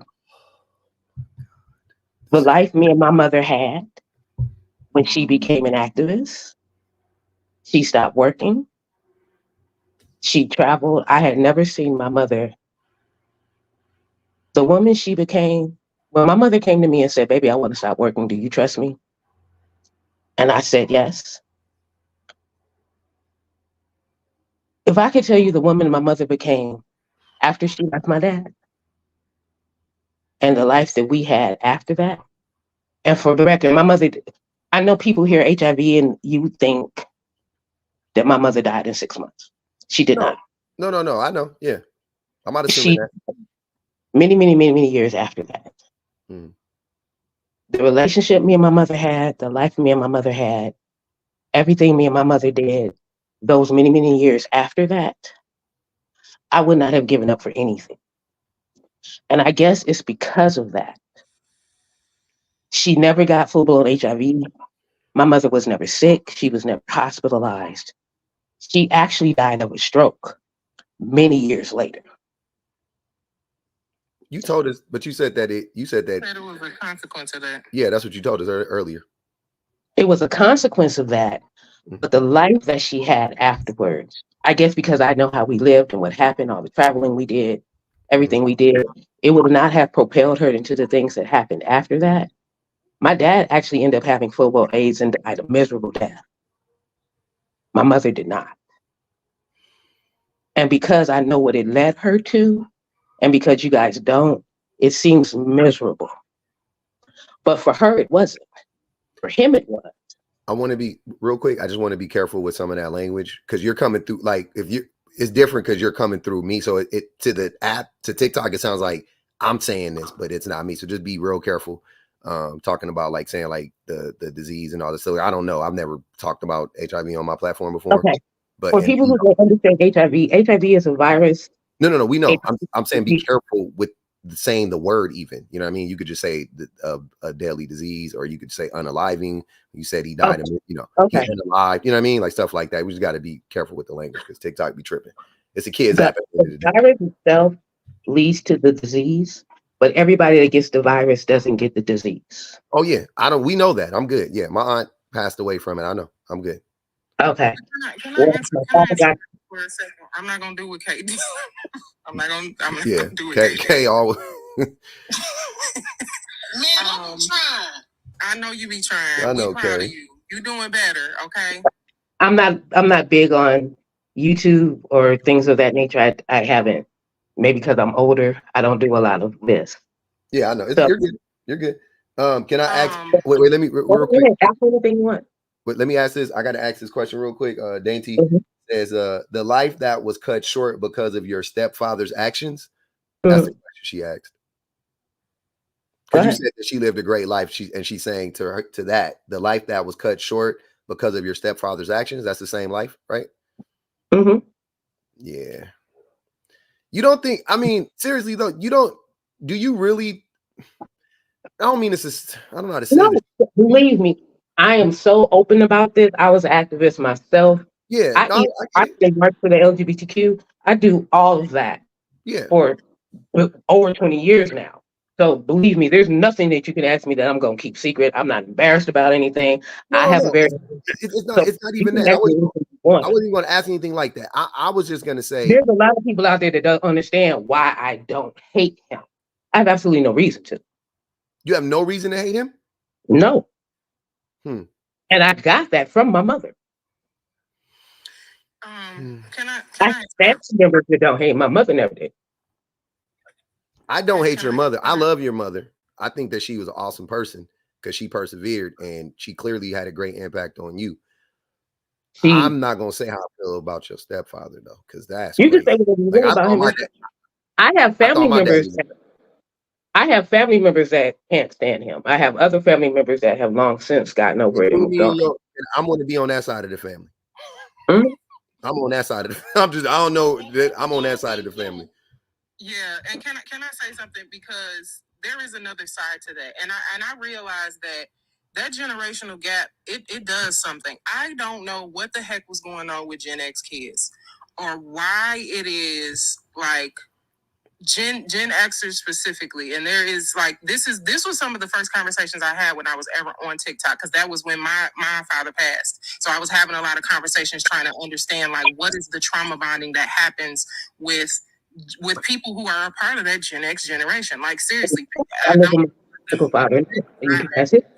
because for a lot of people within that generation, for one, being an activist does not have to be the catalyst for that. Does not have to be the trauma that you go through.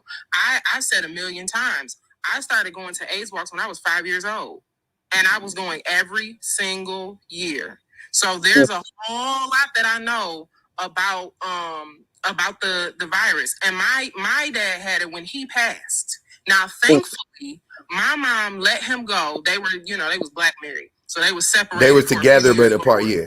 They were separated for few years before he passed, but she did take care of him, but she wasn't in a romantic relationship with him. And I was pissed at her. I was pissed at her for a long time, because I'm like, sis, you're risking life and limb to help care for this man who does not and did not care for you.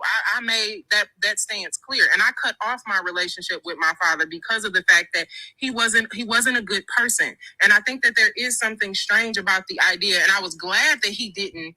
I feel like we in two parallel universes where my mom walked away for whatever reason. I can't speak on her behalf. She walked away and she was able to go on and thrive without having caught something from my dad. And it's she has thrived in her career. She just bought a house. Like she every time I look up, she planning to do something with the kids. Like she is quite literally the happiest I have ever seen her in my life. She like Cookie Johnson.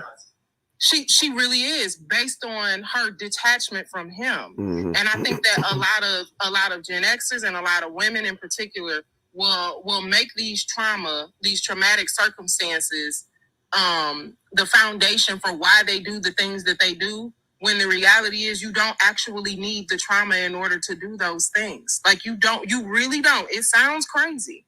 You really don't need all of that trauma toppled on top of each other for you to get to the point of wanting to help other people, wanting to do other things or raise awareness, or having to go through an immense amount of trauma in order to be considered a good person and to be able to thrive, you know, in these relationships. And a lot of women are being lied to in that way, that you have to stay with a man and stand by your man and stick with your man no matter what. Well, I never said. And have the badge of honor of being a good woman, and that's it's Stop. of the children. Like it literally is. And I'm thankful that I can look back on a lot of those things very differently now. But so much of what she said in her story, absolutely, yes, I can relate to that. I told my dad 2 years before he unalived that the next time I saw him, I would be probably looking at his unalived body. And I'm not kidding. They called me. My mom called me at 7 o'clock on a Sunday morning. I went up there, and when I got up there, he was already gone. Eyes cocked open, the whole thing, the whole traumatic thing. And that was the next time that I saw him.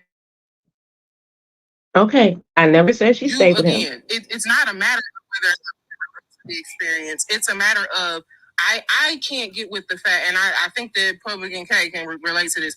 I don't like the idea of when we share these stories almost, and it's not to say that that's intentional, but almost convincing people that, you know, the brave part is that you stick it out through all the trauma, when it's not. There's a bravery in walking away and being done. Yeah, that's really that's for real.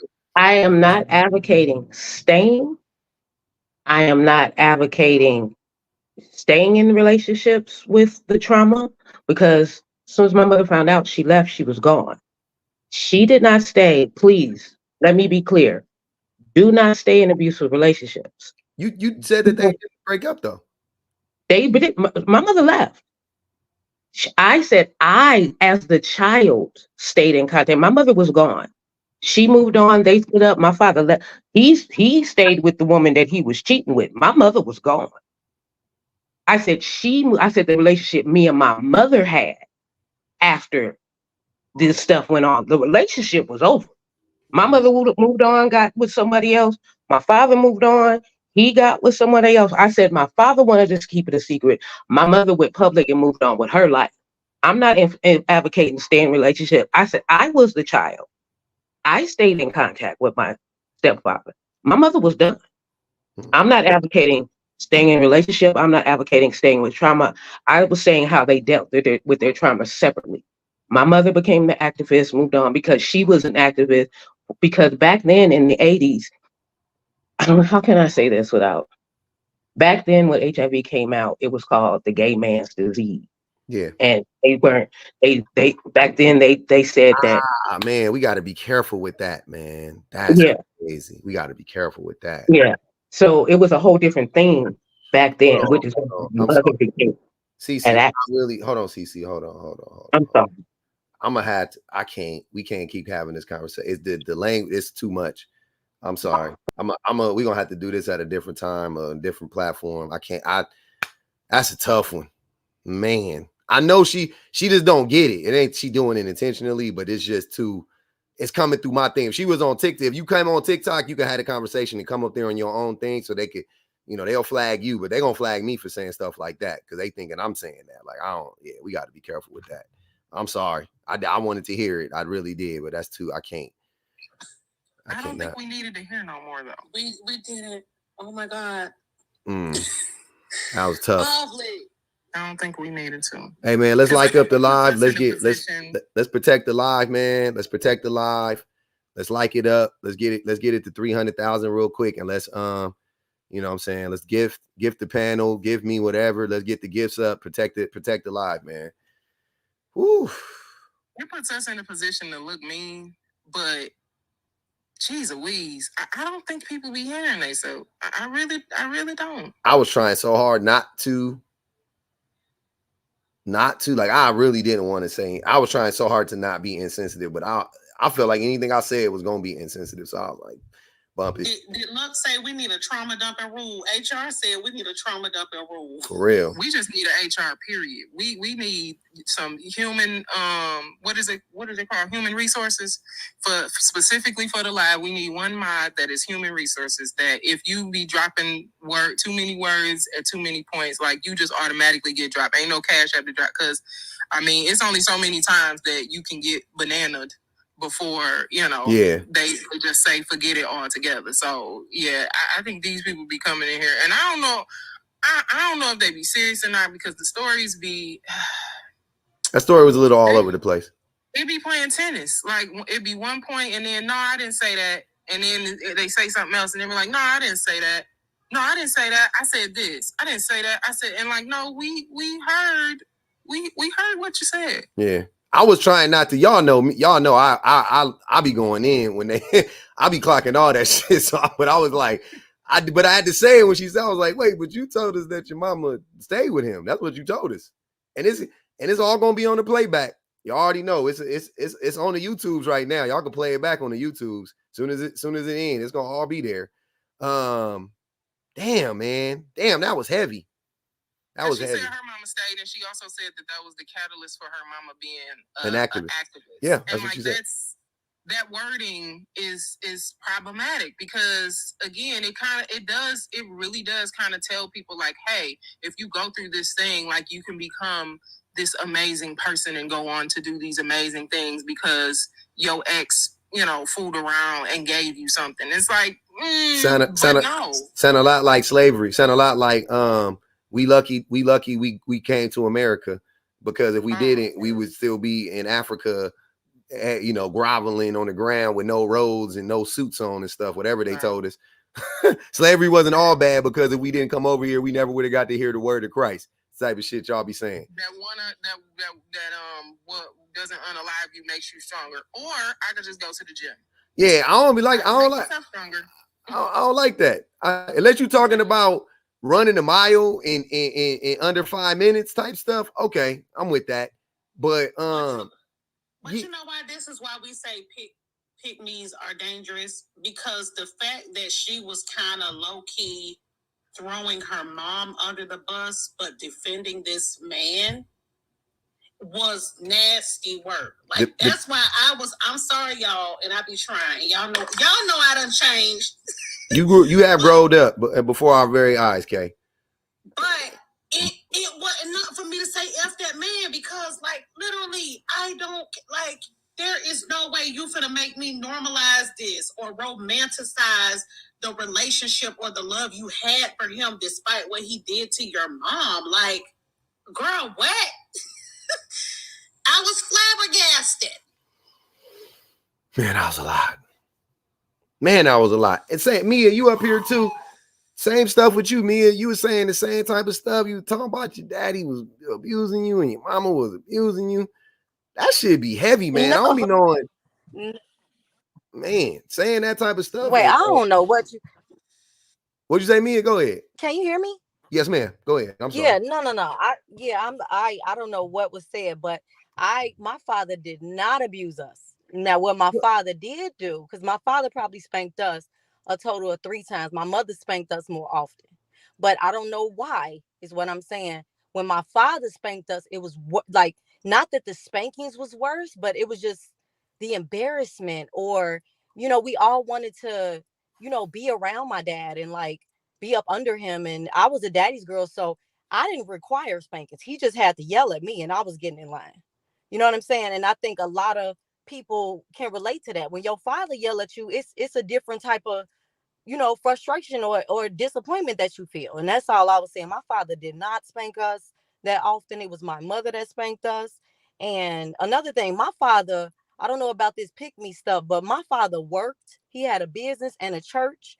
He had a women and children shelter and a church. So he was very busy. My mother worked she was the admin for everything. And, she definitely held it down. She started the business and everything. Like, they were like a true little mini power couple. And, you know what I'm saying? My father came home late. That's what I was saying. I didn't fall asleep until he came home. That's all I was saying. It was not no picture perfect situation. No, I hear you. Do just so we're clear, hitting your child is abuse. You don't got to do it a lot. You could do it one time and it's abusive. I don't know about how you feel about it, but do you not feel that way? Do you think like whoopings are not abusive? I completely agree. I don't believe okay. that. Yeah, I don't. Yeah, that's believe what I that was saying. anybody- That's all I was saying. So when you say, that's what I mean. I don't minimize it. I don't call it something else. I call a thing, right?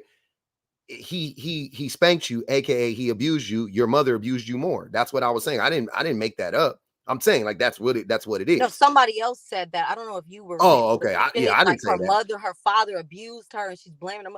I'm like, what did they hear? But no, I was just basically saying that, you know, I just believe the father's presence is very vital. That was just my point. Yeah. No, we was talking about the other lady. Like you listening too hard. We were talking about the No, other no, lady. Like she glorified him. Like she threw her mom under the bus. No, I said her first. I said Mia first. No, Yeah. when we first started the conversation, that's what I was saying, and I said it in the comments when she described it. Because imagine, okay, let's put it this way. Because wait, BBG, let me read this one. Let me read this one thing before because I want, you know, I got to read the super chat. Jocelyn, this is a really good one. She said, as a daddy's girl, she's talking to Mia, by the way. She said, as a daddy's girl, it hurt more because you used to respect and like him more. I've been there and had to reconcile those same feelings. That's a bar. That's a bar. You respected him and you liked him more. So of course it hurt more, or you were more afraid of his judgment or whatever. That makes sense. Star Moon Gaze, appreciate the super chat. She said she had the nerve to be rude by telling you to stop. She was talking about CC, I think. Yeah. I didn't understand that. I was like, why do I gotta stop? I wasn't saying nothing. No, you can't tell my story. I wasn't telling their story. I wasn't. I was just saying what I'm getting from your story is this. This is what I'm getting. Go ahead, BBG. Sorry. Go ahead. No, I was gonna say, just imagine for a second, like I come to you and I come on the platform and I say, you know, my husband is a really amazing husband. Like in 20 years, you know, when he comes in the room, I know that he ain't playing. He about business. I know not to, you know, question him about things. We've been together 20 years and he's only hit me 3 times. Like you would probably be like, say that part first, by the way, because I was like, oh, that's what the fuck. No, that doesn't sound like a healthy relationship. And I think people do this with kids a lot because I can't reiterate enough. People feel like kids belong to the parents. Property, no doubt. And they don't. Mm-hmm. It is strange for people to intend, whether it was on purpose or, you know, by accident, you had a slip up, you planned it, whatever. You decided that for whatever reason, you were going to parent this child, to bring a child into the world that has to depend on you for food, clothing, shelter, guidance, protection. Literally. And you know that they cannot defend themselves against you. And then whoop them. And then hit them crazy and use manipulative tactics so that even if you thought of doing something, and that people think that sounds like, oh, well, if I'm thinking of doing something wrong. No, your parents are your inner voice for everything you do. So when you need to speak up to your boss because he's not complying with making a safe environment for you, it shows up in that way too. Or if you need to speak up for yourself at a doctor's appointment, if you have embedded in you a fear that literally terrifies you when your father comes in the room based on what the consequences may be, that's trauma. That's what that is. And it's okay to work through that. It's okay to understand that our parents were taught differently. It's okay to understand that maybe they didn't have the tools that we have now. Mm-hmm. But that doesn't take away from the fact that it's abuse. I have that conversation with my mom quite literally all the time.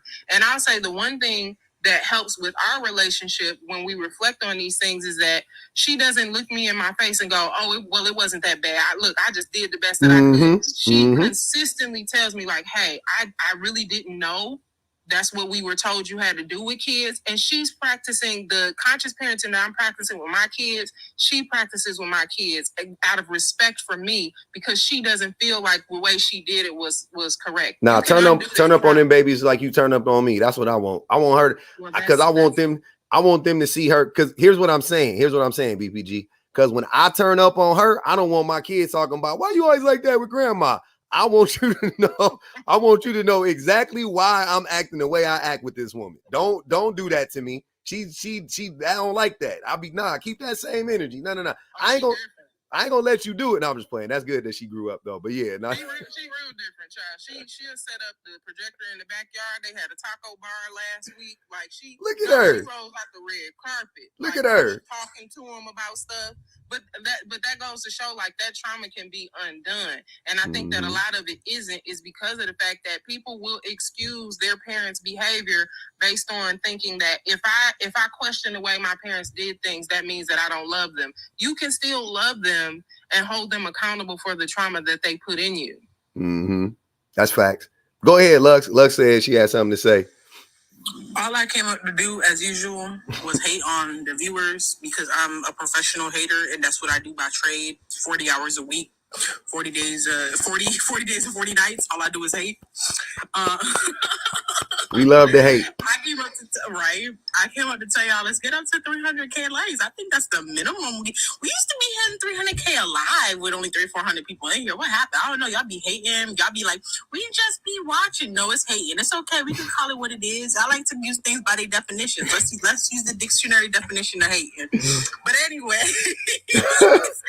everybody that's in here, say your heart means for the day. Y'all already know. Send the heart. Allie said we at work. He said we at work. It's my day off. I'm hating for real because I'm freaking and y'all be at work. I be at work every other live and I still be liking it up. Don't give me no excuses. Y'all hating. But anyway, seriously, y'all, join those heart memes for real. Send them one coins if you got. Make sure y'all are hitting up the live goal. I appreciate everybody in here, the new subs, the old subs, everybody in the Discords, the YouTube. Shout out to the YouTubes. The YouTube's cracking today. I love the YouTube. Back and forth with them. I'm glad I fixed the mic situation. We can hear everybody talking loud and clear on all the platforms. We cross-pollinating. You gotta love it, man. I love it. I literally love every second of it, y'all. If y'all are on the TikToks, please join the YouTubes. Go subscribe. If y'all are on the YouTubes, come over to the TikToks for a second and come subscribe. So, all the people, thank you. We really, really appreciate y'all. Just a quick little break and breathe, just so everybody can get their bearings together, and then we gonna hit back up the live. I don't know how long public got left, but let's end this on a good note, y'all. Let's get to 300K. I love y'all. Good night. Love it. Thanks, Lux. So I got some people in here real quick. Oh yeah, don't forget, she almost forgot. Bang the cash app one time for your boy. I got some people in the queue. Let me get these people up here. It's a lot of people, man. I got a lot of people up here. I'm sorry, y'all. Everybody that's waiting, I appreciate everybody waiting. It's only because it's real quick. I need to get back to work anyway, but just so y'all know, I done came a long way. Okay, so don't judge me for my past. I don't live there no more. Yo, Honus got deleted, man. Shout out to Drea. She done told everybody that we can do it, and I believe in her. I love that. What up, Mia? Hey, what's up? Hey, everybody. Hey, I'm just driving, listening. Hold on, Mia. It's 2 Mias. It's 2 Mias now. I'm talking to Mia that's on TikTok. My bad. TikTok Mia. Look, public, don't cross me up. Yeah, I'm sorry. One thing about it, I came up here because I was like, let me vindicate the name Mia. Free Mia. Wow. Free the name Mia. It's free. But I just want to speak on one thing really quick. I think what I've discovered while listening is like fathers are special, like in spite of. And it's scary because the one thing I heard, and I'm not going to say too much, I'm going to be very careful for multiple reasons, but the one thing I heard, all I can think about with the CC lady was the movie Precious. And that's scary because it's almost like she's trying to wrap her brain around all the abuse that she experienced because it was invalidated by all the outside people. Mm-hmm. Like she convinced herself that behavior that he did to her mom, and I know he did it to her too, was okay.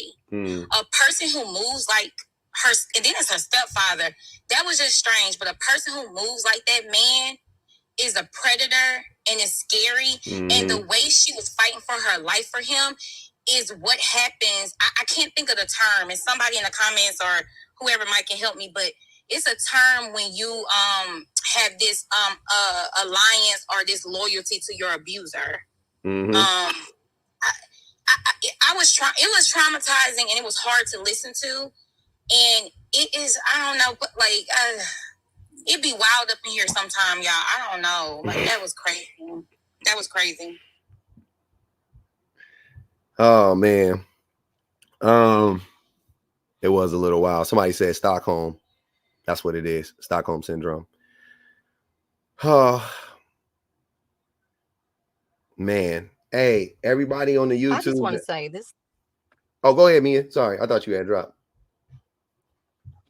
Go ahead, Mia. Mia No, on I YouTube. was I trying back in. I was just I was just saying that as I heard her speak, yes, it was very heavy. But I just want to say anybody that has ever got back with somebody after you broke up with them, you could have been in that situation, man or woman. And that her story was very heavy, very, it was grieving almost to hear, like, but at the same time, how many people, right, like, are dealing with having somebody on their heart, like, as we speak, and they're not they're literally walking in that trauma, and they're dumping it on everybody else because those relationships didn't last.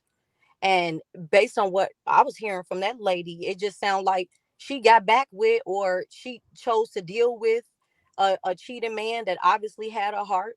You know what I'm saying? Which is never a good thing. Her mama probably needed therapy, or somebody to step in on her behalf or something, because obviously the situation that was just very sad. But it is what it is. Like, when you meet somebody and they start bringing you all type of trauma and drama and cheating and all of that, man, you got to walk away. Like, it's wild. But what's dangerous about that is sometimes when we share things in front of people, and especially in the way that she shared it, it will have someone in a state of, it will keep someone in a space like that. I don't know how to articulate it properly because it's so frustrating, because sometimes spreading those messages are harmful. Like, it's not okay to be Right. justifying why you are better because you something so horrific happened to you. That is like, why do we always gotta be the hero? Like, we gotta be so strong, and we gotta overcome. Like, our existence should not be based on how we overcome these over the top traumatic experiences. Mm-hmm. Like, can I not be dogged out? Like, can that be normalized, that women are not being dogged out in this manner? And the on the other side, well, she became an activist, and she marched. No, we cannot be spreading this message that although something horrific happens to you, you might can become an advocate. No, that's very dangerous. That's very dangerous. I'm sorry, it's dangerous.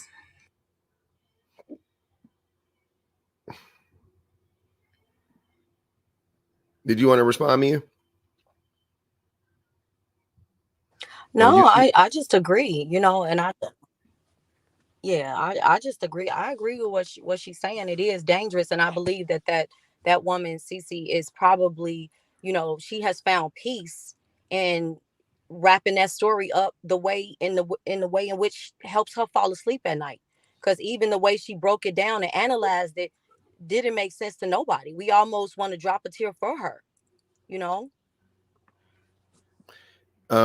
Mama B said they was talking about you too, though. That's who they saying you and her got a lot in common, I'm guessing, by how y'all are making excuses for the men. Is that you don't see the connection there? Absolutely not, because I'm not making excuses. I believe my father and my mother were good parents. My father had a business and my mother ran it. We went to Catholic school and walked to the business that they started when we got out of school. And when you know what I'm saying? I had a good life, like, at the end of the day. And you know what I mean? I don't have no stories about my father cheating or my father abusing or nothing like that. You know what I mean? When they got into it, they closed the door. You know what I mean? And we already knew we not ear hustling. I don't have a lot of that. Only thing I could say is my father came home late. You know what I'm saying? Some nights my Sorry, Mia, they paid to drop you. I mean, man. I mean, she said I don't have that trauma. Proceeds to describe the trauma. They paid in real time. They paid to play, y'all. They wasn't playing with Mia. Oh Lord. What be going on? A lot be going on, BPG. A lot be going on. You know what? It be making me. I dealt with this. This is the trauma I dealt with because I always felt like I was just a cold person because the moment that I realized that my dad wasn't worth a doggone, that was it for me. And I was probably like 7 years old. Like, I'm not lying. My dad would come into a room and I'd be like, I don't want to speak to him. I don't want to talk to him because I know how he roll. I know what he doing. He trying to hide it. I don't feel like being bothered. And adults would get pissed at me about this. But I'm realizing more and more as I get older, like, that's the reason why I can have peace about a lot of things, because you really don't actually have to deal with people who abuse and mistreat you. You really don't. And that's not a character flaw in you. Nope. That's a character flaw in them. Like, stop this whole idea of like, and I feel the same way about like people in this whole forgiveness trope. Like, you got to forgive for you because, blah, blah, blah, blah, blah. Or let's start redirecting that to the people who doing the harm. Maybe we should start telling people like, hey, you shouldn't harm people because you might miss out on some good relationships. You shouldn't do this to people because you may end up unaliving alone in a room. Like, you are going to be Yolanda Adams one day if you don't figure out how to get your life together and treat people well. But instead, people will almost, like Mia was saying, they take pride in the idea of like, yeah, my dad, I was terrified of him when he came in the room, and my dad, he cheated on my mom and he gave her a virus, but that it made them stronger. They were more beautiful women. No. Nah. Stop. No. I don't like that. I don't like that type of shit at all. I don't like that type of I don't like that type of talk one bit. We is not stronger because somebody after my daddy got pewed in the chest. He was not a stronger man after that. he was traumatized after that for his whole entire life. Like, get him out of here. He had a hole in his chest. He told me the story. His eyes were glazed over. Man, if it was just, the doctor told me if it was just a centimeter over to the right, I wouldn't be here today. I was like, damn. I'm listening to the story like, man, low key, I was like, if I wish I could go back to that day, I'd have pushed your ass a little bit over to the right, man. Even if I didn't end up being here, I'd take it because the shit you did when the trauma you caused people, I'll swap it out. I'm good. I'd have showed up in somebody else's ball sack. I'm straight. Is that something that contributes to how people growing up, like, are we preparing our children by traumatizing them with the abuse that we're inflicting? Are we preparing them to just take abuse in general? Because that's what it's starting to feel like. A little bit. Like, in general, like, we're preparing them to, because like, it's crazy. A little bit. Maybe a lot. Maybe a lot, but yeah, definitely a little. Well, it gives parents room to be like, I wasn't as bad as my parents. Like, I hate that shit. It gives you in the confident space of being like, at least you didn't go through what I went through. We just trying to be better than our parents. Like, they was below hell though, bro. Like, they were terrible. I don't want to be better than them. I just want to be great. Like, forget being better than them. Just let me be great. Damn, they were trash, man. Jesus Christ. That's why I told the 80s, and y'all can't tell me nothing. The 80s and 90s was trash, man. The parents were terrible. All of us 80s and 90s kids, you're not about to sit here. You're not about to lie to me. You're not about to tell me that it was, oh, my parents were great. No, they weren't. We all know it. Stop it. Real quick, I gotta go eat. Y'all know I'm about to pass out. We on 4 hours and 22 minutes according to the YouTube. You said an hour and 30 minutes ago. No, I said an hour at 1. And it's about to be 2. But yeah, I'm about to go on. I can't even make it the full. My stomach growling like a dungeon dragon. But we on our 4th hour and 22 minutes, man. I appreciate y'all for coming up, BPG, Mia. Mia, appreciate y'all. Mia on the YouTubes. I appreciate y'all. Everybody in the chats, the YouTubes. I love y'all, man. Thanks for the Thanks for the love. Thanks for the support. Shout out to the 200 and we had damn near 300 people in here the whole live on the YouTubes. We had 400-500 people on the TikToks. You know what I'm saying? I'm not coming back later. I got to go get my hair cut. Y'all don't even want to see what's underneath the hat. I'm looking like Morgan Freeman at any point in time in his life. I'm looking like Morgan Freeman when he was a principal of a high school, all the way up to Morgan Freeman when he was arguing with Denzel Washington and Glory, and they were seeking glory. I'm looking like Morgan Freeman when he was helping Ashley Judd, when he was a lawyer trying to help Ashley Judd free her husband. You know what I'm saying? And come to find out it was her husband. He didn't need to be freed. He was the man that they were saying he was. I'm all the different Morgan Freemans right now. Every last one of them. Nah, y'all can't see my hair right now. That's what the red pillars will want. My hairline's strong. It's just the shit it's unkept. That's like asking y'all, wait a minute, hold on. Black people asking a black person to reveal their hair is crazy. Y'all is crazy. Hold on, y'all crazy. That was a wild question. That was a wild, coming from a black person, that was a wild question. To take off your hat? Disrespectful even. That was a crazy question coming from a black person. Black people, well, that's crazy.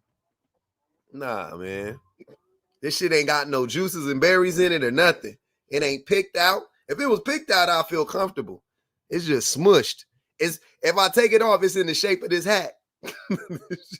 Y'all know when you build a sandcastle, look, this is what it look like. If I do like this is what it look like. I don't even gotta, this is what it look like right now. That's it. That's all my hair right there. That's it in the cap. On the hair hat.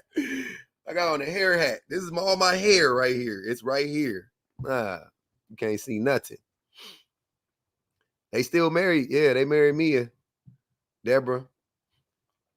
They did marry Mia, man. I'm waiting for 300,000, by the way. We almost there, man. Bang the cash out one time on the way out. Are you not entertained? Was that not a great live? That was a great live. I love that live. I'm not going to even lie. I'm more excited for the live tomorrow. Oh, man. Uh-oh, Mr. Facts. Hold on. Let me make... Hold on, man. Y'all, Mr. Facts. Mr. Facts he was up in the box earlier. He was up in the box earlier. Do Zelle. I got Zelle.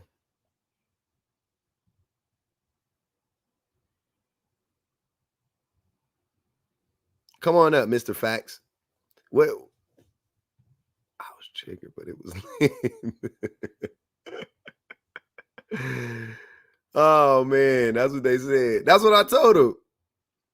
Tyja, that's what I told him. Come on up, man. He said who wants smoke? I can't even invite him up. He done blocked me from inviting him up. So hold on. Who was I? He done dropped out. What happened, Mr. Facts? I got $5. I got $5 say he gonna say the same thing he said yesterday.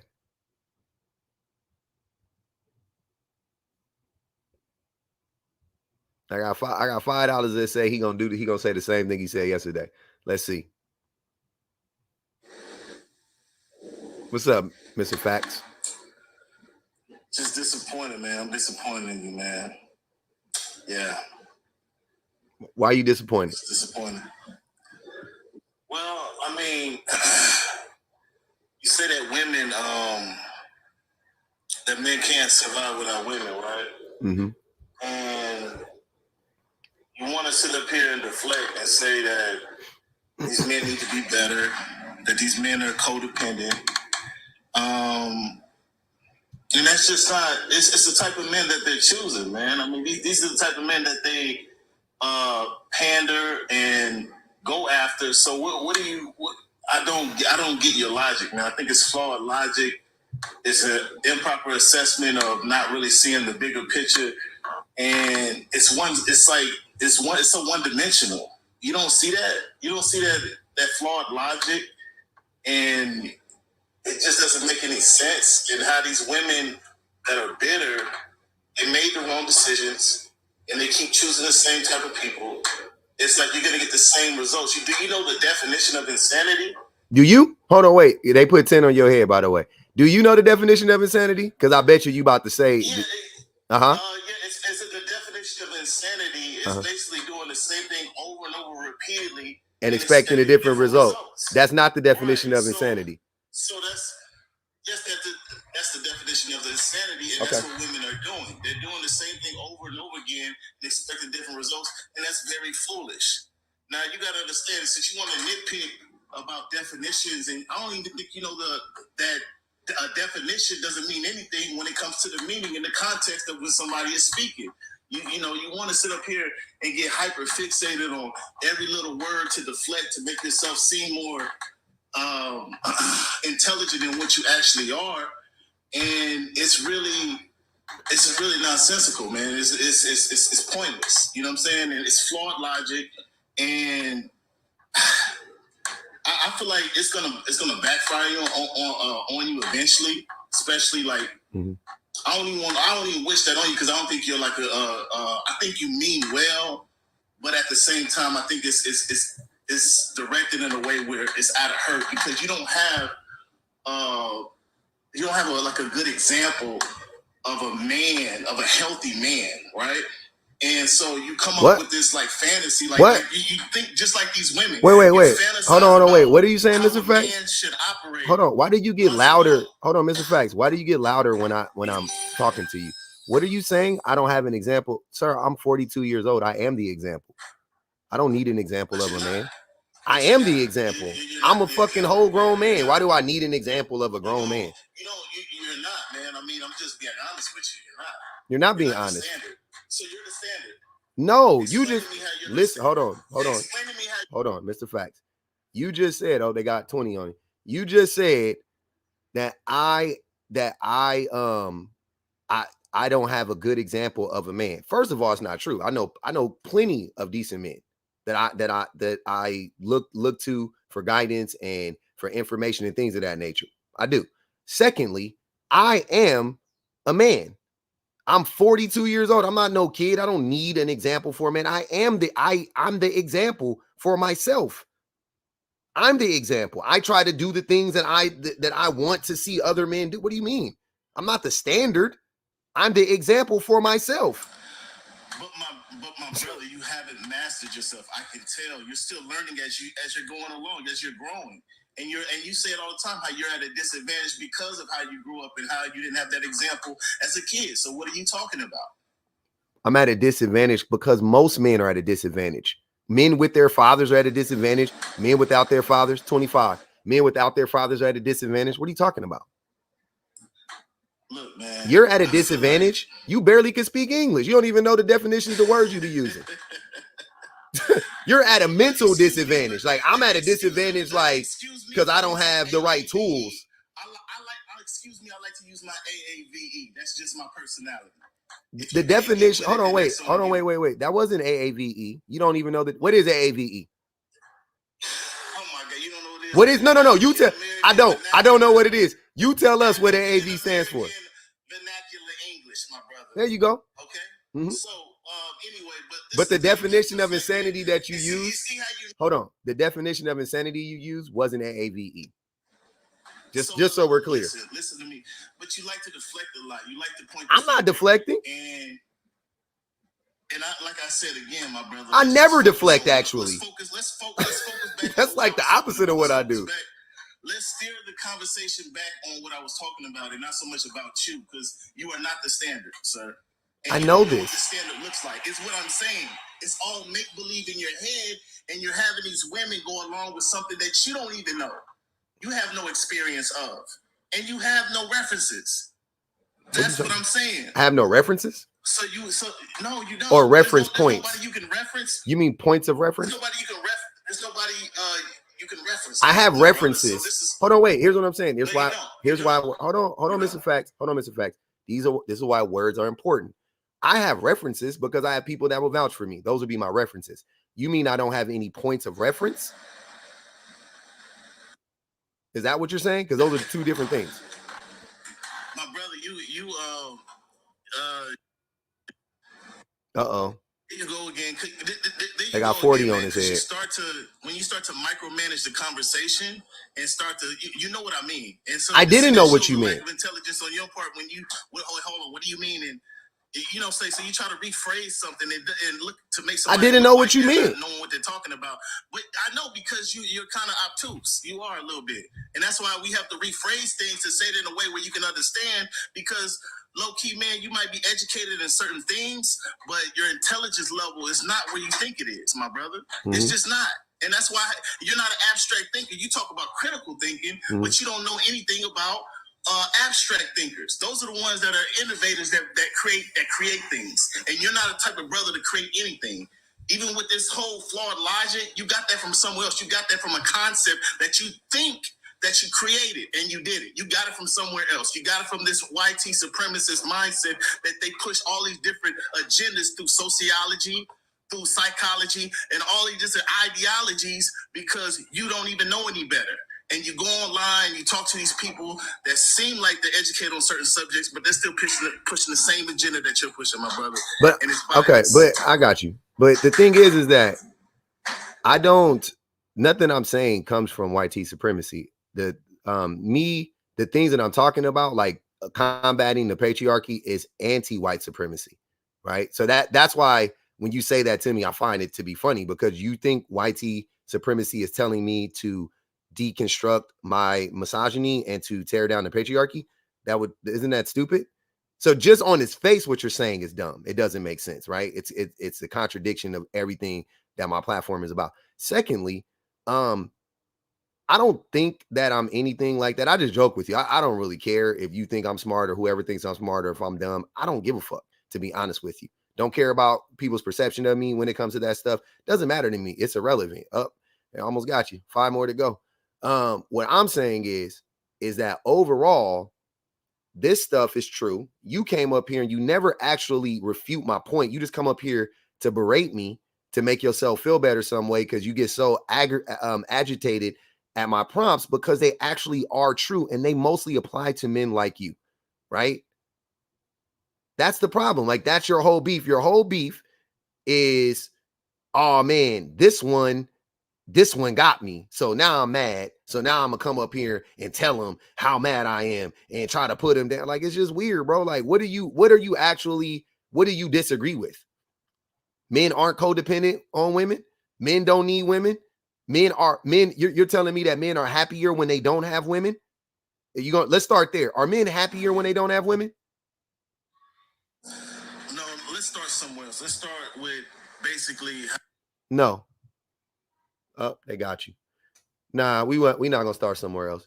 We was gonna start where I wanted to start. Let me read this super chat. Jocelyn said, "What's nonsensical is saying that women choose wrong as if men are toys or pets who don't have any autonomy or ability to think and act on their own." Exactly. That's nonsensical. As if men don't have to take any responsibility for how we act.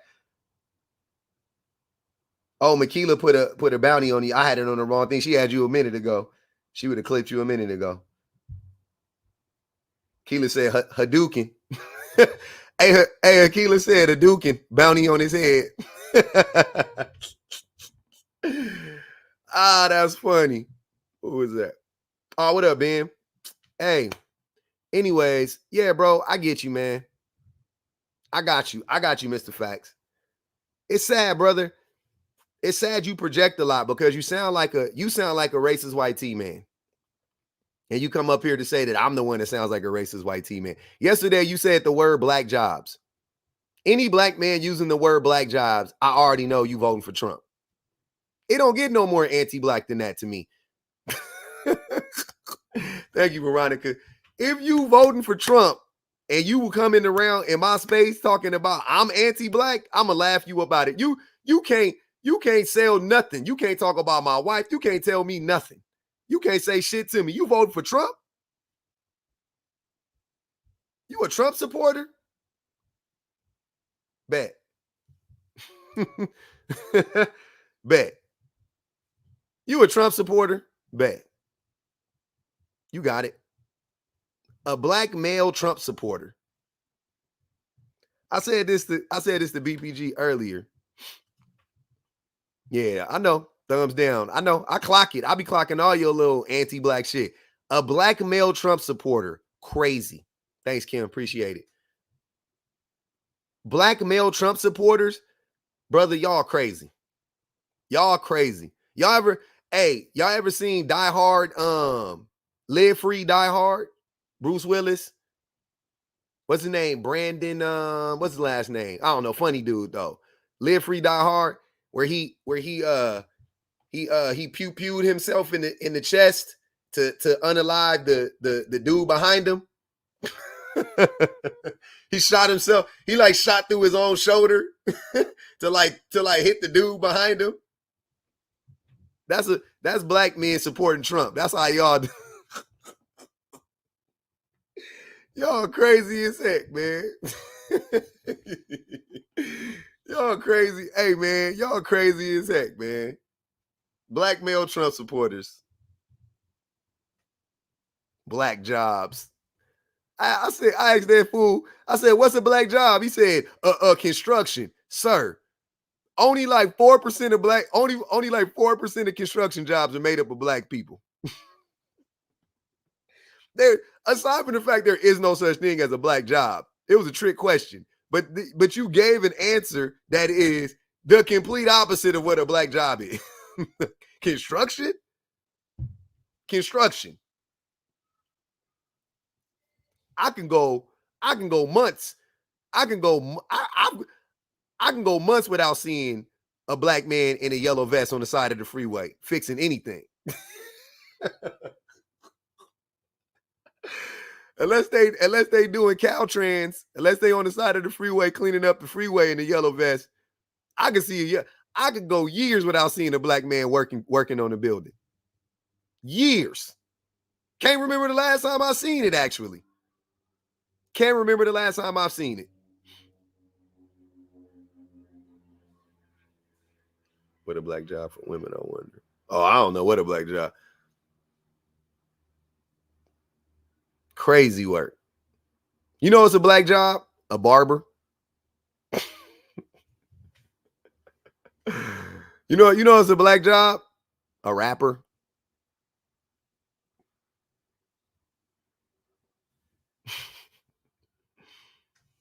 I don't even know if barbers are black jobs, because I guarantee if we look at the numbers, it's about on par.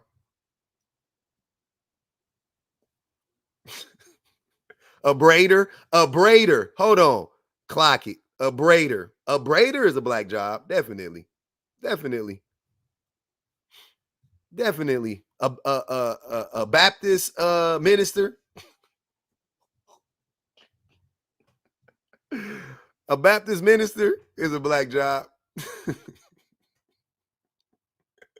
A DJ, a veneer tech. No, Mr. Lee. An unlicensed veneer tech is a black job.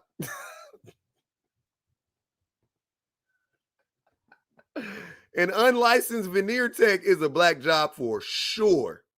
An unlicensed esthetician, also a black job. Also a black job. I'm sorry. Hey, black people, we just got to call a spade a spade. We just got to call a spade a spade. A candy house owner. A candy house owner, black job. That's a black job. That's black business. That's black business at its finest. Y'all ain't never, hey, I could tell a lot of y'all didn't really grow up in them. Y'all didn't really grow up in them parts. The candy lady, that is a black job. Candy lady, that's a black job. That's a black owned business. I support all candy ladies. I support all candy ladies. Fish fry plate sales, black job. Black job. Hey, the dude that go to all the barbershops around town and be like, he talking about he got plates. Hey, Shout out to the candy ladies, yo. The candy lady saved us. A lot of us wouldn't have got a meal if we didn't go to the candy lady house. Y'all don't know how many bags of chili cheese Fritos I ate growing up from the candy lady. Hey, in my hood was different because we had like 3 Filipino families in there. And one of the Filipino families used to make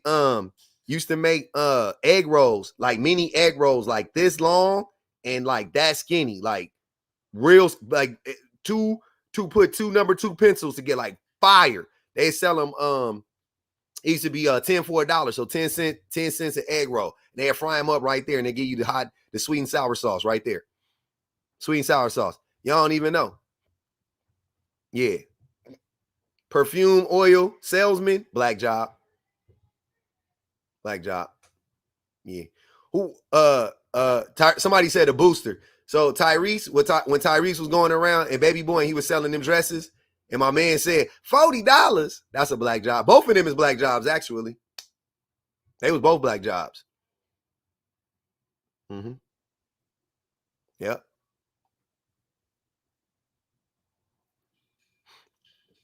Yep. $40. Metro Car Dancer. Hey, Metro Car Dancer is crazy.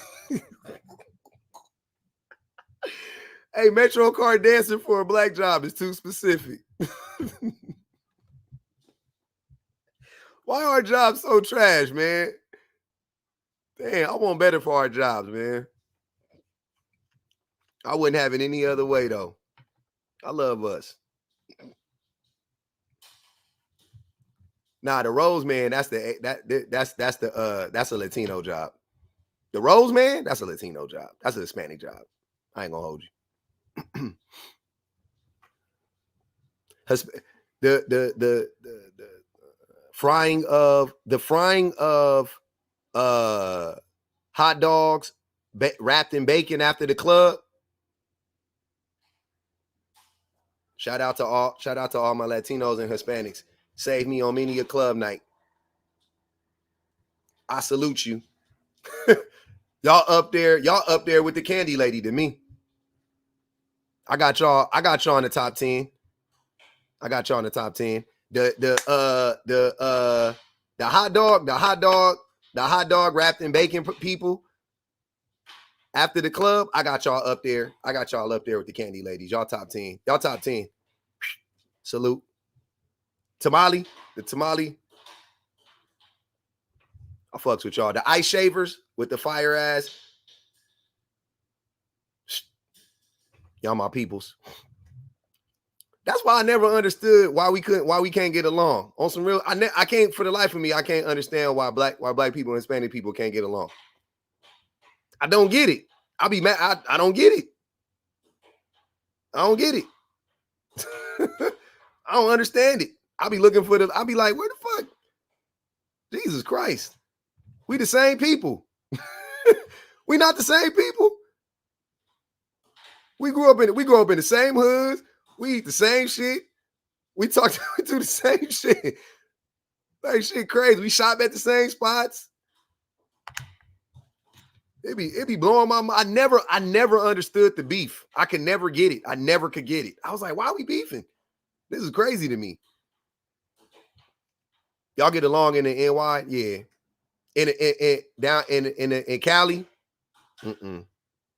It's up and it's stuck in Cali. It's because of the prisons though in Cali though. But yeah, it's up and it's stuck in Cali though. Fucking can't stand it. I don't get it, man. I hate it. Disgusting. I got so much love. I ride for the raza, man. They're my peoples. So I be like, where the fuck all this hate coming from? You know what I'm saying? They're my folks. Shit. They're my peoples. The anti-blackness is palpable. Hey, y'all don't even know how many times I done got sweated by growing up. Somebody pulled out on me.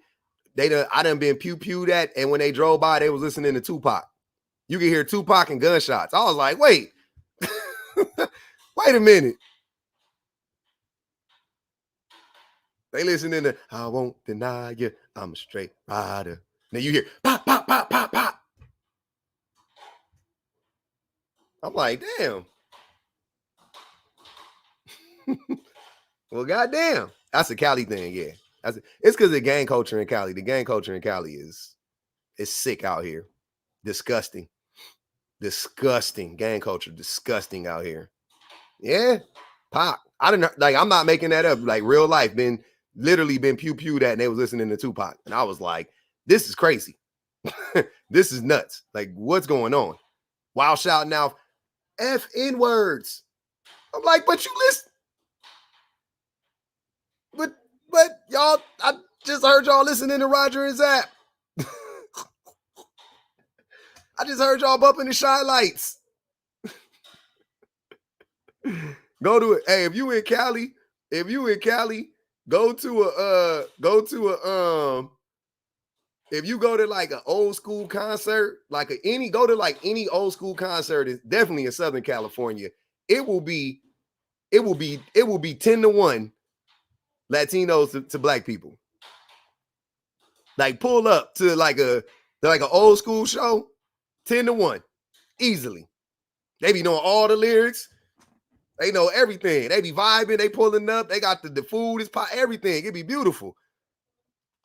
Beautiful. That and go to a sugar-free concert. DJ Quick sugar-free concert. Oh, hold on, that's a lie. Ice Cube sugar-free DJ Quick concert, 10-1. I be like, what the fuck? Oh, Dom, yeah, that's now. It wasn't like that early for Dom, but now for Dom Kennedy, definitely like that now. 1000%. Dom got it. Yeah, Dom got that on lock. Absolutely. Cube. Shit, probably even an E40. I was back Dre, yo. I was gonna say probably even E40 too. Probably a 40 concert too. But man, I love Mexicans. They my peoples. That's what I'm saying. They my folks. They my peoples. And I trust them. I don't even because once you get out the hood, you know what I'm saying? Once you get out of, because we just be competing for resources. I know what it is. I know it's the anti-blackness. I know it's the resources being broken. I know what it is. I'm just playing. It ain't like I'm lost. I know. But I don't care. Hey, I gotta go though on some real shit. I'm gonna end it on this. Black people still make the best tacos. I don't care. That ain't even Mexican food anyway. No, burritos ain't Mexican food. My fault. But black people make the best tacos though. I ain't gonna hold you. I ain't gonna hold y'all. And black people make the best spaghetti. Y'all can argue with y'all mammies. Argue with your folks over there. Tell them a black man told you. We make the best tacos and we make the best spaghetti. Over Italians. Black people, hold on, let me be specific. Black African Americans make the best tacos and we make the best spaghetti over Italians. No doubt about it. I don't care what nobody say. Black people make bad Italian food. That's cap. That's cap, Siren. That's cap. That's disrespectful. That's cap. We don't make bomb Alfredo. Black people don't make bomb Alfredo. Shrimp Alfredo, we don't make that. Salmon. Interesting. Lasagna? Black people don't make fire lasagna. I don't think we make the best lasagna, but we definitely make the best spaghetti. Black people definitely make the best spaghetti. Definitely. Can't do it. Everything else, I go to my Mexican people for. Like, they got everything. Tortas, burrilla, tamales, like, nah. They got it, all that they got on lock. I don't even fight. I don't even want a black person nowhere near none of that stuff. But tacos, nah. I mean, yeah. Black people make the best tacos though. Italian food ain't really nut anyway.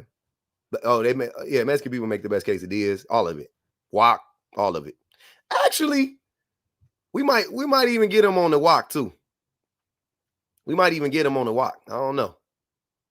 It's close. It's a toss up. It's a toss up. It's a toss up on the walk.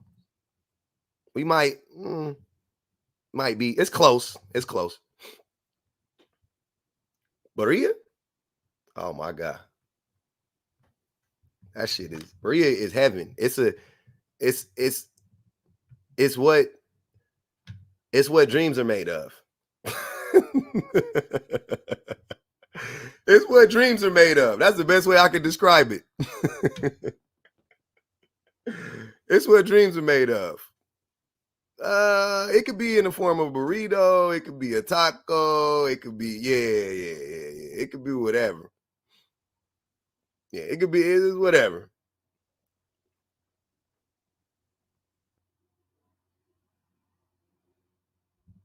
It's what dreams are made of. It tastes too good. You like your horchata warm or? Yeah. Yeah, they oxtails is close.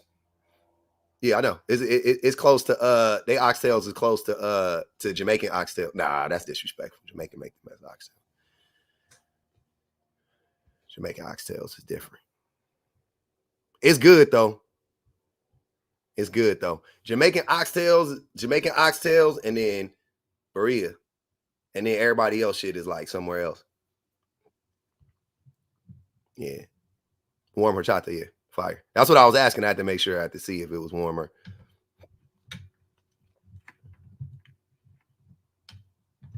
Mm-hmm. Yeah, get you a quesadilla. Yeah, man. I'm about to go eat. All right. I don't even know. We done talked about all this shit. I'm about to go make Asian food. That's one thing black people can't fuck with. Hey, that's one thing black people can't mess with is Asian food. We don't. They got us. They can't. They ain't want fried rice. Nothing. We don't got nothing for them. We don't got nothing for them. Nothing for them. Whatever they make, it tastes 10 times better than what we make. Whatever they make. I don't name the dish. We can't make it as good as they make it. Yeah, don't even try it. It's not even close. Just go on and buy it from them. Go on and get it from the source. You tripping. Nah. Detroit don't. I'm sorry. I don't believe it. We ain't never Japanese food, Chinese food, Vietnamese food, Filipino food. Nah. Nope. Cambodian food. The homie mom used to cook us fried chicken. The only fried chicken that was even close to that was really like an old black lady that cooked some fried chicken before for me. It was like that and that. It was like they was like what and what. He just randomly it was like middle of the afternoon. I just went over to homie house. He was Cambodian and his grandma was just making fried chicken. It was like 2:00, 3:00 in the afternoon. We had just got off of school. He was like, "You want some chicken?" And I was like, "Yeah." Fried chicken. I thought it was gonna be baked. It was fried. All the seasoning. The texture was crazy, crunchy.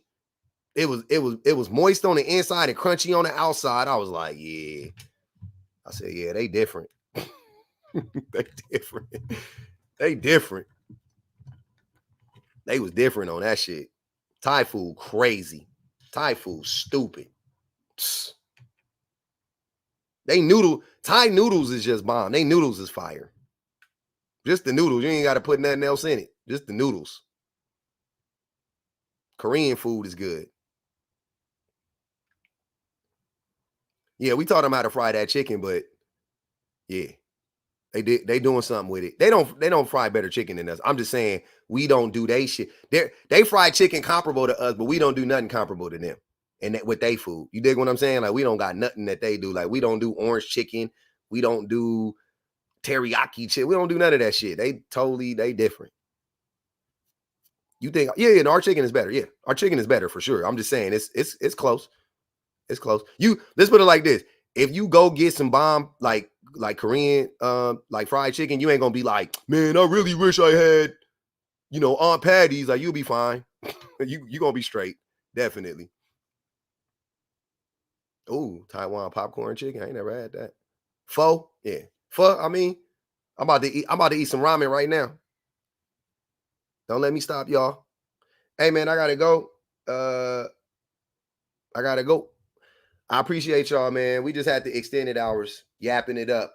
Now it's time to eat, man. Peace out on the YouTubes.